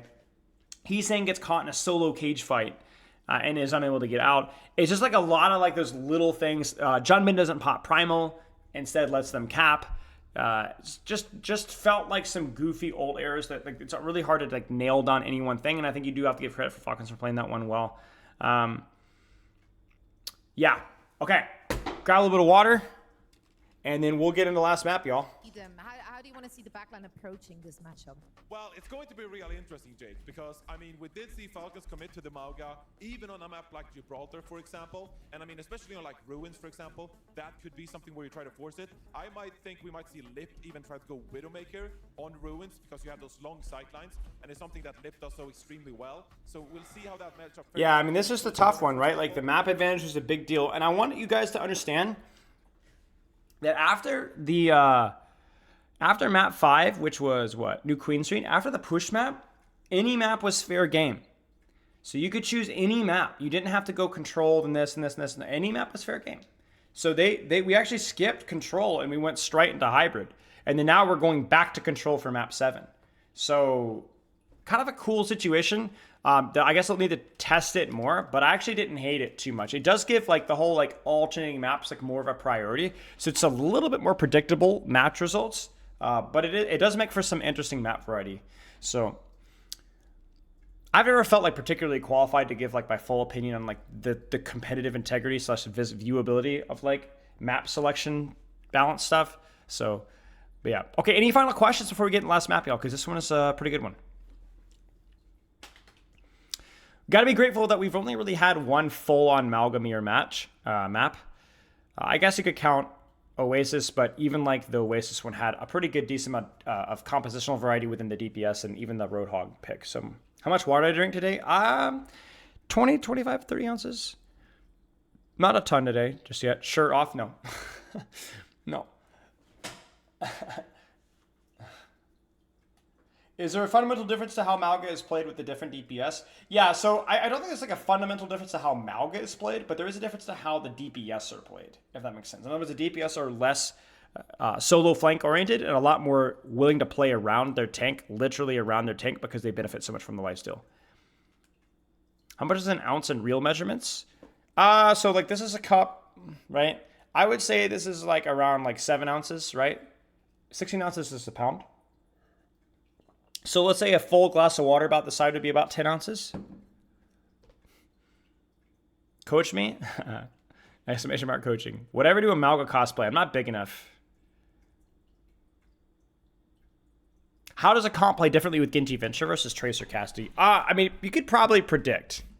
The Genji Venture is much more of a kind of like a high mind death brawl, rotating 3-2-1 advantages, just inting in with like a slight Genji off angle or maybe a slight Venture off angle, basically trying to end up in one giant clump where everyone's life stealing off of each other. Whereas the Cassidy Tracer is going to play more like a traditional poke mirror or brawl mirror, where you are looking for commits when you have advantages, maybe off of a Tracer angle, but you're kind of poking and prodding and waiting for resource trades and playing for your advantageous Cassidy angle and so on. Who would I cosplay? I don't know.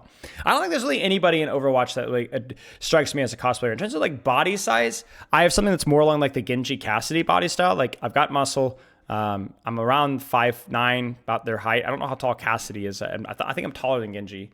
But I don't think there's really anybody that could really cosplay that well. Best Zenyatta tip you can give? Yes. Quick, easy tip would be orb aggression, right? Like make sure you're harmony orbing your teammate that's going aggressive or discord the enemy that's going aggressive. And then make sure that you're not abusing alternate fire too much. Whatever there's damage to be done, make sure you're mashing primary fire. Only use alternate fire when there's nothing to shoot or you're rotating behind cover. So when would you play what? Is it mostly based on comfort picks? I think it's mostly based on the map. Clack, clack, clack. Like whenever there's space, open sightlines, broad flanks, Cassidy Tracer is going to feel really good. Or something like that, Sojourn Tracer or whatever. But when there's a lot more congested, like Flashpoint style stuff, then I think the Genji Venture functions a lot better. Do you think Cassie's overtuned at the moment? No, I actually don't think Cassie's overtuned. I think Cassie's balanced. I think it's just his ability in terms of his hinder that feels really bad to play versus. But I think Cassie's reasonably balanced.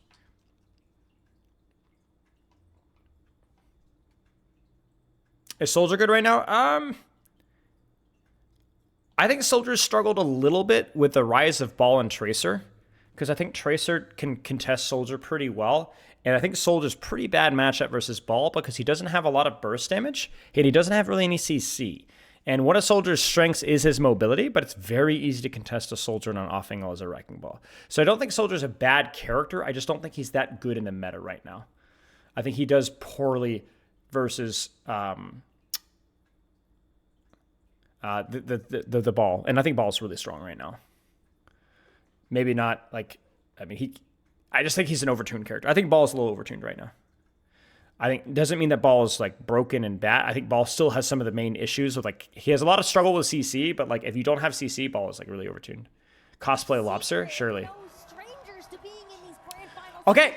Dive mirror, this is pretty normal for this map. A lot of verticality. It's pretty much impossible to turtle on point.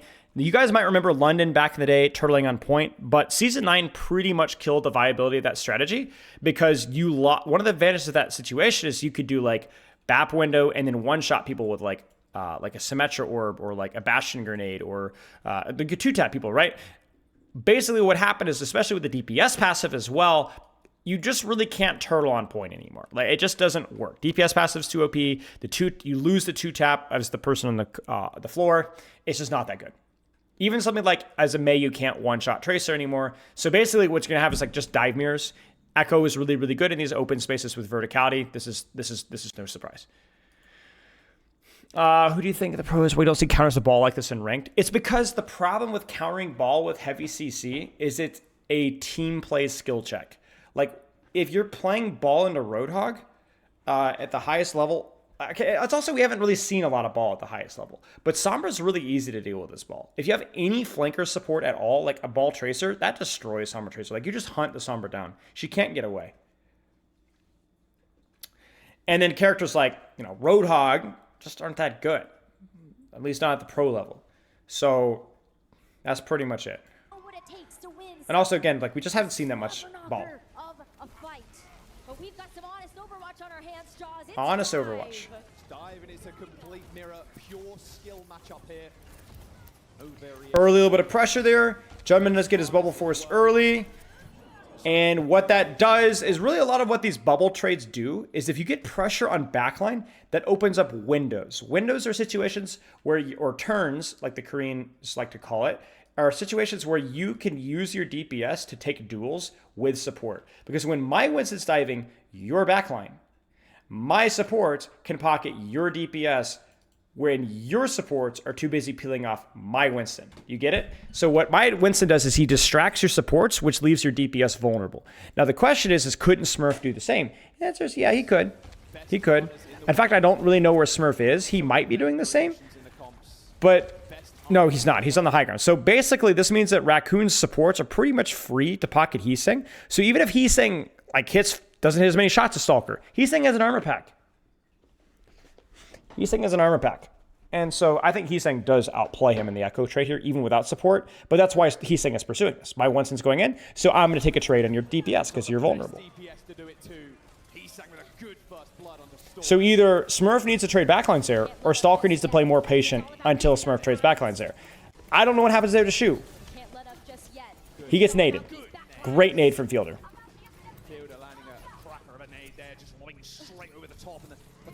Why are my supports pocketing your DPS? Shut up. I'm too tired for this crap, man.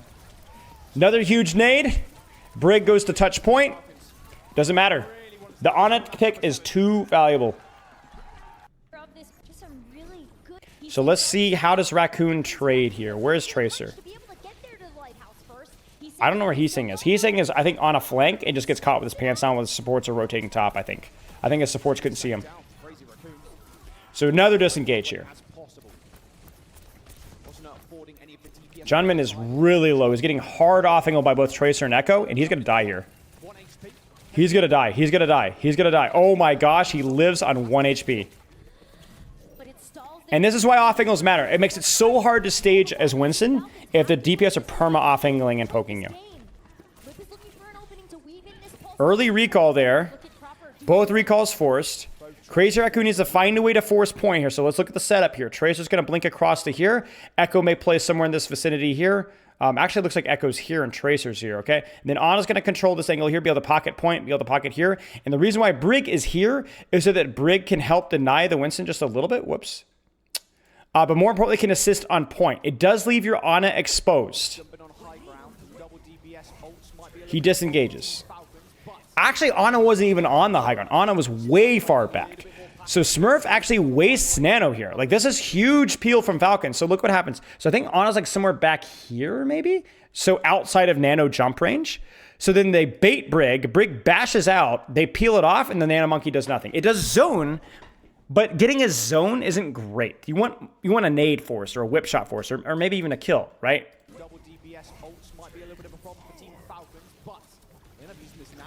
So they kite. Junman tries to avoid taking damage. In the meantime, they get the copy on Tracer. Winston Tracer. Heesing's got a 2v1 proper on point. Stalker needs to be... Where's Stalker? Stalker's there. Proper catches Lip, though. Ooh, rally is used. Oh my gosh. And in this devolved fight, that kill right there is everything that matters. Yeah, so Crazy Raccoon just basically catches the dive and then pushes back. The Raccoon. You guys making fun of Jaw's pronunciation or my pronunciation?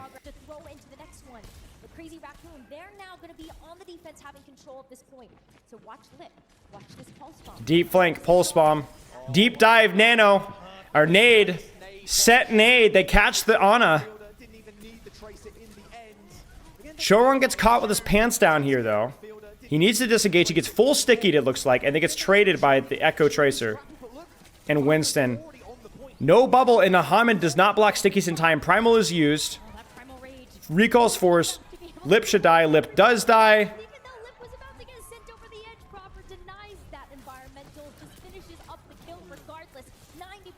Jaws, both? Okay.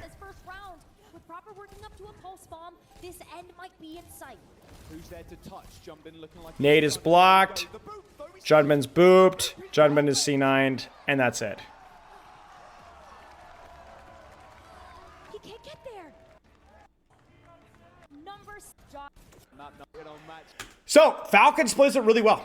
Falcons plays it really well. The ult game got really messy, but even with the Nano Winston, right? Like, as messy as that fight was, they zoned the backline for so long, and a lot of feels like unnecessary trades on squishies there, right? Like getting the initial pick on the Echo there, and then just losing Shu to just a random nade, right? Like, anticipating that stuff is so important. Yeah.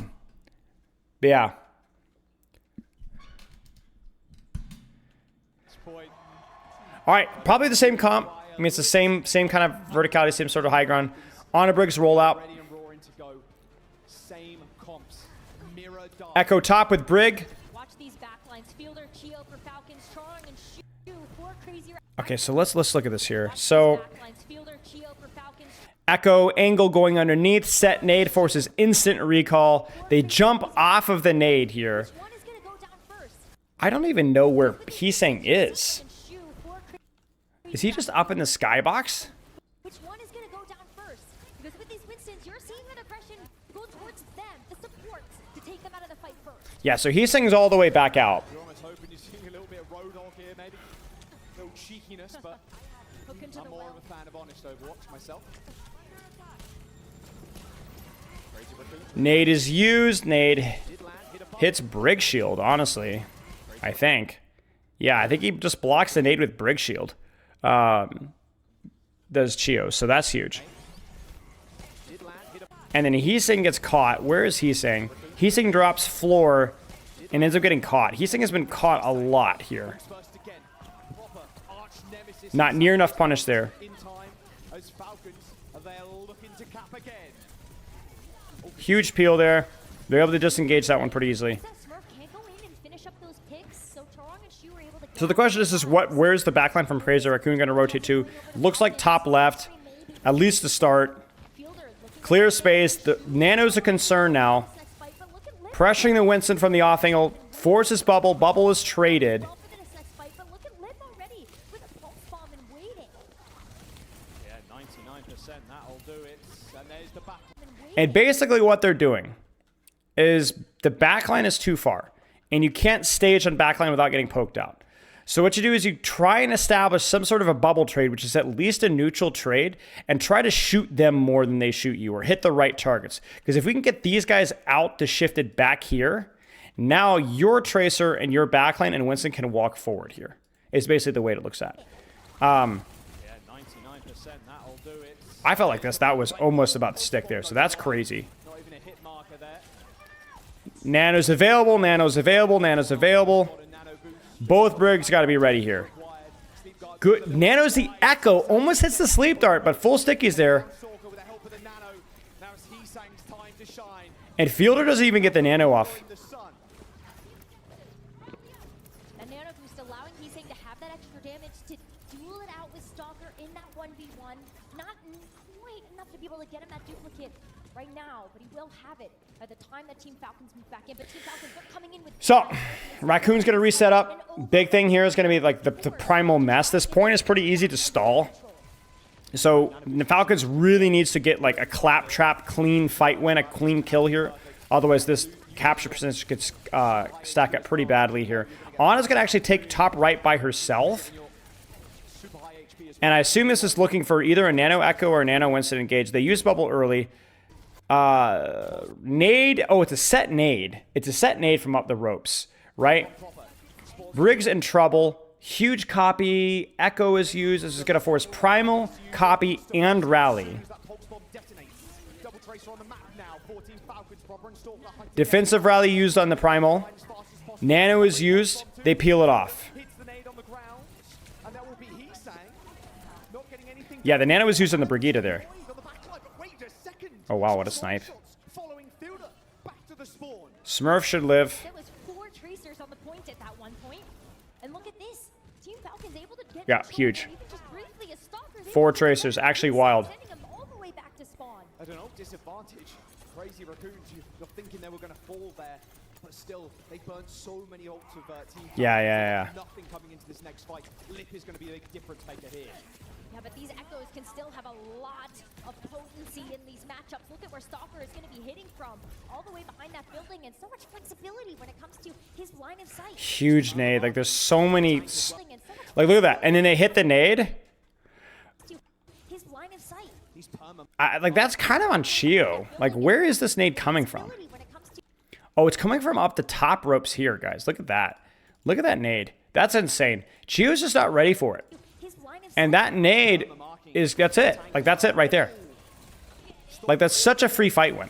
And Lip still with the pulse bomb. Might not even need it. Team Falcons, they're still in control at this point. Yeah, and they commit. They commit. They clean this all up. A little bit of trade there, but That's insane. We're going to almost 99 to 99. Time led us into a map number 7. And the key thing here is like that was such a clean fight when that Crazy Raccoon walks in this with a pretty convincing ult lead, right? Like everything is the same except for the Nano, and Nano is huge, right? Nano is huge. And I'm curious to see who they Nano here. It could be He's Saying, it could be Judgment. It depends on the positioning here. It really depends on the position of the target. Yeah, it looks like the Winston. And that's going to set up the distraction that allows the pulse bomb to go off. Oh, that's so good, bro. The guy is so good at Tracer, which is insane. Like, it's criminal to have somebody that good at hit scan and that good at Tracer. Team Falcons reeling as they figure out how they want to approach this next fight. But now that they've gotten so many ultimates out of Crazy Raccoon, Very free, cheap fight win there. And now you're going into another ult fight where really you're only at a slight ult disadvantage here. He needs to hit the back line here, and he does. Really nice opener there. Brigitte kind of caught with her pants down here. I'm not sure if this is them trying to kind of pull a fast one because they know they're going into basically 5 ults, so they try to do some weird setup. But proper shuts that one down. Controls the angle and shoots. Chio gets caught, though. Is that another nade here? No, Chio just dies. Chio just dies. Panic sleep dart and backline trade. Aggressive Brigitte. So that's it. That's it right there. There's your chaos, right? Falcons doesn't even get their ult bank off because of that chaos.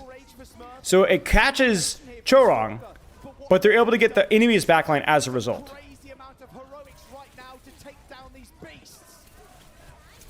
Oh my gosh. That is brutal for Chio right there. That is the second unearned kill on Chio in a roll.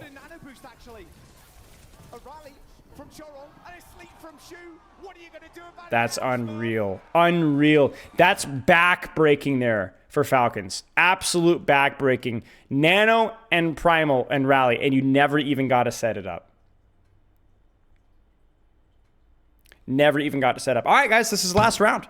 Broad map, not as much verticality, so we're going to see some Mauga. Raccoon, pretty good map for Ball, despite being relatively flat. Because, you know, Ball is fine and flat, but it's not super broad. But what it is it's long, right? So, like, you could actually go very easily and grab all these mega health. I mean, come on, dude. Like, this map has such an absurd amount of mega health packs. Like, it's actually insane. 7 megas on this map. Yeah, lots of arches, lots of swing points. Point is very easy to contest and control, easy to contest any high grounds that you want to. And then obviously if you pair that with the Echo with the verticality, it's pretty good. So now the other thing here as well is it's unusual to see. I'm not sure. This looks like Falcons were expecting Amalgamir. You would not run Pharah into the Ball. You definitely would not. So I'm expecting that they were on Amalgamir, in which case this is actually pretty good, right? A little bit of space for your Cassidy, not as many angles for your Tracer. It's pretty predictable angles, and then also pretty nice and nasty choke boxes for Pharah. So this is not even a bad comp for Falcons. It's just a bad map read. It's a bad comp read, or a brilliant one from Raccoon, depending on what way you want to look at it. Yeah, and he's actually going to go Tracer here. I don't know if they were like pre-scouting. They might have been pre-scouting. So actually, Falcon's comp is pretty reasonable here. And the reason they're running Ana, so you're like, why aren't they running Ana? Like, couldn't you just get run over? You talked about that, right? It's because you park your Ana on the back high ground, like the equivalent of this position here, and she's basically untouchable. So you get the greediest support that you want, and you could just get away with it. Chanben, a little early with his pressure there. Able to grab the Mega though to make himself a little bit more healthy for the second re-engage. Adapt the shields. Tracer trying to... He has to be very careful about when he engages there. Notice he didn't slam immediately, because if he does, he gets hindered. And then Mauga pops E, and then he dies. So hinder is terrifying right now. And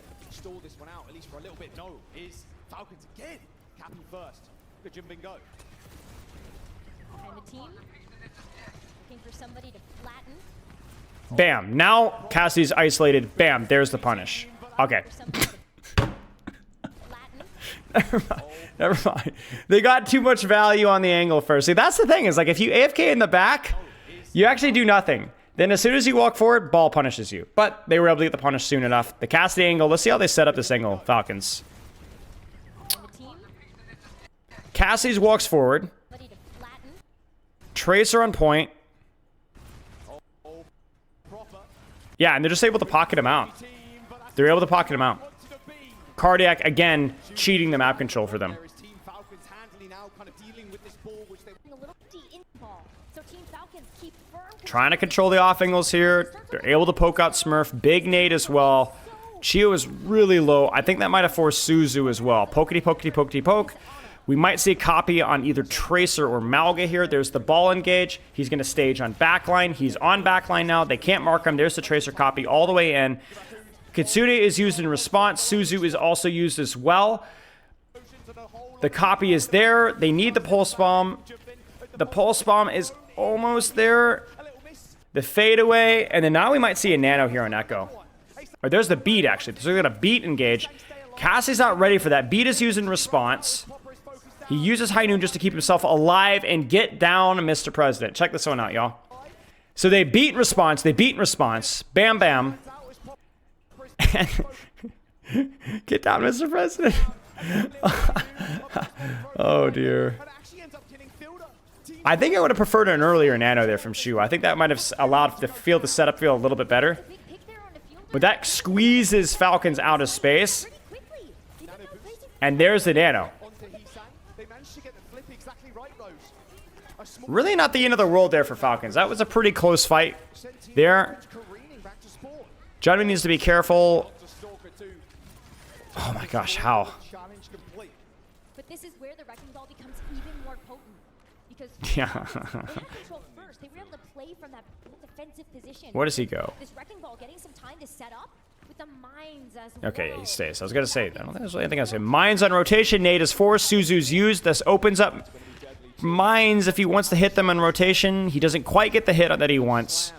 So lets them rotate. But then Mines at the point should be dominant now. Cage fight is used.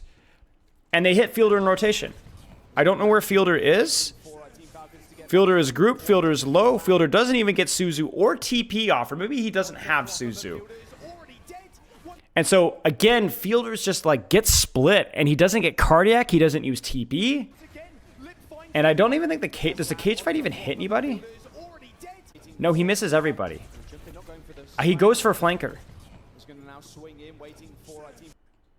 Yeah, he misses the Suzu. Oh, dear. So even though Shu dies, it takes way too long. It takes way too long. And now Proper's dead. Yeah. No, that I think it was for Ana. I think it was for Ana. They were looking for Ana. Shu was hiding.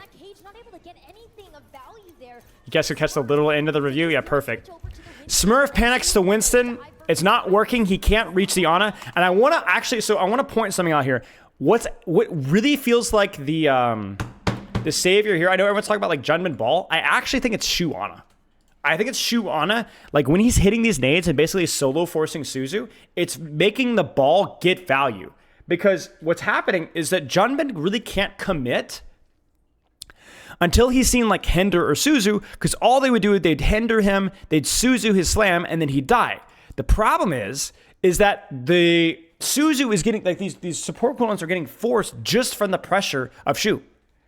Like just the nade is forcing it. If Shu doesn't hit those nades, then they're not allowed to actually just ignore the AoE sustain. So it's actually the external pressure from Shu that's then allowing Junman to actually play the video game.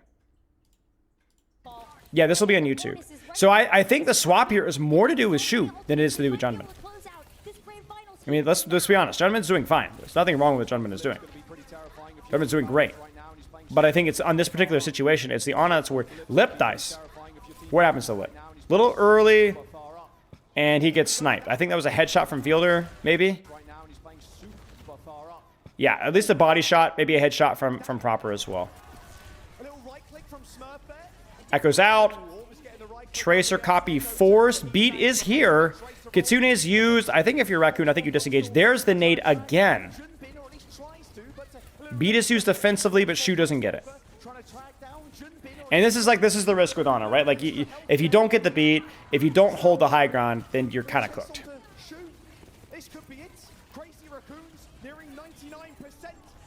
It's actually ridiculous. This should not be happening. This should not be happening. Who dies first here?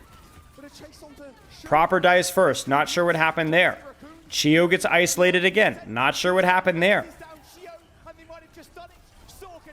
Lip just now got back. And then Fielder dies again. I mean, this is just deathmatch. It's deathmatch, and Crazy Raccoon are winning. They're winning. The target focus is better. The lockdown is better. They didn't have any business winning that fight. They get the opening pick. They get the Kitsune. They get the kill on Ana. They force the beat, but nothing happens, and they lose. He used the team shields again there. Yeah, don't let ball players gaslight you into saying that ability is useless. It's niche, but it's not useless. It's free. It's just negative Nancy's on Twitter, man. I don't think the Mauga was for no reason. I don't think the Mauga was as bad here because it's a lot easier to access stuff here than it is in some of the other maps. It was a calculated risk and it almost worked.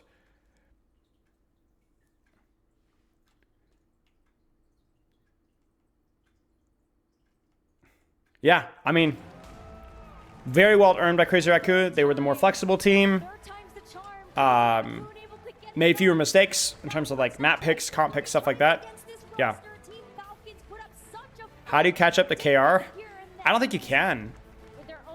I don't think you can. Yeah, like legitimately what Cicerelli is saying, the only way that you could catch up is if you boot camped in Korea and had more reps versus them.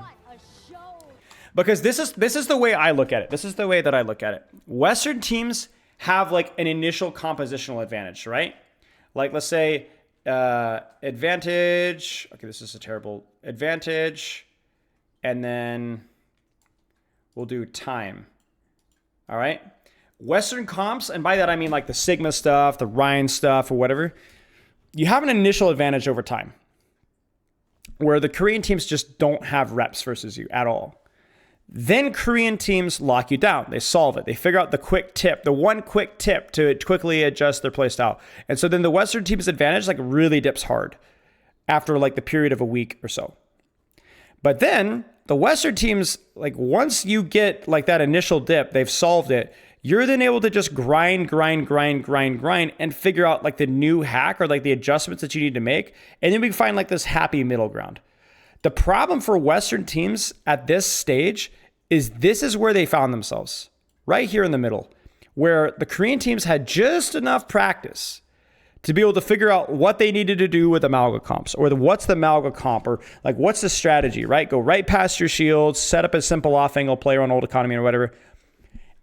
But they had just enough practice for them to figure out the easy life hack, but not enough practice for the Western teams to actually figure out the life hack to the life hack. Like this is how it worked with us back in London in 2022. We had a very brief window when we were pulling out the Rhine stuff and people didn't really know what to do.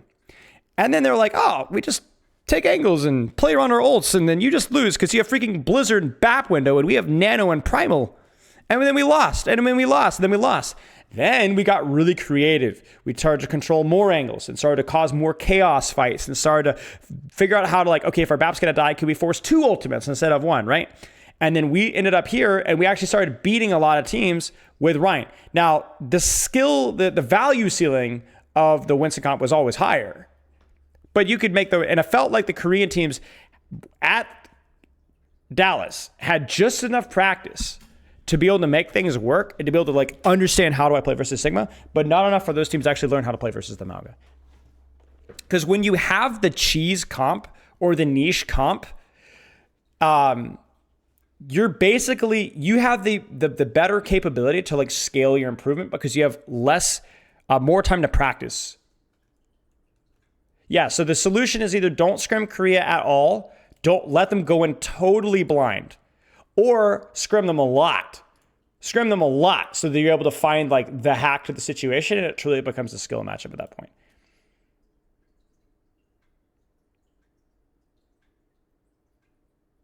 Yeah. Yeah, I mean, the thing is that the solution is to go to Korean and scream Korean teams, but teams don't have that budget, so it's not going to happen, you know? Why do the Korean teams show more hero diversity? Because they have more flexible players. That's it. It's really not that deep. It's really not that deep. Who's my MVP? I mean, I think Junmin is a fine shout, frankly. I think Junmin's a fine shout. Initially, I thought it was Heesang, but like watching the POVs back again, I don't think Heesang had like that exceptional of a series. at least from my initial take on Overhead, I think he had a fine series, but I think he made some mistakes in Echo. I don't think his venture was as clean. Definitely struggled more on New Queen Street, which to be fair was probably more the character than it was the point. But I think Junman was consistently like solid. And I think it was pretty reasonable. Do you think NA choked? No, I don't think NA choked. I think you could argue that Toronto choked maybe a little bit versus ENCE. But to be honest, like, I don't know, bro. Like, how many times do we have to say NA choked? NA's just bad. Sorry. Like, bad relatively, obviously. Toronto's a great team. And even M80 is a fine team. But I'm sorry, like, after years and years of the same players choking over and over in the same region, choking over and over again, sorry, you're just not good. I especially like the SSG M80 match.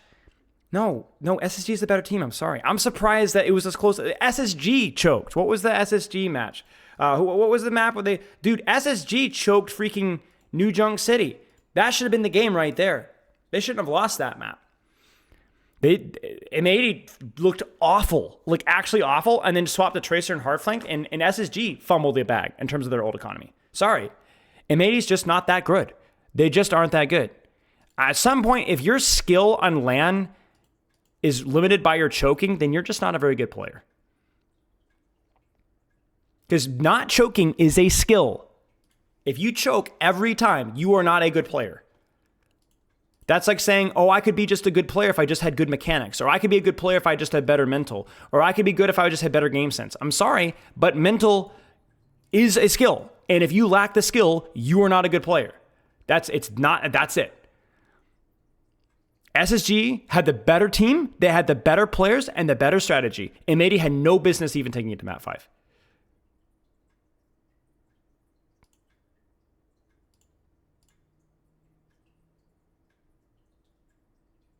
You think in Japan is too much in teams? I don't know much about Japan. I'd be surprised. I mean, I don't think Japan as a region has been good for a long time, but yeah. So I don't know what the deal is with Toronto.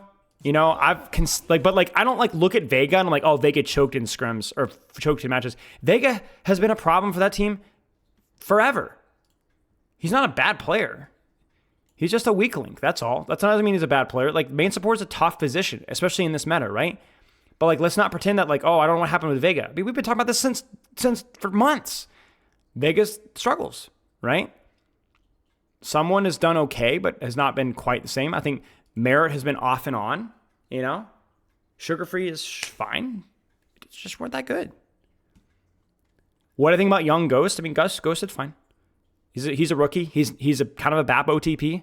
He did fine. He obviously got outmatched by Landon, made some crucial errors, but that's normal. He wasn't as good as Landon. Like, I'm sorry, this team is better than this team. That's just it. Go like Masa versus Funny Astro, you know? Masa's a good guy, and it was crazy, like very well played, but Funny Astro is better. That's it. Funny Astro is better. Landon is better than Ghost. Vestola, Hottie, pretty close. I think Vestola is a very good player. Kevster, pretty close. Kai, Sparker, more of a hero thing. I think I would rather take Sparker on Cassidy, and that's what they play more of.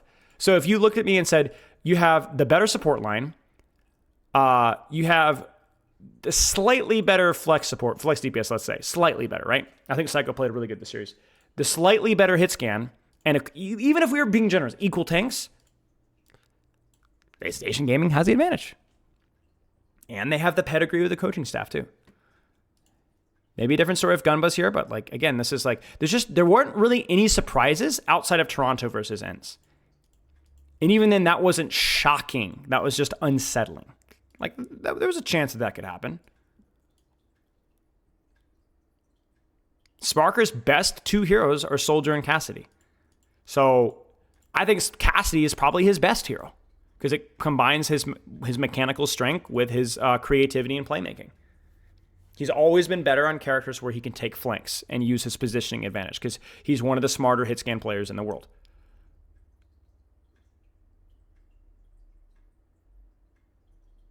So, you know, I mean, there weren't like any real crazy surprises besides Toronto and ENCE. And that wasn't really a crazy surprise. That was just like, oh, that's cool, you know. Any other questions? Flex and main DPS, it's more like hit scan and projectile. And then a lot of times the projectile DPS player plays Tracer because for a long time there was a hit scan Tracer meta. What is the meaning of lie? I can't tell you. It's a secret. I will never tell you the meaning of lie. Is there any talent to look out for? Not really, no. I think pretty much everything that we've seen here is no big surprises here. I think the only team that's worth keeping an eye on is NRG because they've got the big org support now. So look for them to either continue to develop their talent or maybe upgrade their team. Because I think like when you have like that big of a name org, like we might see some moves here. Do you think DAF can compete with NA? What is DAF? Remind me. Remind me what DAF is.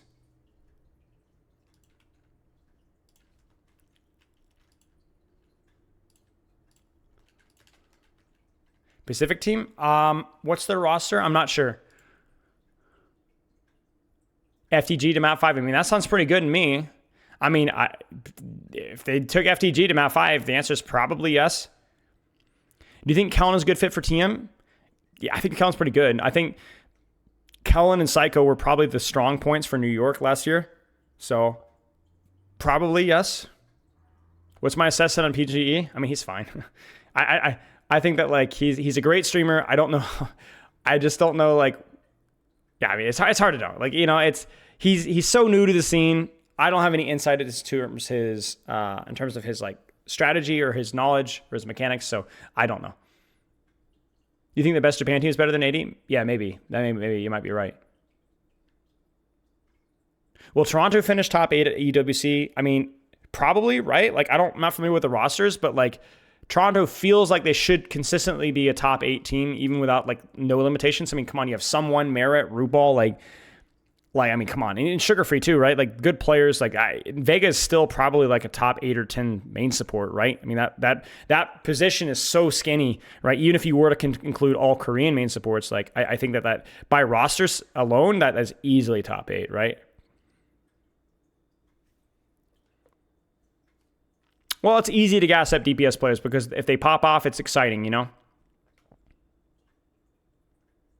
Why did Falcons call INS the better team between INS and SSG? Because INS clearly knew how to play. I think Falcons were more scared of the Sigma than they were of the Rhine. And they were not convinced that SSG had the capability to play the Sigma comp to counter the Mauga. Because for you to do that, you need a very strong mechanical Sigma, and Hadi is not it. So I think that Falcons, SSG was the better team versus most matchups, but versus the Mauga matchup, I think you take INS. Because I think that the only solution versus the Mauga comp that we were able to see at that LAN that had been solved was that Sigma can work if you play it really, really well. And Vestal is just a lot better at Sigma. You think INS or SSG top 5 in Korea? Probably not. But maybe. They would need to grind versus that. You need them. They need to be scrimming that region for a long time. And then I think there's a chance, yes. I don't know what the final price pool was, honestly.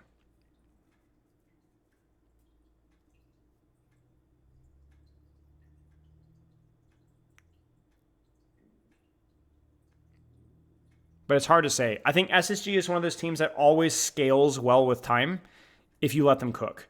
But if the meta is unfriendly, they do not provide immediate value because too many of their best characters mechanically are just rarely meta, right? Like Ryan, Mei, Sem, Soldier, Baptiste. You know, we don't have those characters being frequently meta, so they will solve it, but they might not always solve it very quickly. I don't know, Trigonus. I don't think you can do that inorganically. I think it just has to happen. No, I will be analyzing the INS versus Toronto game. And I do also want to analyze the meta evolution and talk a little bit more in depth about what we avoided today, like why the Pharah Hanzo, why the Sigma, why the Ram mirror, and just talk a little bit more in detail about like how things change, or at least my best guess is that, because I do think that's a very interesting discussion. No, Masa did not underperform. Again, like there's no surprises about main support level outside of the fact that it felt like some of the Korean main supports were getting punished more. This is a very unfriendly meta to Lucio's, and Masa is just not that good mechanically on Lucio and hasn't been for a long time. So there's been no surprises whatsoever. Masa may be a fine player. Masa is probably the best thing that INS has in terms of a main support player, but no, Masa did not underperform. He performed exactly as well as he has the entire season. Is NA and NWC? I believe some of the teams are. How does EU have a single top tier Lucio? Talk to NA. NA doesn't even have one top tier Lucio. At least at the level of anywhere close to the Korean main support. And I want to also remind you guys that this is a very unfriendly meta for main support, so everybody looks weaker right now. Everybody looks weaker right now. Would I ever give an MVP to Junman as well? I think so. Yeah. What about me? Oh, I forgot about you, mate. My bad. Okay, good to know, Zardian. Good to know.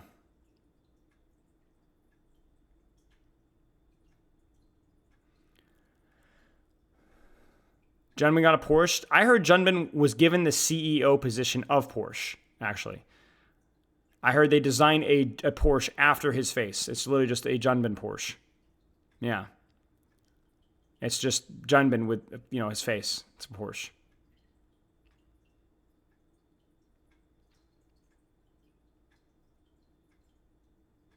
It was actually, it's incredible, really. Yeah. But yeah, no, I think there's a pretty decent gap between Funny Astro and the rest of the West, at least on Lucio. I think Funny Astro is definitely the best Western Lucio player. And then I think there's even a gap between him and Chio and Showrong, for sure. So I think if you include Brigitte into that category, things might get a little bit more complicated. But even then, I've not been impressed with either Vega or Liar's Brigitte either. So it's not like Funny Astro's only a Lucio one trick when compared to the competition.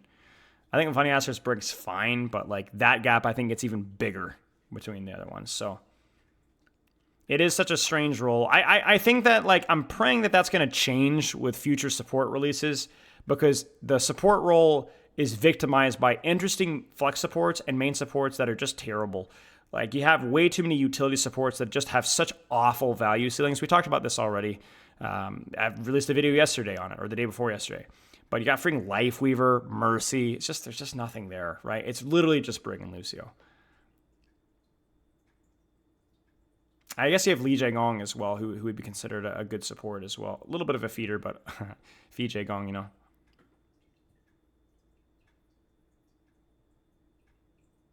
Holding hope out for Space Ranger? Yeah, we'll see.